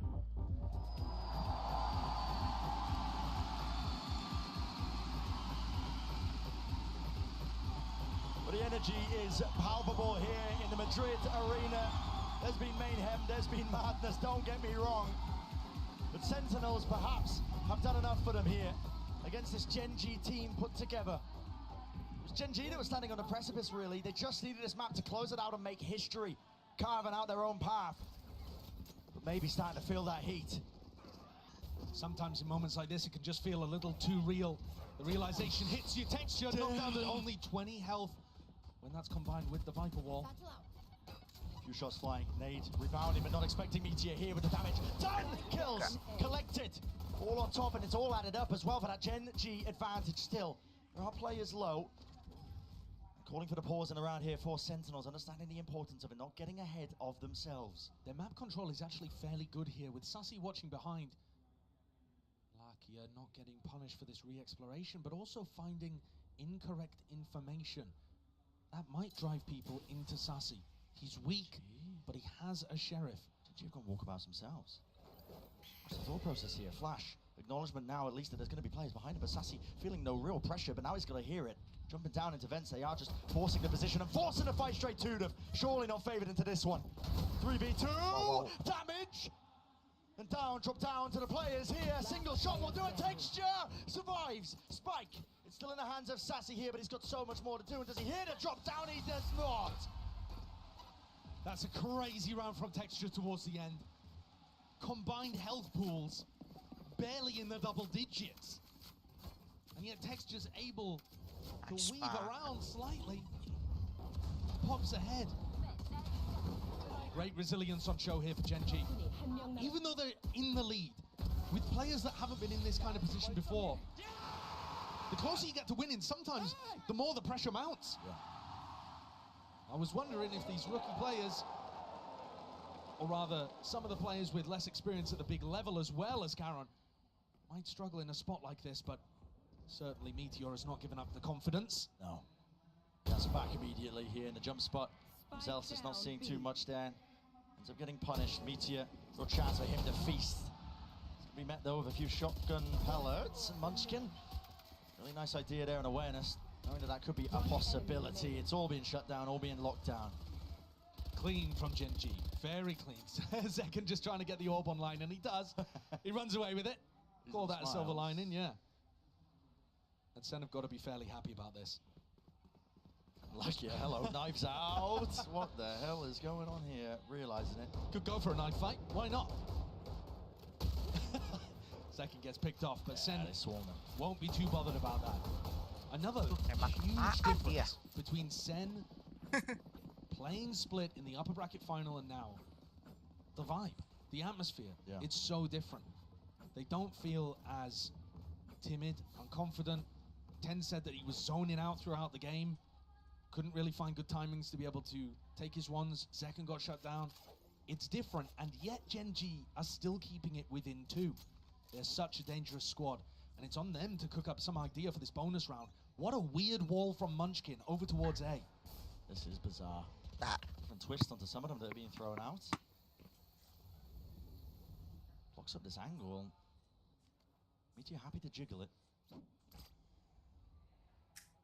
They could have crossed onto either side here. Okay, there it is. Just spotting the one and now backing away. Munchkin. Did he miss that timing? Was he going to be aware of it? Meteor close now. Tucked to the corner. Trailblazer, any seek or attempt to punish this one. Might just be met pound for pound. 3 players grouped up mid. Also being explored here, but the first kill. Damage done. Meteor dash to disengage away. And Lakia. They're going to get caught here. Covering fire. You're right. They are getting caught in all sorts of positions with Caron falling. Zekken creeping and crawling. Whoa. Texture though. Back at it again. It's not quite enough still. It's an overwhelming advantage now for Sentinels. Exactly where you are. I'm watching for this again. Texture caught. So much value out of this position over towards Vents. Again, feels like a hard read from Sentinels to me. Baiting them into fighting over A ramp and then just creeping up mid with the contact play. Any time where you see Sen taking mid control without using Dog or Boombot, you've got to call it a hard read in my opinion. They just know that Gen.G love to group up heavily on sides of the map, and this is where you're finally seeing that adaptation, abusing the holes that Gen.G cause by trying to stack players. It is difficult though, because if you get the read wrong, you're just walking up mid into a crossfire. Meteor is now going to have an operator online. Okay. But he's holding very far back over towards A. It's not a position where you're likely to get too much value. At least not in the early round. Looks like Gen.G were setting up for a punish over towards B. Yeah, and at the very probably least... because Zekken's one away from the ult. Yeah, it also allows them to get good information behind Zelsis's orb, which he's put at the front of B main. And now as it goes down, Gen.G knows that there's nobody over in this area of the map. Be clearing a push with the flashes out into wide face. Really wide face, but all the kills eventually being collected and traded there by Caron. Meteor though, got a miss though to where these potential players could be. Good information, at least with the acknowledgement there. Trailblazer finding the target and the mark, but really chaotic situation. Pings on the map though, Gen.G are aware. Yeah, and I don't think Gen.G are actually gonna think that it's a full commitment A heaven. You would expect Zekken to be with the play here because he's one away from Showstopper, he's the entry player. So the fact he was in market, I think, has scrambled Gen.G a little. Yeah, they're all over the place this time, less trusting of the gut and wondering where the hell these players have got to. Ten's almost going down there, out to the open. Meteor left to anchor now on his position. He's being assaulted and swarmed. Paranoia is good, shot, missed, going stray, still walks it down onto this angle, but look at it, they've just absolutely overpowered them. Really beautiful attack side from Sen. Gorgeous calling from John Cutie, from the whole team. Contact plays. In the previous, contacting up mid to pinch the players over towards A heaven. This time, going for a semi-contact all the way through A heaven. Caron just caught a glimpse and gave up the game. Take a look at the replay as Lakia saves. Look how deep they are before Gen.G get the read. And to me, the biggest strength of Gen.G on defense is the fact that they get the reads. They either play aggressive or they re-clear in the mid-round or something to give Munchkin that gut feeling that he's going to make the right call. And I think you could see it on the minimap there. Gen.G were so spread out. Even after they re-cleared B main, spotting Zekken with the Trailblazer in market was a real head-scratcher for them. Love what John QD's bringing out here. You can see that they've put in a lot of effort. And what a tight turnaround for Sen. They had to play basically the entire time since losing on Split. They haven't really had a break to work with. No. Gen.G are the team that should have been able to pull adaptations out of it, but it's harder when you won. It's actually easier to learn from your mistakes. Yeah, That seems like what Sen are doing. Gen.G now calling this timeout, seeking a few adaptations, because they're realizing with the map slipping away from their grasp, Sentinels holding this lead, looking more and more likely that this map 5 is just inevitable. Now, map 5, Icebox, would be good news for Gen.G, but a lot of it has to do with keeping up that spirit. I feel like it's difficult from the outside to understand just how much mental game there is involved in Valorant. If you lose your confidence, if you hesitate, it doesn't matter how good your game plan was, how good your ideas are. If you can't execute on them because you're feeling the nerves, feeling the pressure of the moment, you're going to let it all slip away. So that's what I need to see from Gen.G here. Even if they're not able to rebound on this map, which I'll be hoping they can, that they're at least keeping their heads above the water. Toss the hesitation to the side here, trust the gut, make the plays. That's what carried Gen.G so far all the way to this grand finals. You can't lose your nerve here, not when you're at the finish line. So this is the Viper wall now being put over towards B. That is a difference. Normally Zelsis has been putting in A and the orb on B. What's this? But it doesn't look like Gen.G are thinking it's a real threat. It's only Munchkin in this area with a Bagi. I've seen Gen.G do work in spots like this prior, especially inside the orb. Hello, Munchkin. There's the dog now, breaks it, will let loose that snake bite. So covering the retreat, but at the same time, John QT here anticipating every single play. Getting two, there's a job well done. Karen did return that fire, but Munchkin pushed back and away. Snakebite vulnerable. Boombot in his face, barely dealt with. Still alive and kicking the Meteor. Rapid on the approach, rapid on the uptake. They didn't help Zekken. Zekken got into sight, and they were scared. Scared of the Buggies, scared of the Snakebites coming down. Something caused a hesitation in Sen here, and it's a 3v3. Still with knives on the other side. Fear might cost you if you are Sentinels, Karen. Touch close, not quite concealed, only good for the one. There's that instant trade. The Meteor's way ahead of you. Look at this guy, already taking a position forward and tucked underneath. He's picked up a rifle, and this could be the playmaker. Real time, watching it play out. It's like a car crash in slow motion, but a tough plant. Not anticipating it, labored in that 1v1, or 1v2. Sassy removed. Meteor, what a play. The anticipation again of the rotate coming through before Sen had even realized they were going to end A. Meteor knew it. That's trusting your gut. What we were talking about, having just no hesitation in terms of the way you make these plays. And yet for Sentinels, I think it was a bit of hesitation. If they'd bullied their way through Munchkin's setup on B, they're probably there to help Zekken, maybe even trade that out. Listen, there's a possibility that it all goes wrong as well, but that's how dangerous Gen.G can be. Solo and HSK looking like that's given them new life. Wind in the sails. Yeah, you can understand why. Zekken does have this showstopper. Critical tool that they could be using. Maybe swing this round when the economy, well, a super heavy investment. Gen.G should have some money just left in the bank, but if they lose this round, it won't look ideal for them. Zekken was dominating on the defense side. I think he ended it with 23. Hasn't quite been able to find the same success, but here he comes. Yeah, just following it. Not going to be leading. No way, Meteor! Plucks him out of the sky. Didn't get cleared, he was on top of the box. Yeah, the threat of that rocket is just negated immediately. Tens though. He's looking for timings of his own, and this is the right time to take them. Got to play riskily now when you're a player down, especially against a team like Gen.G. Texture. Stacked. Oh, they just missed the timing. Texture. He's going to spot him now. Tens doesn't see it. Tens called He's out. a dead man walking. He really is. Should not be getting away with this at all. In fact, Texture not even worried about it. His team's going to be calling for it. He wins the fight out. Munchkin taking that one alone, but already it's Texture sees the advantage, and now that close position, tucked to the corner, punishing the AWP pick. Himself is wondering, how the hell did he get there? 2 players to stand, but turning it down, and Meteor turning up the bloody heat. All up to John. Again, another Sen player in a 1v2 to end this situation. Not favoured. 25 seconds. Doesn't know where Meteor is.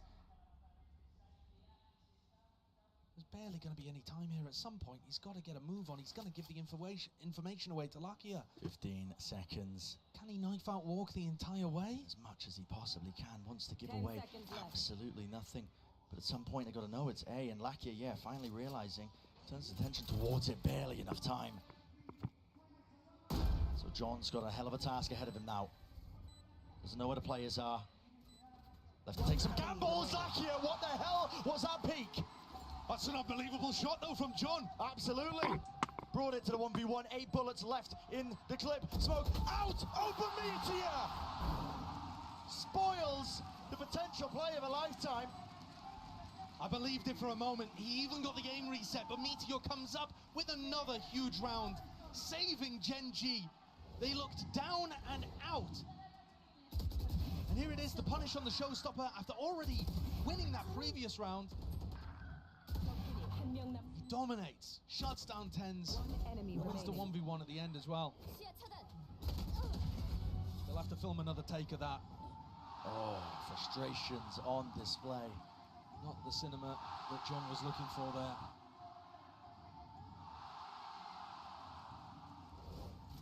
I believe we're going into a tactical timeout here as well. Yeah, there it is. Yeah, timeout for Sentinels then. They've just lost 2 rounds in a row. And things have gotten very scrappy in the middle of them. I mean, the engage up into B Heaven seems to make a lot of sense there. Dog, showstopper follows it. They just weren't expecting there to be 3 players. No. They had the audio cues that they were chasing one away. They're expecting another to be hard anchored on B. They just don't think the Meteor's also going to be there.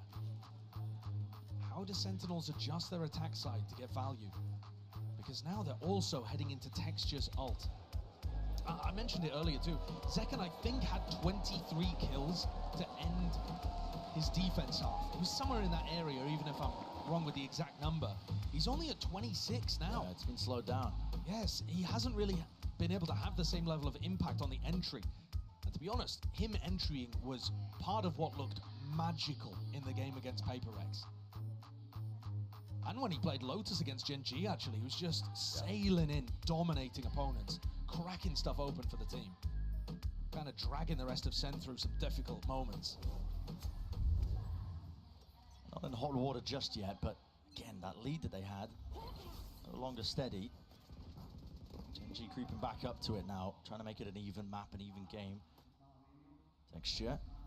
Got that showstopper here. Caron setting up the play out towards Ram. That's pretty risky, actually, giving away his positioning there. Intense is taking the timing. Smoke out. Texture, though, with the rifle in his hands. He's the one who has to really land this one. Shot! Crouched up. Not expecting that. Too many players to account for. Texture falling. Caron now with the judge. Now, I've seen this one before. If they walk right into him, there could be trouble. Yeah, but they've got the Cypher off. They see that he's got that weapon. They want no piece of that smoke. Now a maneuver all the way over. Lakia out wide, trying to anchor this position. Follow through with the kills, and they do trade out those available plays. But Caron, TP in the fight, in the mix, inside the smoke, trying to dominate this one. But he only has the judge. What can one man do? Not enough. Hit. Lay it down for Sentinels. They're not leaving this one to chance. They need to clean it up now. But Munchkin, the IGL. Does he anticipate Zekken's forward position? He does not. So, 11-1 now on the board for Sentinels. Off the back of that timeout. New lease of life on their side. And that's a great attack side call again. Sen are really adding fake plays into their game. Yes, it's this one that opens up the round officially on the kill feed, but the whole reason that they're able to take that space in mid silently is because they created pressure A ramp and then got knowledge about where Caron was playing and knowledge that there was an opening in mid they could take advantage of. Last time we saw Gen.G on a broken buy, they won the thing. So don't count them out here. Definitely have the tools to do so again. But I mean, their positioning is, it couldn't be more wrong at the moment. Munchkin's got to try and hold it down with the judge until the cavalry arrives. Going fast onto his approach, but now they might just be. Still that judge. Prime position to really get some work done with this one in the close quarter avenue. Still they dash past him. They don't know where he is finally. Dealing with him. But that push down mid has turned into a fast flank with all four of them. The trip. They're giving it away, but are they going to be aware that there's this many players? No reaction from Sen. They're not trying to take space elsewhere. No. Holding the ground and snared onto the site. Now from that high ground position, spam through, but Ten's not being baited with this one. Texture, how has he got that? Opened it up onto Zeltis, rocket, rebounds into the bag, kills, collected, and there's a 1v2 out of nowhere! Caron delivers. I'm telling you, man, you cannot count Gen.G out. It's another thrifty for Gen.G, man. And it's Sen not being quick enough, not realizing fast enough that everybody was on the flank there. You know, from our position, seeing all of the perfect information, it seems obvious. Okay, you need to take screens control. You need to be able to take heaven control there. But they didn't plan for heaven, and they just all got stuck on site. They were expecting there to still be some people over towards screens or ramp or heaven. Yeah. And Gen.G's mechanics on display. Yeah, absolutely. Meteor to open, Texture's ult, and then Caron closes. The three heavy hitters. Putting in work. 2 rounds stands between them in terms of that equalization. Again, looks like a fast play out, and it is. Gliding forward, Selson goes down to his own nade and takes a with the damage follow-up, the rifle in play. GEN.G is so fast here, just trying to follow through with Sassy. He's already gained that ground here, but they've lost too many players. Surely. I mean, Gen.G don't have that many holes in their defense side either this round. Munchkin's already keeping B main control. You know, you've got Caron looking for the lurk play too. Yeah, he's taking that real quick. That was just an attempt from Sen to try to up the tempo. Use the fact that they'd faked fast A control earlier. But I think as soon as you saw the cages come through with the blast packs. This is a full investment round for Sen. Yeah. You lose this, the economy goes tumbling once more. Gen.G up to 10. But maybe, just maybe you can find this kill. Zelsis! How's he getting away with it again? But the movement! They can't use that. It does pull the Gen.G players away slightly, but as soon as the plant goes down, Gen.G are going to know that they have to focus on B, and Zelsis is going to get rooted out here. Not again. No! Not again! No way! The 3 versus 3. 30 The discipline, the diligence, paranoia sweeps through. Now the Seekers over the top with the flash, trying to hold his ground. Sassy does not go down. Pillado, blade up, double up, guns need to be out, and AI in play. Finally, Lakia. A 1v2 finds the first. Next one on the cards. Get out of here. It's lights out.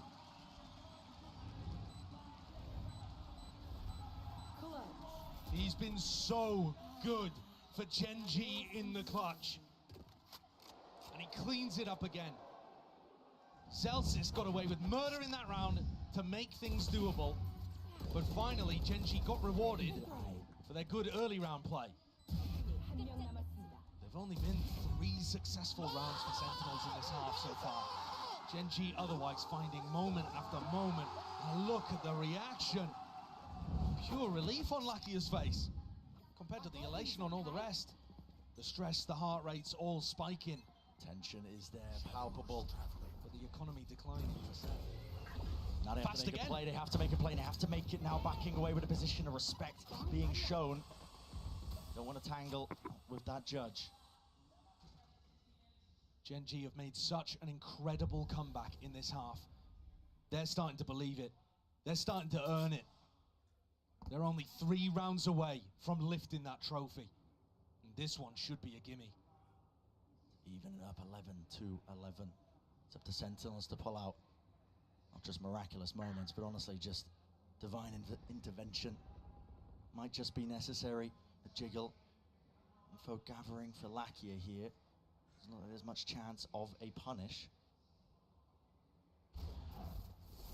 Here's the dog trailblazer broken, denying. And he's sort of grounded, he might be able to gain Meteor. He's up close and personal now with this rifle in his hands. Does he anticipate this kind of danger? It's returned, at least with the fire, but he's already gained 2 kills for his team. And now GEN.G wants to put a bit of a move on here still. Doesn't have a rifle to take that fight. Dodging, ducking, weaving. Finally, the run and gun in action. Sassy, sticking his plan down. Very nicely done there by Sentinels. Lucky had just given it away a little too early by taking the shot. Missed it on John. He's opened up a chance for Sen. Post plants look good as well, honestly. They do. They've also planted so that tens could get one and then ult away to heaven. Possibilities now for Sen. Twist and turn and find themselves up to 12 here. Paranoia's exchange. Okay, the nade just dodged the bow with the TP. Engage. Texture. Matters into his own hands. He's just blitzed his way onto the site now and out through the back of it. Neurofem. Maybe some false information, but they are looking everywhere now. Smoke. Drop down. Texture. Sticking. Half. Denied.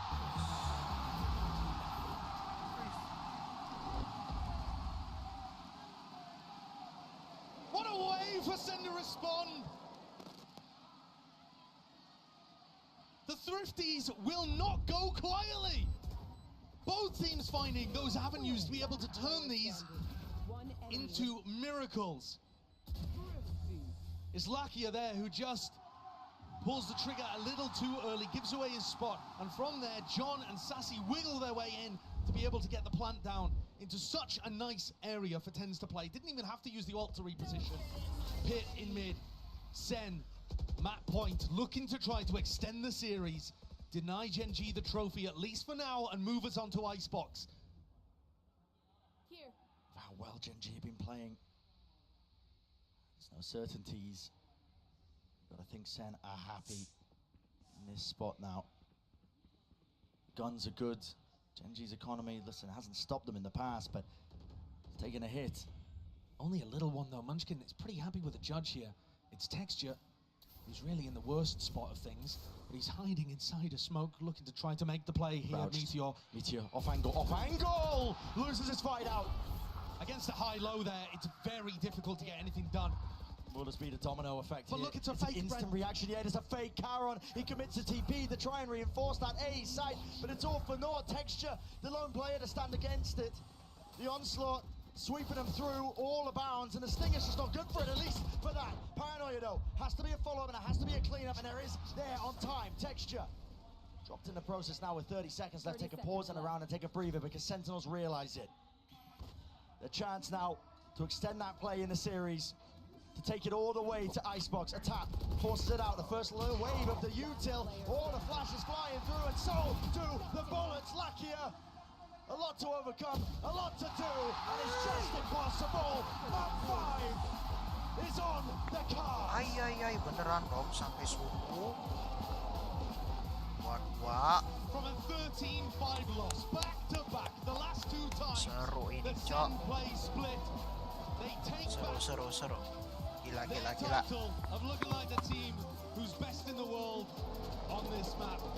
Absolute cinema at the end there from John QD2. The fakes have got to be coming against the way that Munchkin plays defense, and he had them in every moment. An unbelievable series so far. Would we have it any other way? Map 5, Icebox coming right at you.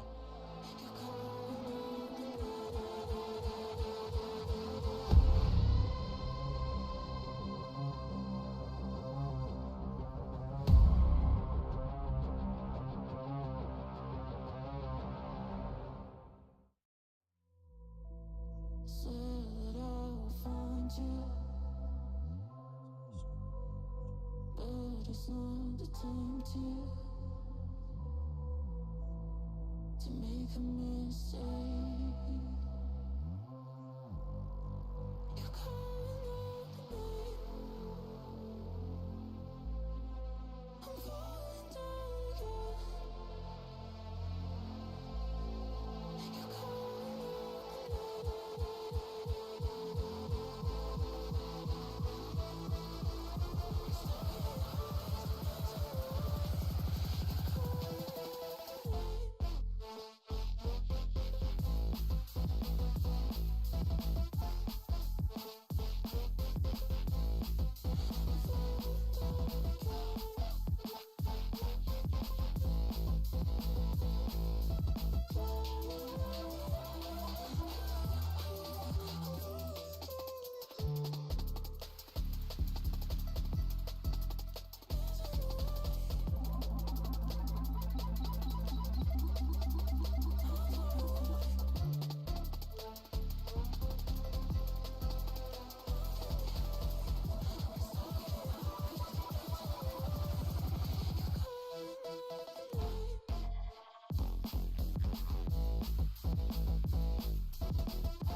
Still are beating hearts on pins and needles. Everyone in the Madrid arena was. And Sentinels pull it off, and they managed to force a map 5 on Icebox. What an incredible game we just witnessed. And if anything, it just goes to show for the Sentinels, hey, on Split, third time's the charm, baby. You know? Yeah, they look back. They were incredible on that map. I think coming in with a great game plan. Their attacking side in particular, John QT was making some crazy calls, just walking into mid, reading these stacks and punishing in the late round. But damn, did Gen.G make it close with that comeback. Yeah, they did, but I gotta say, this is the first time we've really seen Gen.G actually struggle in terms of the decision making, the information game, and actually noting a couple of questionable decisions along the way, but his utility usage was amazing, and Sentinels still benefited in that regard. And in that first half, I mean, we had a couple Sentinels multi-kill rounds that had no business happening. I feel like Gen.G in that first half was letting some things slip, right? We have this round where Zekin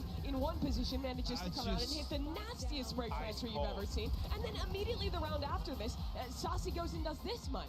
Yeah, I mean, obviously this flank, the fact we're even showing this replay again, it's criminal, but this was the sort of thing, there was time and time again we saw Gen.G just have kind of things slipping through their fingers, not having a solid grasp on exactly the position of Sentinels in the plan. And look at this man, just 19 wild. years old, his first global final, almost dropping 400 ACS. He has 89 kills right now. If he keeps up his performance on Icebox, he's on pace to beat the global record for the most kills anyone has in a single best of 5 series. Right now it's Demon 1 at 101. Zekin's on track to best that. Oh, very well. With the way that boy's playing, it's going to be lights out potentially on Icebox. But let's actually go ahead and talk about Icebox, because Mimi, statistically speaking, this favors Gen.G going into it. You gotta look at the numbers and feel like, man, this is gonna be a tall order for the Sentinels to overcome.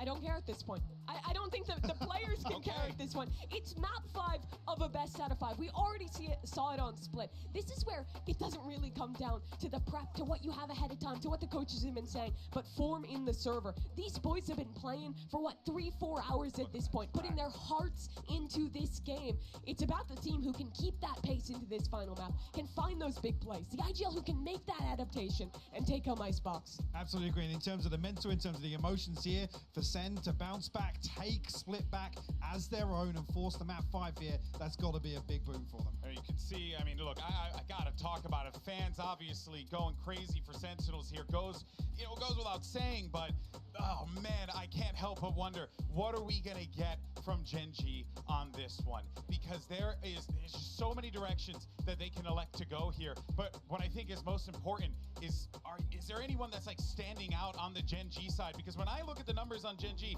I just see a lot of consistency, Mike, across the board. But you know, you're really looking for a texture here to pop off and have that standout game. I mean, historically on Icebox, it's been Munchkin really the one to be numerically delivering. Again, had a rough performance here on Split, but I mean, if we do have a pop-off game from Texture, do have a pop-off game from Meteor, then actually Icebox could be really interesting for things. I think it's going to be about that Jet head-to-head, honestly. Zekin is looking white hot. It's the same for Texture last map. And also, this one's really interesting, because a lot of the times with new Icebox, we get different head-to-heads. We get to see the Gecko KO versus the Harbor Viper, or versus the old default. This is straight up Gecko KO versus Gecko KO. Both these teams playing that new standard of composition, which means they're going to be hyper-aggressive, using those flash combos to set their jet up, having tons of util to re-clear in the mid-round. I think all of that util, all of these 4 maps we've played thus far, really comes down to this and that head-to-head between those stars.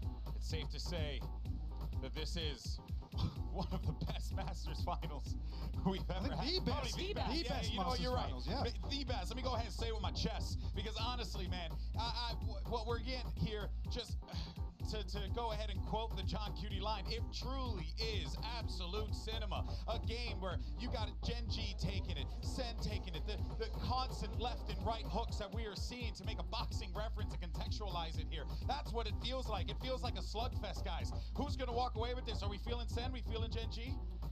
I mean, I'm still leaning Gen.G. I have to give it to them. That's Again, nice. Stick to your guns. Statistics coming in. I agree with Mimi's point, obviously, about the emotion, the mental game that's on display here on the stage, but I feel like Gen.G are going to be able to drag this across the line. Sentinels are hot out of that map number 4. I gotta believe in these guys to take it home. It's always the hard way with them.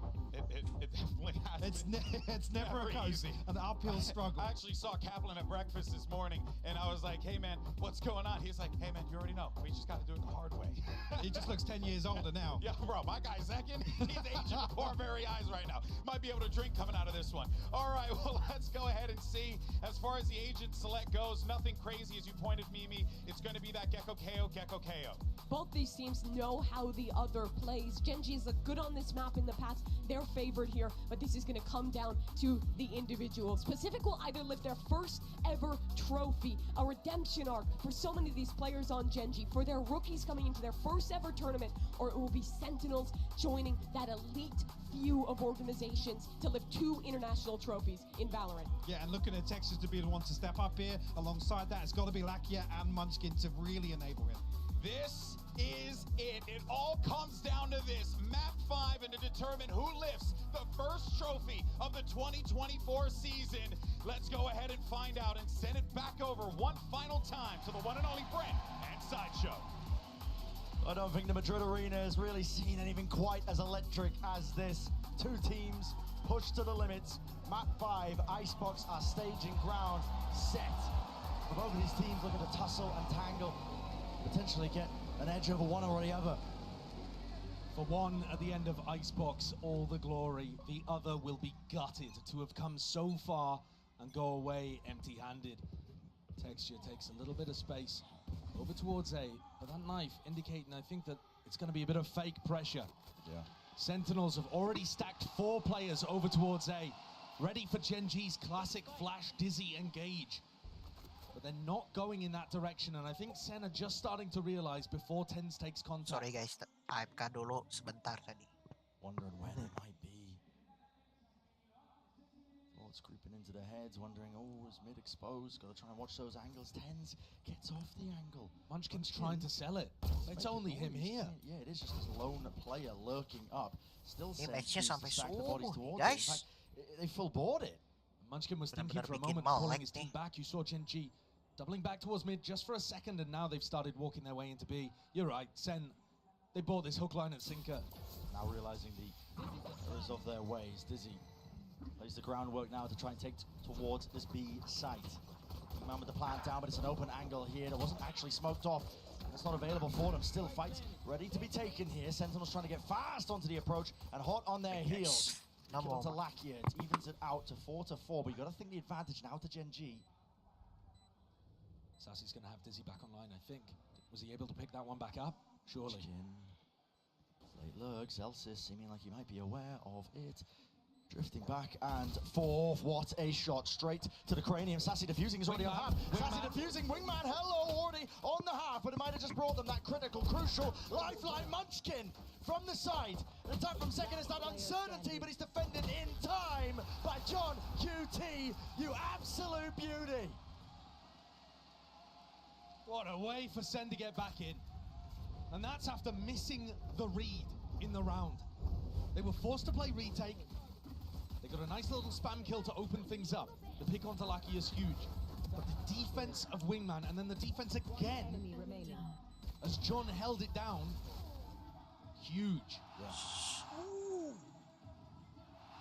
This map, we're going to see whether the difference between experience and And lacking it makes the difference between a trophy or not.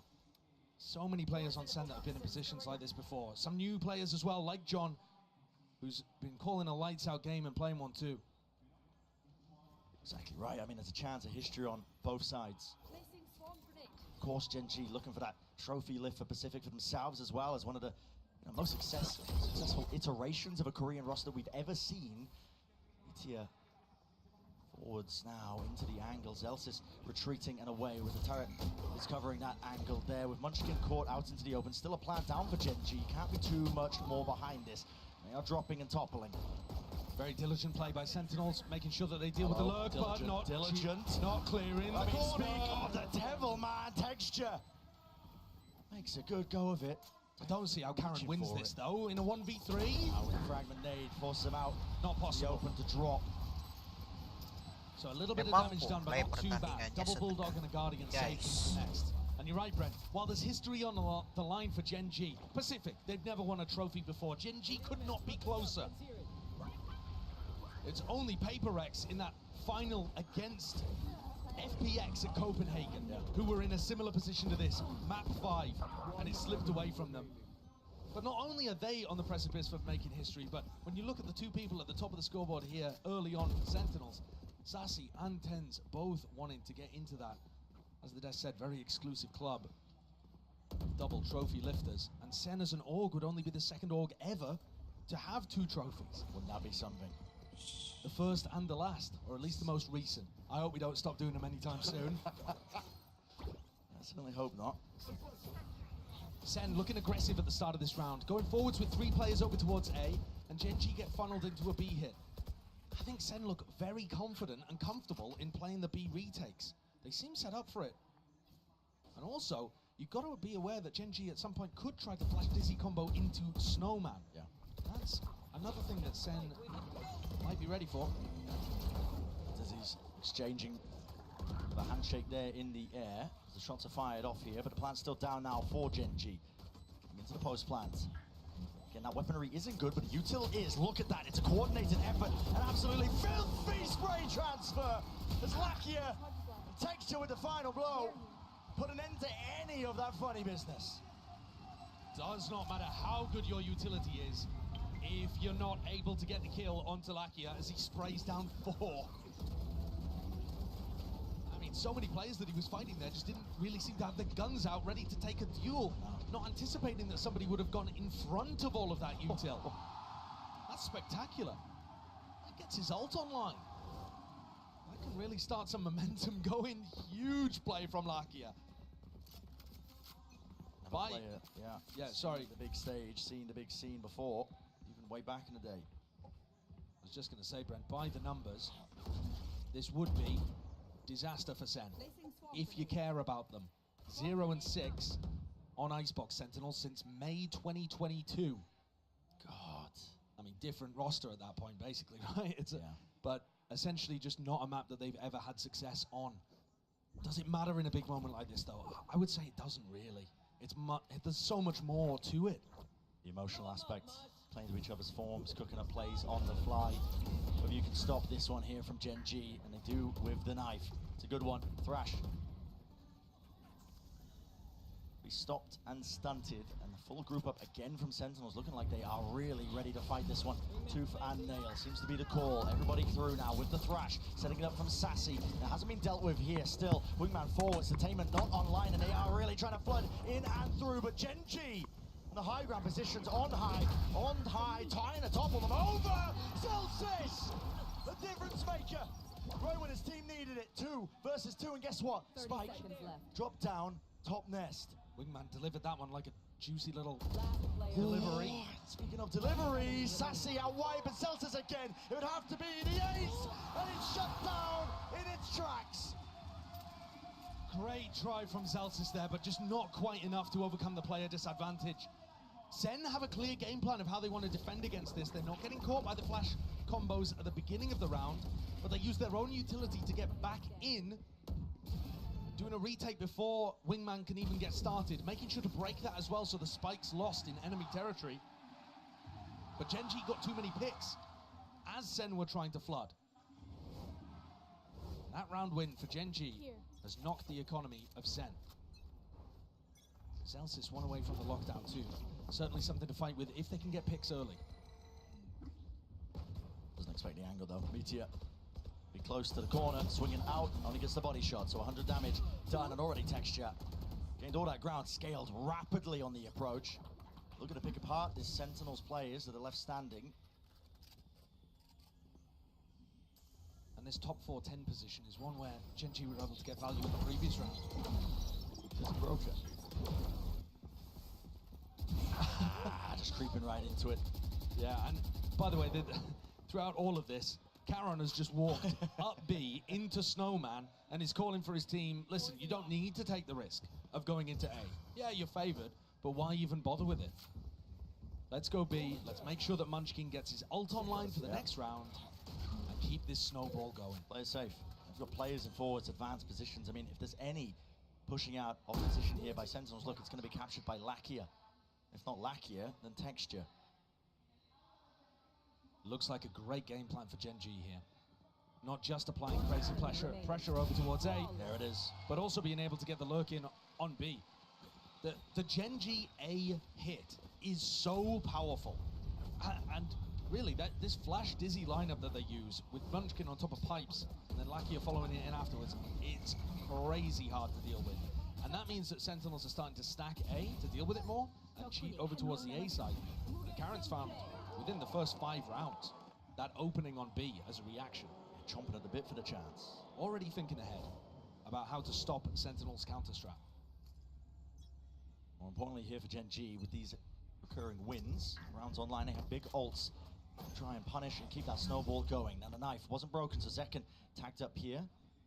Players have to watch the belt position, at least on that high ground approach. Wall up in his face. There is some danger here. Up close, it's all about the reactions, but again, they could come from any direction. No command, it's a jiggle. Almost anticipating and expecting there to be that level of aggression. But still tense. He's in that top position with the operator still into half clearance, and punishment in place. Beautiful adaptation from Sen. Deciding to take the fight to Gen.G. They know that the classic Gen.G exec starts Kalian from jangan lupa pulse sahur, control. guys. And so Tens is already up there, using Zekken as a distraction, essentially. Everyone's going to be focused on the operator, shutting them down, trying to punish them. And they just end up running into Tens' waiting arms. Munchkin, the IGL, going to take a moment to see if he can win this round. Does he have an opening still? This isn't going to be a full save where he uses it as a timeout. He does still have chances here. I mean, the money's stacked. 30 seconds. Make a go of it. Spotted, plant, now 1v3. Guys, Sounds into this one here. dan But pertama, Munchkin, he needs to seek out the weaknesses. Really. kalian Will Sen give him any? Doubled up, shoulder to shoulders, an updraft peek here from Zekken, so he's just clearing all the potential possible spots, but there is that blind spot, Munchkin eventually cleaned up, but knowing his team, I'm a believer in almost any scenario. Now that Munchkin's had his go at winning the 1v3, he'll have to start thinking about what went wrong in terms of the macro of that round. Did they need to put more B pressure in order to pull players away from A? Stay down. My ult's ready. Was it that they need to be applying a little bit more utility to clearing out pipes before they go for the exec? These kind of things are going to be racking through his brain as the score's at 3-3. Really good job. Really good positions. Zelsis clearly happy with that one. And Sen don't start this round with a stack over towards A. I think already anticipating a change up from Gen.G. There's not one coming. Gen.G happy to opt into that brawl. Knuckle fighting. Picked up by the knife, slowing it down for but a moment. Now waiting for it. Right time to strike. Big ultimates for them to use to try and get themselves into this. In fact, it's on the other side of things. Do they have anything to deal with Zelsis? This lockdown contacting, walking right now. Finally, the mollies being used to try and take that backside control texture. Oh, he's lineups. Deep Here it comes. spotted lineups. Oh, missed! Against the wall here. Moshpit has to be committed. Will it break? Yeah, No, because it needs the fragment as well. So the additional util just doesn't add up. It was all missed in time. Tens forwards here. There is the Tainment. Fragment nade. Does he expect it? No, he does not. Meteor. Again taking matters into his own hands, and he's slipped himself up into that forward position, but finally dealt with. Shut down! Bagi cannot withstand it. This pressure is just immense! Sentinels with a successful retake. And part of that has got to be down to the fact that Munchkin missed the nade. Every team at this point has a setup to try to counter that lockdown. We're talking the best teams in the world. Of course they have setups for that. But it got missed somehow, the fumble from Gen.G. I don't know what piece of architecture that hit onto. I won't claim to know as well, but it's just on a door frame by the look of it. Devastation. Tiniest of differences for Sentinels to take the lead here in map 5. Grand finals on the line. Get out of my way. Meteor, Karen creeping closer to those ults, and Lakia already has his. It's going to be difficult for Zekken, I think, to really get a peek if he decide to invest the Thrash. Oh my god, the knife, no way! He just disrespects it, and Zekken is out of there on top of the ropes. He does not want to be hunted down and away, but there's that detainment. Where's the help? Dash through, Tens is there! Finally, support arriving, but Lakia cleaning up that pesky player close towards yellow. But Sassy's done enough, just by staying in an open area where the rest of his team could cover him. Spotted in the window. Yeah, by the turret. Yep. Great turret position there. Utilizing the new window that got carved out of Tube. Real read here for Sentinels. But again, have to maintain these advantages when they are handed to you. And if you lose that fight into mid, suddenly 3 versus 3. Have a peek of things here. Out, open, timing against him. Second, he loses his fight, and just like that, it's turned. Absolutely brutal for Sen. Great punishment on these peaks by Gen.G. Reaction test here for Zelsis. He doesn't even need it. Blind as a bat, but he still sprays him down, but he can't follow through with the second kill. 1 versus 2. Knife out on QT, not anticipating it. That pace and tempo injected into the round by Gen.G at just the right moments. I love it too, because while you're talking about the post-plant aggression, the pause in the round baited out these little plays. I mean, Zekken didn't know exactly where to put his crosshair. And Tens going for a peek under Tube opens the win up for Gen.G. That's got to be frustrating for the Sen coaches. What a gift for Gen.G. Even as anything. No imbalances here when it comes to the rounds. Our fight taken straight to them here. Opting into the scrap. Zekken, there's no way you dash into that angle, and he is punished. Wow, what a flash from Munchkin. Just bleach the eyeballs of Zekken, and Tens looking to try to take the fight. The dizzy didn't get broken in time. No, what a wall bang. Right through the wall. And Tens still not going to be removed from this spot. He just sees it, head poking over, but now has respected players all around him. Sassy, your turn to strike back if you can, while the iron is hot, and hot it is! They drop him. No entry into the site. Stand your ground, say your piece. Divine Merchant on his feet. Gen.G cannot crack this A defense. I've not seen any team put up as good as a defensive setup against this as Sen have. Multiple layers to it, right? The Zekken going aggressive at the beginning, drawing attention, Tens up on pipes, and then crossfire setups on the site. And yes, Sen are overstacking A, but they're doing it at the right times. They're actually getting the read on when Gen.G are executing. Gen.G need to throw a few fakes of their own into it. That's something we've been talking about Sentinels attack side the whole time. They need to try to pull people towards A and use that B lurk timing that Karen found in round 5. Still anyone's game though. Oh, absolutely. It's not like Sen have figured it out and that's them with the trophy in hand. Yeah. Putting up a great fight on a bad map for them. And here it is, target-rich environment. The wall obscuring, hiding. The intent of Gen.G, but out wide, that's Munchkin. No kill to be claimed, but Zekken, let's give it up anyway. Now, the pixel angle, holding forward. It's going to be that high-low, and a peek with the dizzy on top of things, running and gunning forward. Zekken, drop down, 1 kill found, but already the pit is down and out, covered at the site. Munchkin's weak. Is he going to try to knock himself to get the full res? Oh, they go for the lockdown as well. Lockdown play. Using it to clear them all the way back here, so Sentinels won't be able to withstand their ground here, but there is that gap out towards the back here. It seems like there's some hesitation. How do they want to try and fight towards this one? It looks like now the plan being committed. the ults all the way through now. Thrash to set it up, and it has cleared the way through. No! Timing! Timing! Karon, an absolute menace! In a 1v2, Sassy, so much to do. Mosh rebounds, Pit still alive and active, but it finally fades, and look at it. It's hectic, it's frantic, he's looking this way and that way. Wingman out! Can't collect the kill! You can see the nerves at play here, just by taking a look at normally a calm and very experienced player. What is this as well? That's everything. Karon being able to dodge that Thrash is everything in this round. It's a beautiful idea. Sassy and TenZ play it superbly. Karon making the play to dodge it, keep the Pit up. 5-5, Gen.G. They came into that round with 2 people with only sheriffs. Yeah, I mean, the money wasn't good. See 3 rifles to play with. Undeterred now by that one. Fast play, fast approach. Over towards A. Sen stacking it with players. No, this time playing it for retake again with Zelsis lockdown. I mean, they must realize though that they got kind of lucky with Munchkin missing the fragment grenade before. Look how good the Flash Dizzy is. Yeah, just can't break it, can't withstand it. Here comes a lockdown though. It's fast by Sen. Is there anything to break it? Pushing back right into the flank. Sassy! He's caught in the open. Didn't withstand it with his gun out.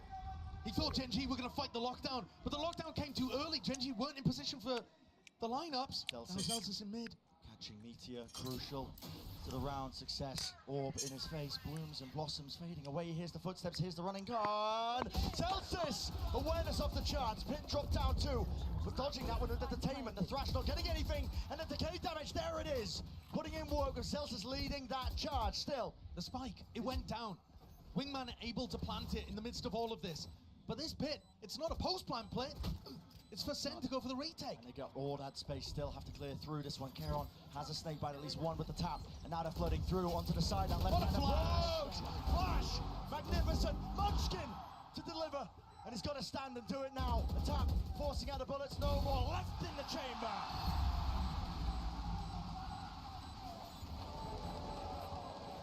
What an incredible beginning. Could be set at an absolutely tied first half on a map where, by all accounts, Gen.G should be hugely favored.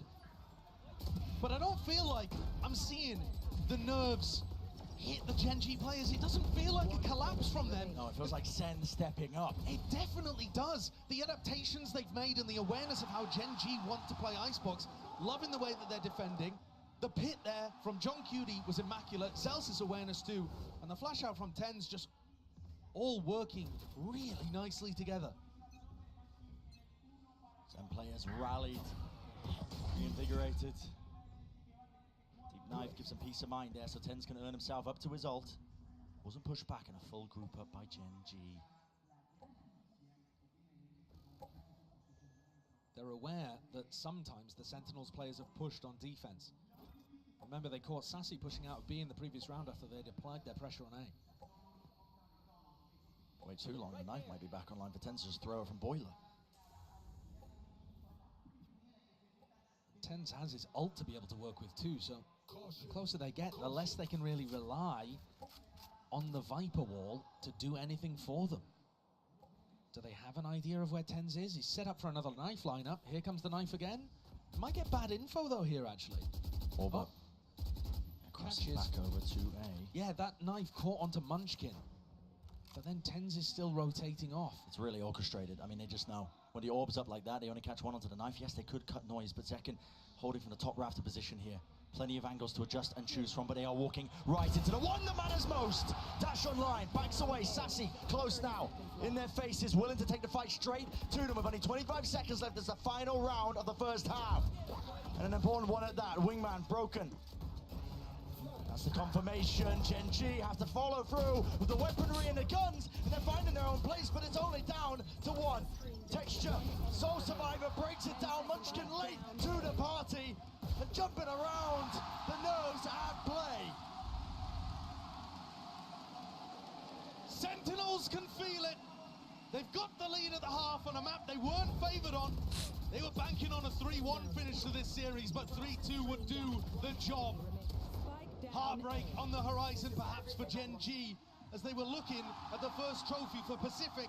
And now Tegang, it's such an tegang. uphill battle Ini to be match, able to make guys. that a reality. What a finals we have here. Absolutely insane stuff. Send it down to the desk. They want to break it all down, I can tell. The electricity in this room is unreal as everyone is on their feet and honestly just blown away by what we've been seeing in this game, guys. Not just are we getting great ideas from Gen.G, but we're getting even better ideas from Sentinels on a map, as Brennan Sideshow were noting, Hypoc, that they were just not favored in. Yeah, and I think Sentinels achieved the primary objective, shutting down the main win condition, which is this A-site execute. Josh was talking about it. After that, though, the adaptation from Sentinels is perfect. They read the game to perfection, start stacking towards B, baiting Gen.G into their stronger setup. For 8 of these players, they've never been in a grand finals of an international event of this level before. For 2 of them, they're rookies in their first ever appearance at an international. You can see the nerves, even in the veterans. The shots from Sashi shaky at times, but what matters is how you convert in the end. That was a half of hero plays, of moments towards the end to come back, but Sentinels is up. But at this halftime, this is the last chance really for the coaches, for the teams to talk together, to come up with that final plan to lift that trophy in front of them. This is it. I mean, you've seen some of the cracks start to show on the side of Gen.G. I mean, Josh even referenced this as well. The pressure getting to them, some questionable decisions, couple of misplays here and there. Is this where it all comes apart? Pacific has been in the finals before. They've never lifted a trophy. Gen.G want to make this comeback happen, but Sentinels, you can see it in their eyes. They're standing up on the stage. They can feel that trophy. They are ready for it. This is it, folks. The next time you'll hear our voices, we have crowned a a Masters champion. But hey, you know, this matchup feels quite global in itself. Let's go ahead and send it back over to Brennan Sideshow to send this bad boy home. The tension is palpable, energy building in the arena. You can see it, we can feel it. History will be made right here on this half of Icebox. Gen.G won every single pistol the last time that these 2 teams played in the upper bracket final and walked away with a comfortable win on 2 out of 3 of the maps. They need this one. Ini final bener-bener gila, guys. Open face by Caron, almost with the punishment. Gila. Tagged down by the turret, just seeking to Bikin melek at least ini destroy it match. and remove some of that mid-round information. That's not the only piece of aggression in mid. Texture, Lakia, still trying to get posted up there, making sure that Sen don't play in that area. Jump spot from Tensier, but he's out wide now with the face in top of the Dizzy. They have to give up this space here, but Gen.G might seek to try and fight this one. Wingman, he's already in the fray, through the back of the side here, broken, down, plant out in the open, but behind the box, second, finds his mark.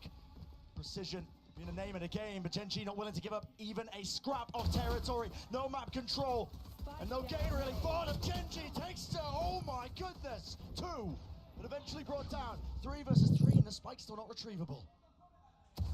It's a spike QT. position. 30 seconds left. They keep getting tucked behind this box over and over. Karen, though, he took so much damage earlier on, they could just spam him out. 20 seconds roughly in the round. It all comes down to this for Sen, and a pistol round. 1 to stand. 1, 2, fall! Sentinels are feeling it! Zelts is on his feet again. Apaan? Apa And ini? Sen in the driving seat, despite having that map veto disadvantage because they had to come through the lowers. Sassy on that stage for the 3rd time knows that it can be done. He, every time he'd made it to a grand finals before, went through the upper bracket. They didn't always win. Okay. He knows it's doable. Energy just is truly, truly palpable for Gen.G. A shy investment.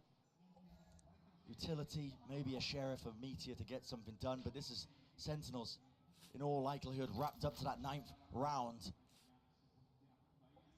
Depending on whether or not they go into the stack, I really feel like you can't count out Gen.G even when they only have pistols and Meteor, who hasn't really been hitting this map, the only one with a sheriff.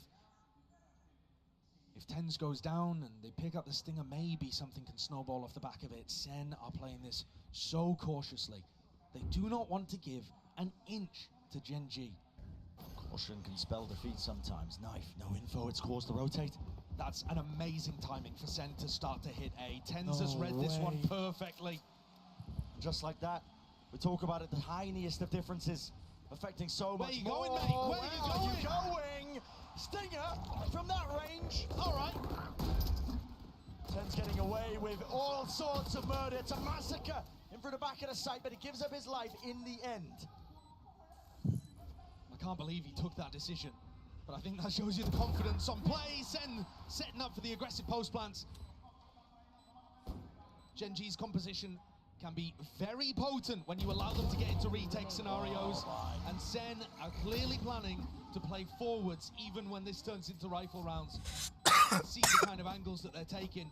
Gen.G are going to struggle to get back into sights if they allow Sen to walk in like that. Yes, it was a gamble. Yes, they needed to try to make the play. But what a beautiful read from Tens there. Saw the knife whistle past him and realized an opening could be his. A 4-round lead for Sentinels. Gen.G, unfamiliar position that they're in here in this grand finals on this big stage. Now got to do the most. They've got to try and steal their hearts, calm down the nerves, get some form of collection together. Because the map is running away from you, and not just the map, it's the series. It's your chance of etching your place into history. Texture has gone for a glass cannon operator this round on the anti-bonus. Triple stack over towards A. The knife catching Sassy over there. And Texture already starting to come off that aggressive B long line. This AWP has to pay off. It just has to. Taking a gander. Walking back over to the angle now behind yellow box. Lots of angles to really choose from too. He can't expose himself to Zekan's position. At any point here, he could be getting walked up on. That's why you see him just going for the check. And he just doesn't know. He just does not know. You are open to being timinged here. He's taking a risk. But risks are necessary in this particular position. All up. Everybody crossing. Texture can feel it now, and it's going to be tagged up by the knife. Has to respect this now and back away. No, he's just out in the open. No man's land. Flash, though, eventually respecting it and backs behind the wall. Gen.G trying to be fast. Now with this rotate plan denied. Shut down here with only 33 seconds left now. Cavalry has arrived. 30 seconds All left. 5 players here. There's 25 seconds left. How are they getting back in? That's the question, isn't it? Waiting for that regen util, but again, there's only 20 seconds remaining. Got to get a move on, and it needs to be now for Sen. What is the game plan? Wall up, just about. They've got to push forwards. Push forwards, and that's why Tens is there. Underhanded, flash through, takes it. The fight straight to Intermedia on top of bridge. Gen.G, though, surely the guns prevail. It's 1 versus 2. There is that value. Rifle upgrade. Celsius here. Is it even planted for it? I'm not even sure. Tucked to the corner here. They know where he is. Wingman sets its sight onto it. Lakia half on the defuse and even more. No kills to be claimed. No kills to be collected. Gen.G narrowly avoiding it, but they need to keep these guns. That is so rough, losing the op in that situation. They knew that they had the round secured, and they still couldn't keep that supremely important weapon online. Nerves in these big moments certainly hit Sen. Yes, it wasn't the most successful round in the world, but that was their bonus. They were coming into it with Stingers, Spectres. And they've hurt the economy in the sense that Gen.G coming into this one with double Guardians and no operator. That is huge. They know they don't need to deal with that in the next round.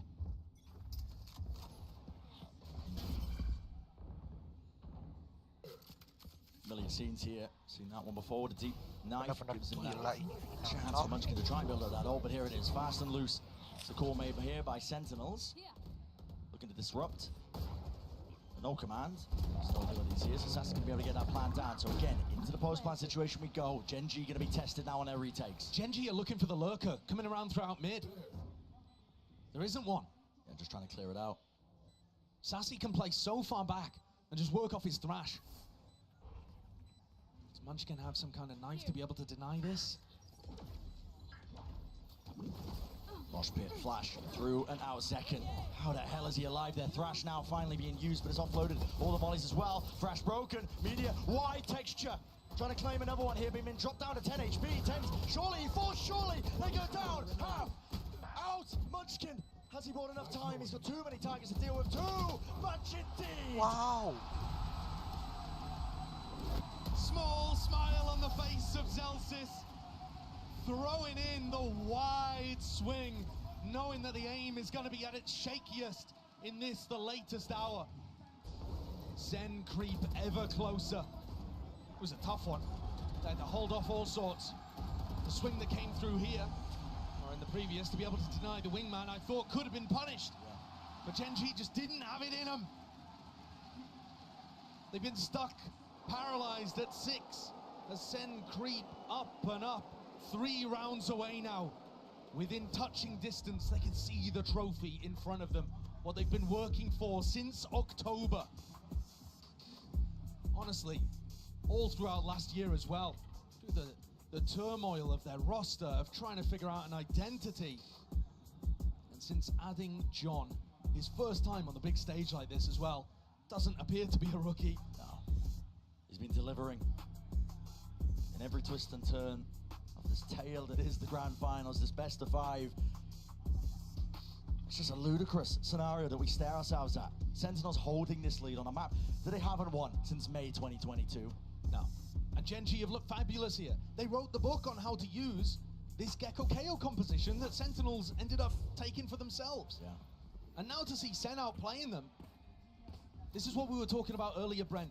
It's not always the game plan or who's won in the past. When it gets to big, high-pressure moments like this, it's can you deliver? Do you have the determination in you? Timeout that was taken for Gen.G here. They have to pick themselves up. We've seen comebacks on Icebox before, on the biggest stages of the world. But it takes a special kind of team to be able to pull that one off. Oh. Molly misses the Nano Swarm. But going off the sound cue there, the turret still gets retracted. Yeah, pulled back. Gen.G do not have the weaponry to hold on against this. The knife collecting onto 2, at least, possibly even 3 there, indicating that it would be an A execute. Meteor gets pulled over to reinforce Munchkin. And then goes back as Munchkin comes. There is no noise. The re-hits working really nicely against Gen.G and the way that Munchkin likes to make hard reads. Only one tag there with the knife. That is going to be the go button. Pressed here by Sen. Not just that, but they're pressing the advantage, scaling deep into the back of the site. They're giving an edge to them. Zekken is tucked deep, and there's going to be that supportive util. Look at that. 10's already holding for it. First signs of life from Gen.G. A flash, and Molly is going to go flying. And there it is. Dizzy.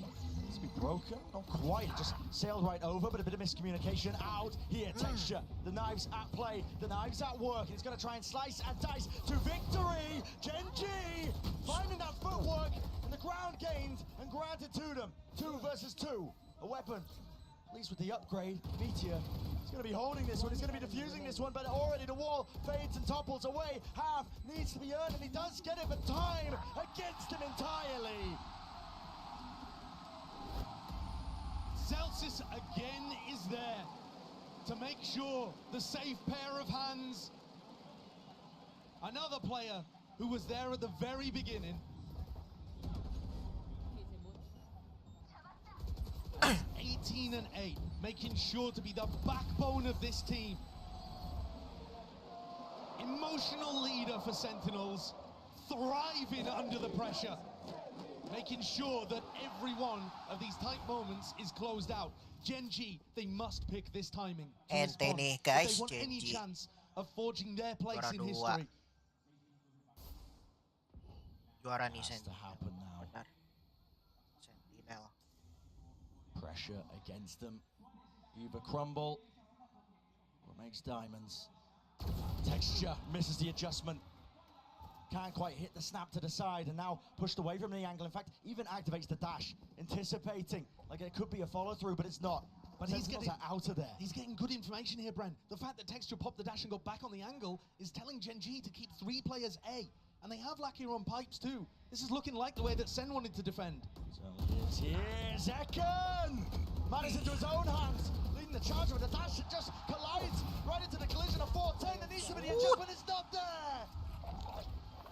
An inevitability. Texture in a 1v3. He's got to try to hold on to the last shreds of hope in his heart. But it must be feeling heavy. He knows that this is Sen, likely to get up to 12. Look at the triangle they formed as well, crossfire setups. It would have to be the play of his career, and he knows it's not possible. Ini kayak main apa nih? In the movement, in his posture. Kayak main apa ini, guys? You see that he's just forced to take the smart play and back off. But this has got to be devastating. The silence in the Gen.G camp as they allowed Texture to play the clutch, settling like fog. Memories flashing back. Where did it go wrong in the series? We were favoured on split, weren't we? Icebox, surely we had the advantage. How are we in this position? 6 rounds in a row that Gen.G would need to take, and Zelsis, he's on his feet. The round was still going on, and he's already celebrating. Pelatihnya kasihan. HSK head in hands. Pelatih sama analisnya kasihan. And this is it, the precipice. Dari Gen.G. The line that's been drawn, and Sentinels willing to cross it. And this will be them as an org, as players, as individuals, etching themselves in the history books. But one last hurrah for Gen.G. Has to put a stop to it now. Thrash clears through, that's entertainment! Takes a drops down, but he's fallen prey to it. Hunted down. Up to Lakia. He's called for the reinforcements, but this is it. It's a brutal scenario. They're picked to pieces. Thread unraveled. Sentinels can feel it. The ult even forced out a meteor here to try to keep the Horde back. But they're in a 3v5. There's nobody on A. Where's the win condition? It just looks like Sen are going to have a free ticket to A. Second's going to make a play down mid, and it gets cancelled. Why would you even bother taking the risk? Play it together. Thrash, second round. To clear the way through. It's Munchkin standing his ground. Knife just a little bit too late here. They can feel it now. Pressure mounting. Gen.G stacking, but they will topple. They will fall. The rifles are too good. 1,000 days and counting. Sentinels maintaining their relevancy. Spike planted. The last time they were at an international event, last time they earned any sort of accolades. Gila. And Caron, from rank to rookie to tier 1 play, left to stew. Pacific's hopes and dreams laid on his shoulders. Gen.G's hopes and dreams laid on his shoulders. But how much can one man do? First one found, second one knocked down. Sen City, here to play, here to stay. And history has been made.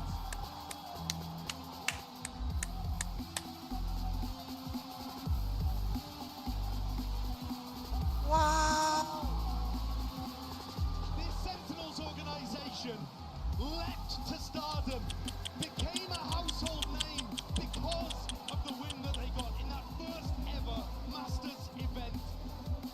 They have struggled, they've been clowned on. Last year was devastating, Sentinel. but this group of players has done it. Luar They brought Sentinels biasa. back on top. The best team Sukar in the world to dipercaya. open 2024. And I can't believe it happened like that. 5 maps. Final paling gila ini, guys. Bikin mata melek. Hopes and dreams, and that's what they'll remain. The Sentinels. Proud of how far they've come here. Gen.G will take a bow. It's a curtain close finish. Not how they hoped. Not how they liked. Gen.G. It was supposed to go differently for them, but they just couldn't pull it over the GGWP. finish line. They've still made Respect, respect, respect. They've still made history, but that trophy is not for them.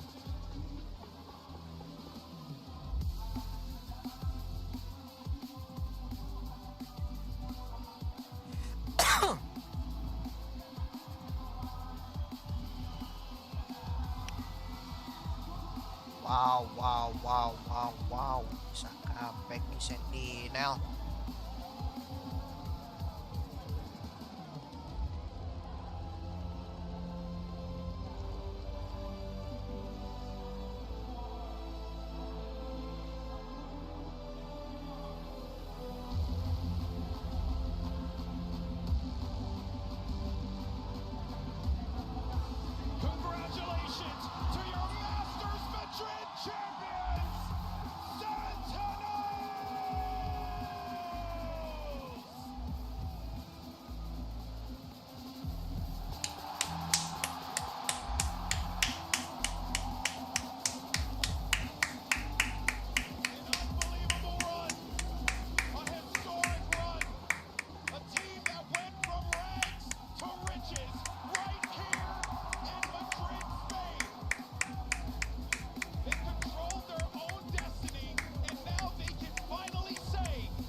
benar-benar sukar dipercaya nih guys. Every single member of the Sentinels hoist that trophy over their head. A long and difficult path for each and every one of those guys on that stage. What a run. What a run.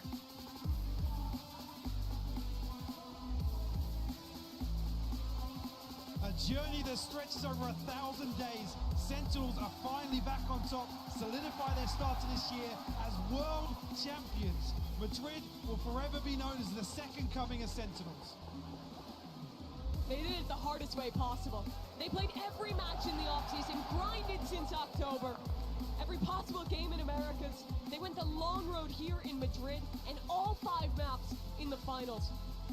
After over 3 years, Sentinels joins the very few to have 2 international trophies in Valorant.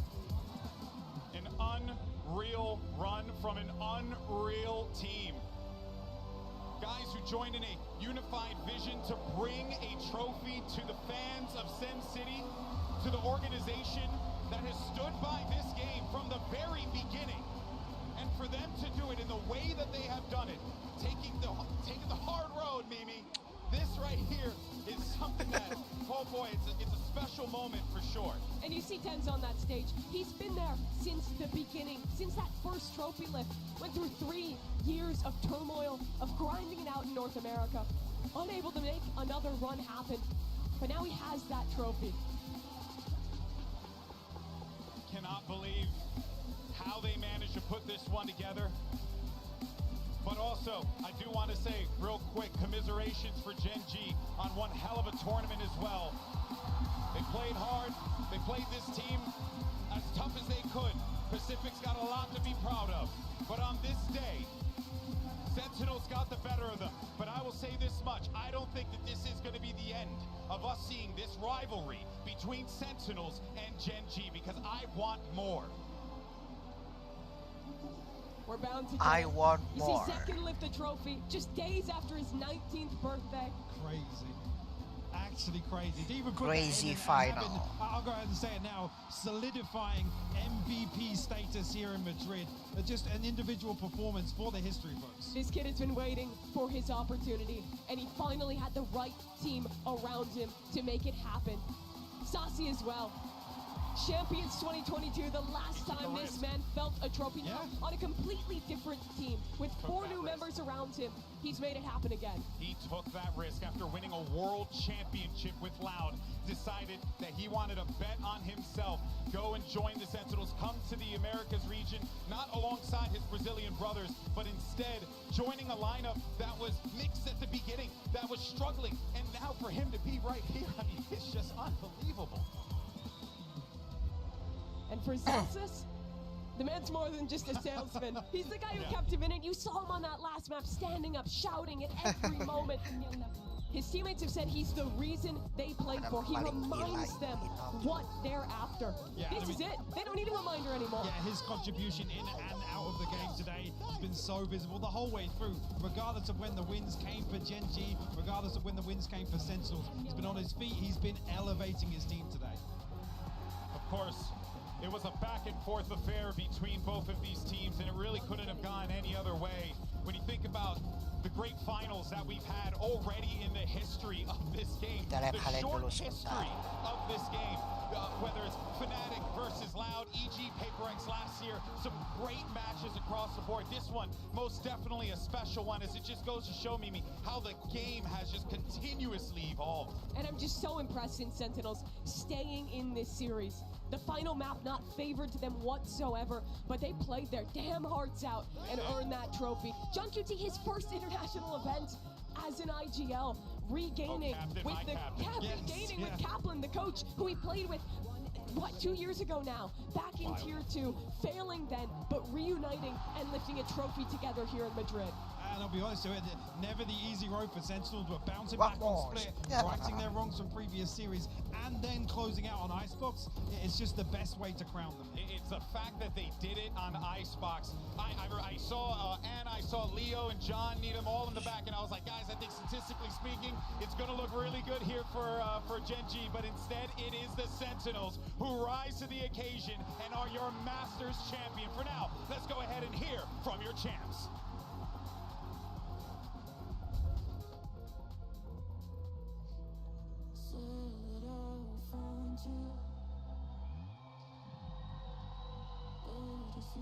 Keren, cok.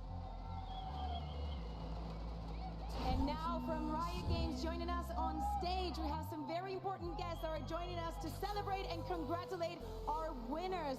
We have head of president of esports, John Needham, of course, a global head of Valorant esports, Leo Faria, and our wonderful Anna Donlan, head of studio, Valorant studio head. Amazing. Please, just go ahead, celebrate with them. And I feel like, Madrid, I haven't heard you enough. I feel like we have to give it up for Sentinels one more time.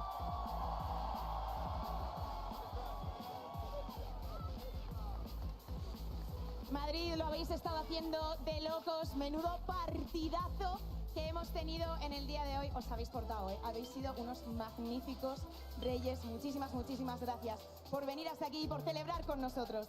Now, as in for the interview, you ready? Since I'm gonna start with you. Of course, everybody's chanting for you. But after 3 years, you can say that you are finally back. Talking about being back, your mom is right there. Don't get emotional, because I get emotional too. What does this mean for you? You lifted that first Masters International trophy, and you get to celebrate this one as well. Honestly, it's just an amazing experience getting to do it with these guys here. Being able to lift it once again, and of course, a big shout out to the amazing audience here in Madrid, Spain. Appreciate all the fans of Sentinels, and thank you to my family. Le he preguntado que qué significa para él. Claro, después de tanto tiempo él estuvo en ese primer trofeo que levantamos en una Masters internacional y obviamente se siente increíble. Por supuesto, os da las gracias a la audiencia que ha estado aquí porque habéis sido lo mejor de lo mejor y con este equipo se puede cualquier cosa. Now, second, for you, you are probably now the best duelist in the world. Do you consider yourself to be that? Yes, he is. He is the best duelist in the world. He is the best. He is the best? He is 100% undoubtedly the best. Okay. You do not consider yourself the best, but you're definitely different, right? How would you consider yourself different?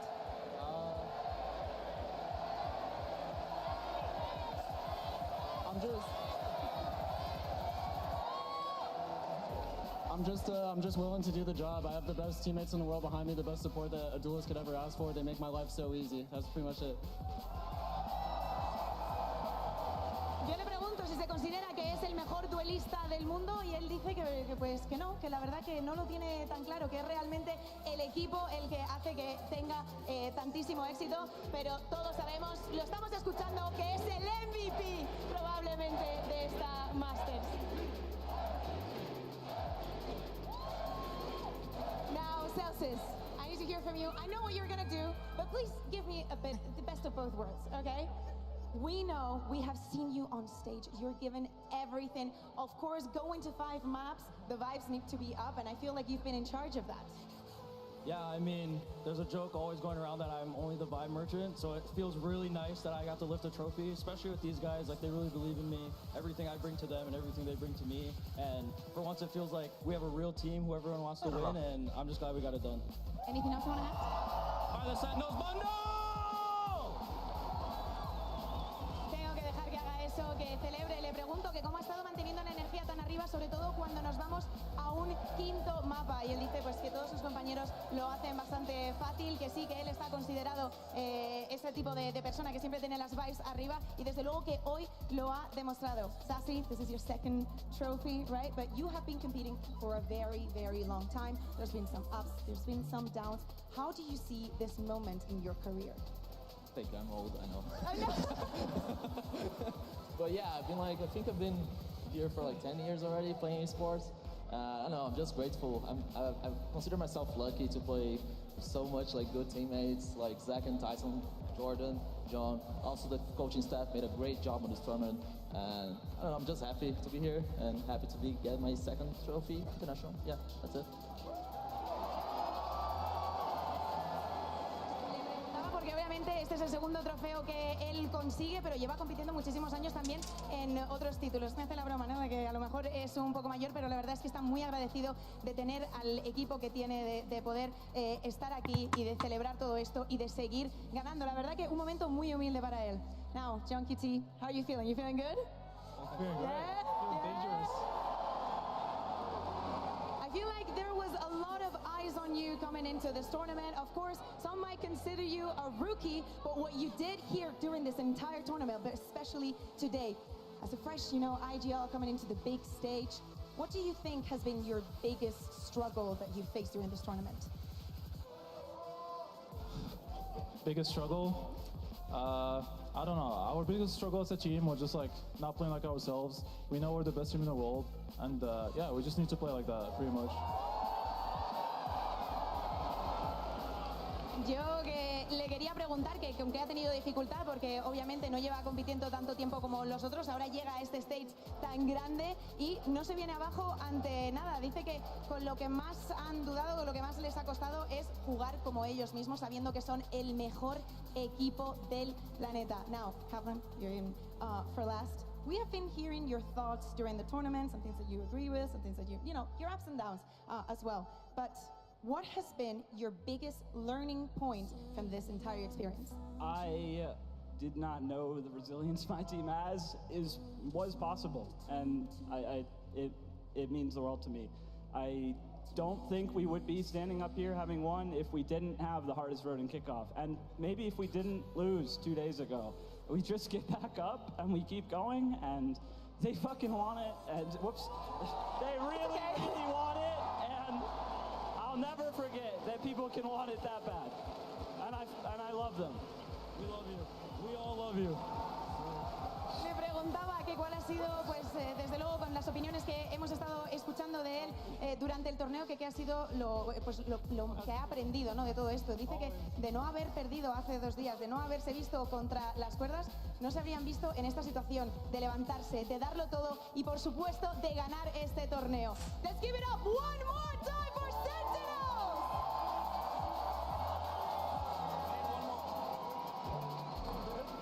This is all that we're going to have for this tournament. Thank you very much to everybody that made this possible. Oh my God, this is a very wholesome moment. Thank you very much to everyone for joining us, for enjoying our passion the way we did it. Everyone from production, working behind the scenes, everyone that made this possible, every single team. Thank you very much for this. Muchísimas gracias a todos por venir aquí, por disfrutar con nosotros, por compartir vuestra pasión minuto a minuto. Ha sido una experiencia alucinante. Muchísimas gracias. Esta es la primera, pero no la última que estaremos aquí.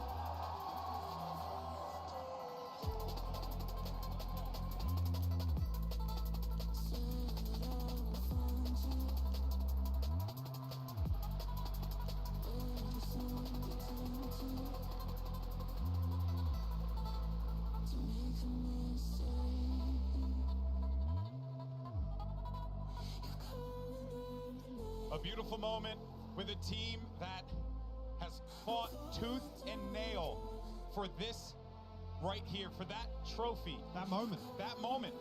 And it's something that they will never truly forget. But man, what an event this has been, guys. You talk about one of the most explosive tournaments that we've ever had in the history of this game. I mean, no one knew who was going to win it coming into this one, Mimi. And boy, oh boy, was this one a banger. Pretty much every roster coming into this year had massive changes, had new expectations. But Sentinels, they've been grinding since last October. They got their roster set. They found their identity finally.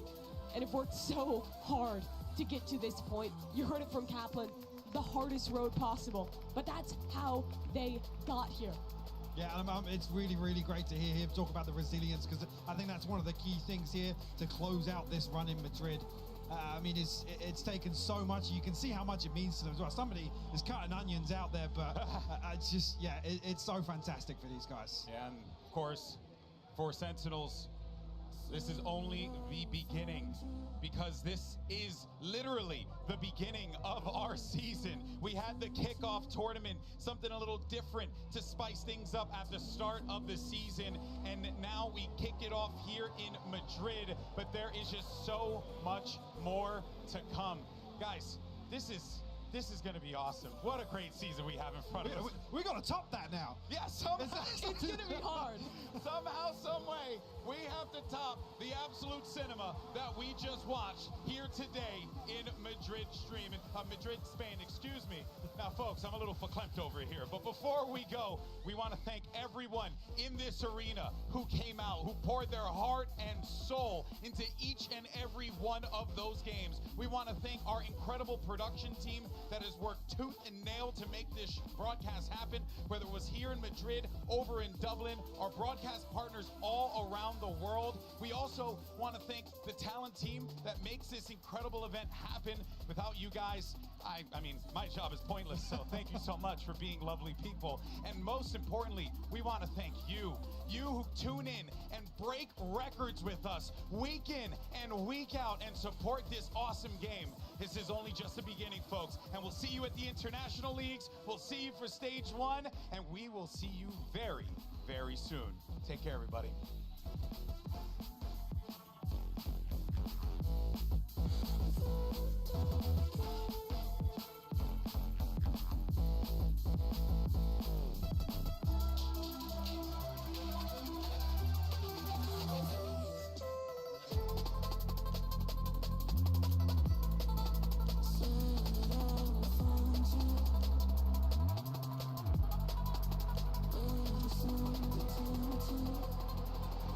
Bienvenidos a la gran final del Masters Madrid.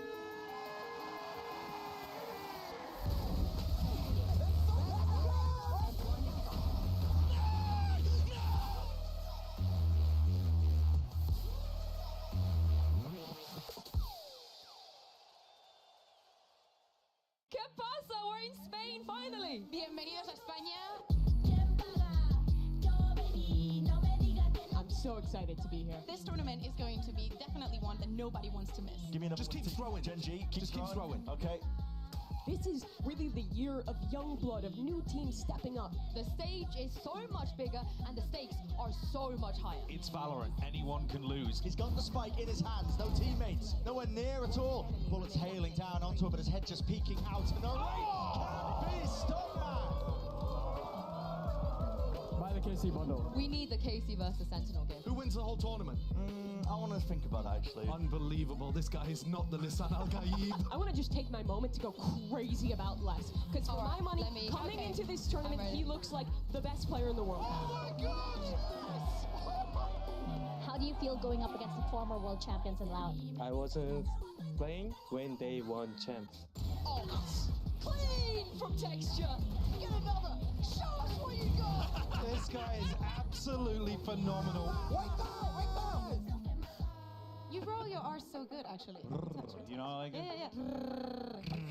You kind of. I was close. I don't want to try it again. This is going great for EDG. Nobody with 3 kills, and now it's just one standing. 10 bullets, and it's only one needed for Smoggy. EDG finally best in Paper X. Brent, I know that you're not really used to being right, but actually, Swissology. Yeah, Swissology was correct, actually. Benji Fishy versus Tenzi Fishy. Please buy the Sentinels bundle, please! You can't help but love it. I hope you guys at home can hear how riled up this audience is. Looking for someone. It tends to connect, but oh, what a shot from Rian! Second, trying to do the dance, and he's just surely you've seen him. He's just going to dive in. He's going to get in his face. Beautiful. Sentinels on their international debut with pure success. Forget the bundles, forget the clout. This is 2 teams, #1 seed in their respective regions, going at it for that straight shot to playoffs. Inning Satchels now in towards the back of the side. Shen, nasty. They haven't cleared back. Oh, wait, Tenz. The #1 seed Sent City here to play. Again, there's a smoke to deny them a meteor in an aggressive position. Just doesn't seem to be missing a beat. Gen.G will be the second team to make it through to the playoffs. It's St. Patty's Day, so I decided to get a little bit in the spirit, you know what I mean? Also to cover the grays. Who better to send some people home than Pansy and Hypock, am I right, guys? You're not wrong, GB. Absolutely hate everyone. You're on the money. Life's now probably questioning what the hell's going on. No idea about Tui's, but a fantastic clutch from him in the end. That is Sadak having none of what they're trying to sell. It's done. FPX will be going home and loud. Live to fight another day. No more of the fun. You hear the music, it's done. Buy the Heretics bundle, everybody. Buy the Heretics bundle. Clear as G is blinded. He does not care. I'm sorry. Hey, no, sit down. Go, guys, sit down. Sit down. One after the time, the hammer swings down and out onto the anvil. There is no hope, no chance in hell. Paper X eliminating the Spanish favorites. EDG has been the #1 Chinese representative, and Loud was the one to stop them last year. They have a chance to do it again. Smoggy's on all fours. Dong tries to get back to one. No. A obliteration of EDG as Loud make their way to the playoffs. Monye can be put to test, put to task. Oh, blinded, and Monye just popping off over towards Shybox. This guy's on for it. He's absolutely on the money today. Paper X beating Carmine Core. The European Reapers carry on. We've got back-to-back regional rematches in our first day of the playoffs. Somehow this has come back into a winnable scenario. Just needs to hit the bullet. Oh, that's so unfortunate. Yo, not even close, guys. Not even close. Fighting to nail John QT. Where's he pulled that one from? Nice, boy. Sen look to take their appointment with Gen.G in the upper finals. You stole his ace. Did I? Yes, you stole his ace. As I should. As I should. So, yeah. Today, our final 4 teams becomes a top 3. I don't want to get into predictions here, guys, but... I don't want to jinx anything. I don't want to get into it. You don't want to get into it? I'm not jinxing. Nope. These are the analysts, by the way. Fido Gen.G bundle. I've had enough of bundles. I've had enough. Thunder's Fury is popped. Push up by Sassy. And a headshot angle. 1 by Texture with 2 kills and a 3rd. Hello, guys. An absolute demolition of America's #1. This is the match for Paper X to prove if they're ready to lift a trophy in Madrid. This is set up to be an explosive game. Hammer to defuse might make a difference. Paper X mind free going forwards, right click away. Plenty of util left. Where that come from? Will force mind free out into the open. Kawaseen seeking to deny this one. The Ham running it down. Paper X seal it away. Loud dropping out. See you later. Sent to the airport. The day belongs to W Gaming. Both teams had to overcome a lot of challenges just to get here. It is going to be about who can show up and get into that grand finals tomorrow. The place is crowded, just looking at what is going to be of these 2 teams. Alex! The TP as you've seen. He let second, wraps this map up in a bow.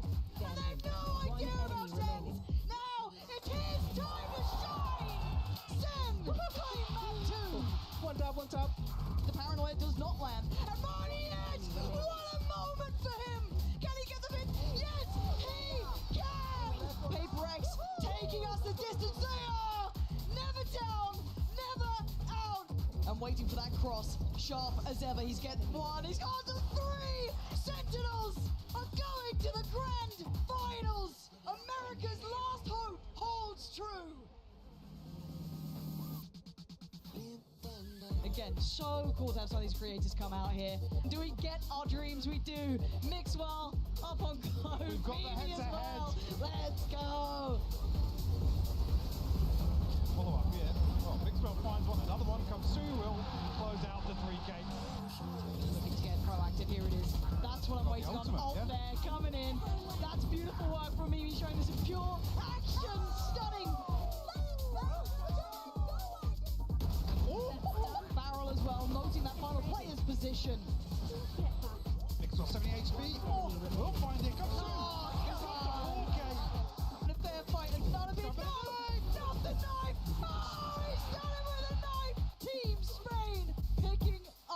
show match victory.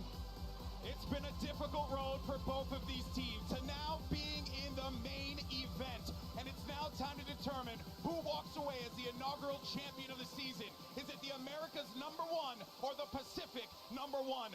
We're ready for war. Well, yes, it doesn't cover it. Texture alive and kicking, working his way around, but he's being bounced. Deal with Munchkin. Smoke down, grabbed and out, dash forwards, but Munchkin again. They weren't expecting it right from behind. Too much to deal with indeed. Gen.G lead the charge here, taking map 1. One flash play, out and collected. All sorts of kills. Every round, let's go! Lifeless Baron in nature, but he snipes him anyway. At least there, another kill, found and out and defended. You're joking. So fast with the moves, yet Sentinels shut it down. Taking all the way, spray down hammers, but will be it. Plenty more action where that came from. Oh, ridiculous. Again, right click, gamble, incorrect. 2-1v2, 1v2, rushing. Spawn. No way you expect this, and this could be it. This should be it. The map done and dusted, but it's not done yet. The job isn't finished. Collected and corralled him in a 1v1 second. No! Let's go! Question, and fires it straight to Zelsis. Hey! No motion, but a tough plan. 1v1, 1v2. Sassy removed. Bullets left in the clip. Smoke out. Open meteor. Slackier, a lot to overcome, a lot to do, and it's just impossible. Map 5 is on the cards. Look at that, it's a coordinated effort, an absolutely filthy spray transfer. Your turn to strike back if you can, while the iron is hot, and hot it is. Out, Munchkin hasn't got enough time, he's got too many targets to deal with, too much indeed. But how much can one man do? First one found, second one not there, it's over. Sent City, here to play, here to stay, and history has been made. Congratulations to your Masters Madrid champions, Sentinels! They controlled their own destiny, and now they can finally say they are champions!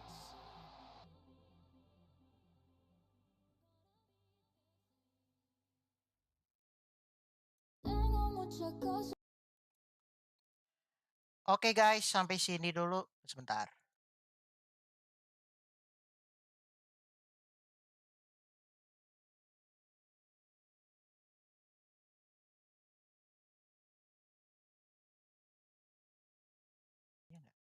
Cek, cek.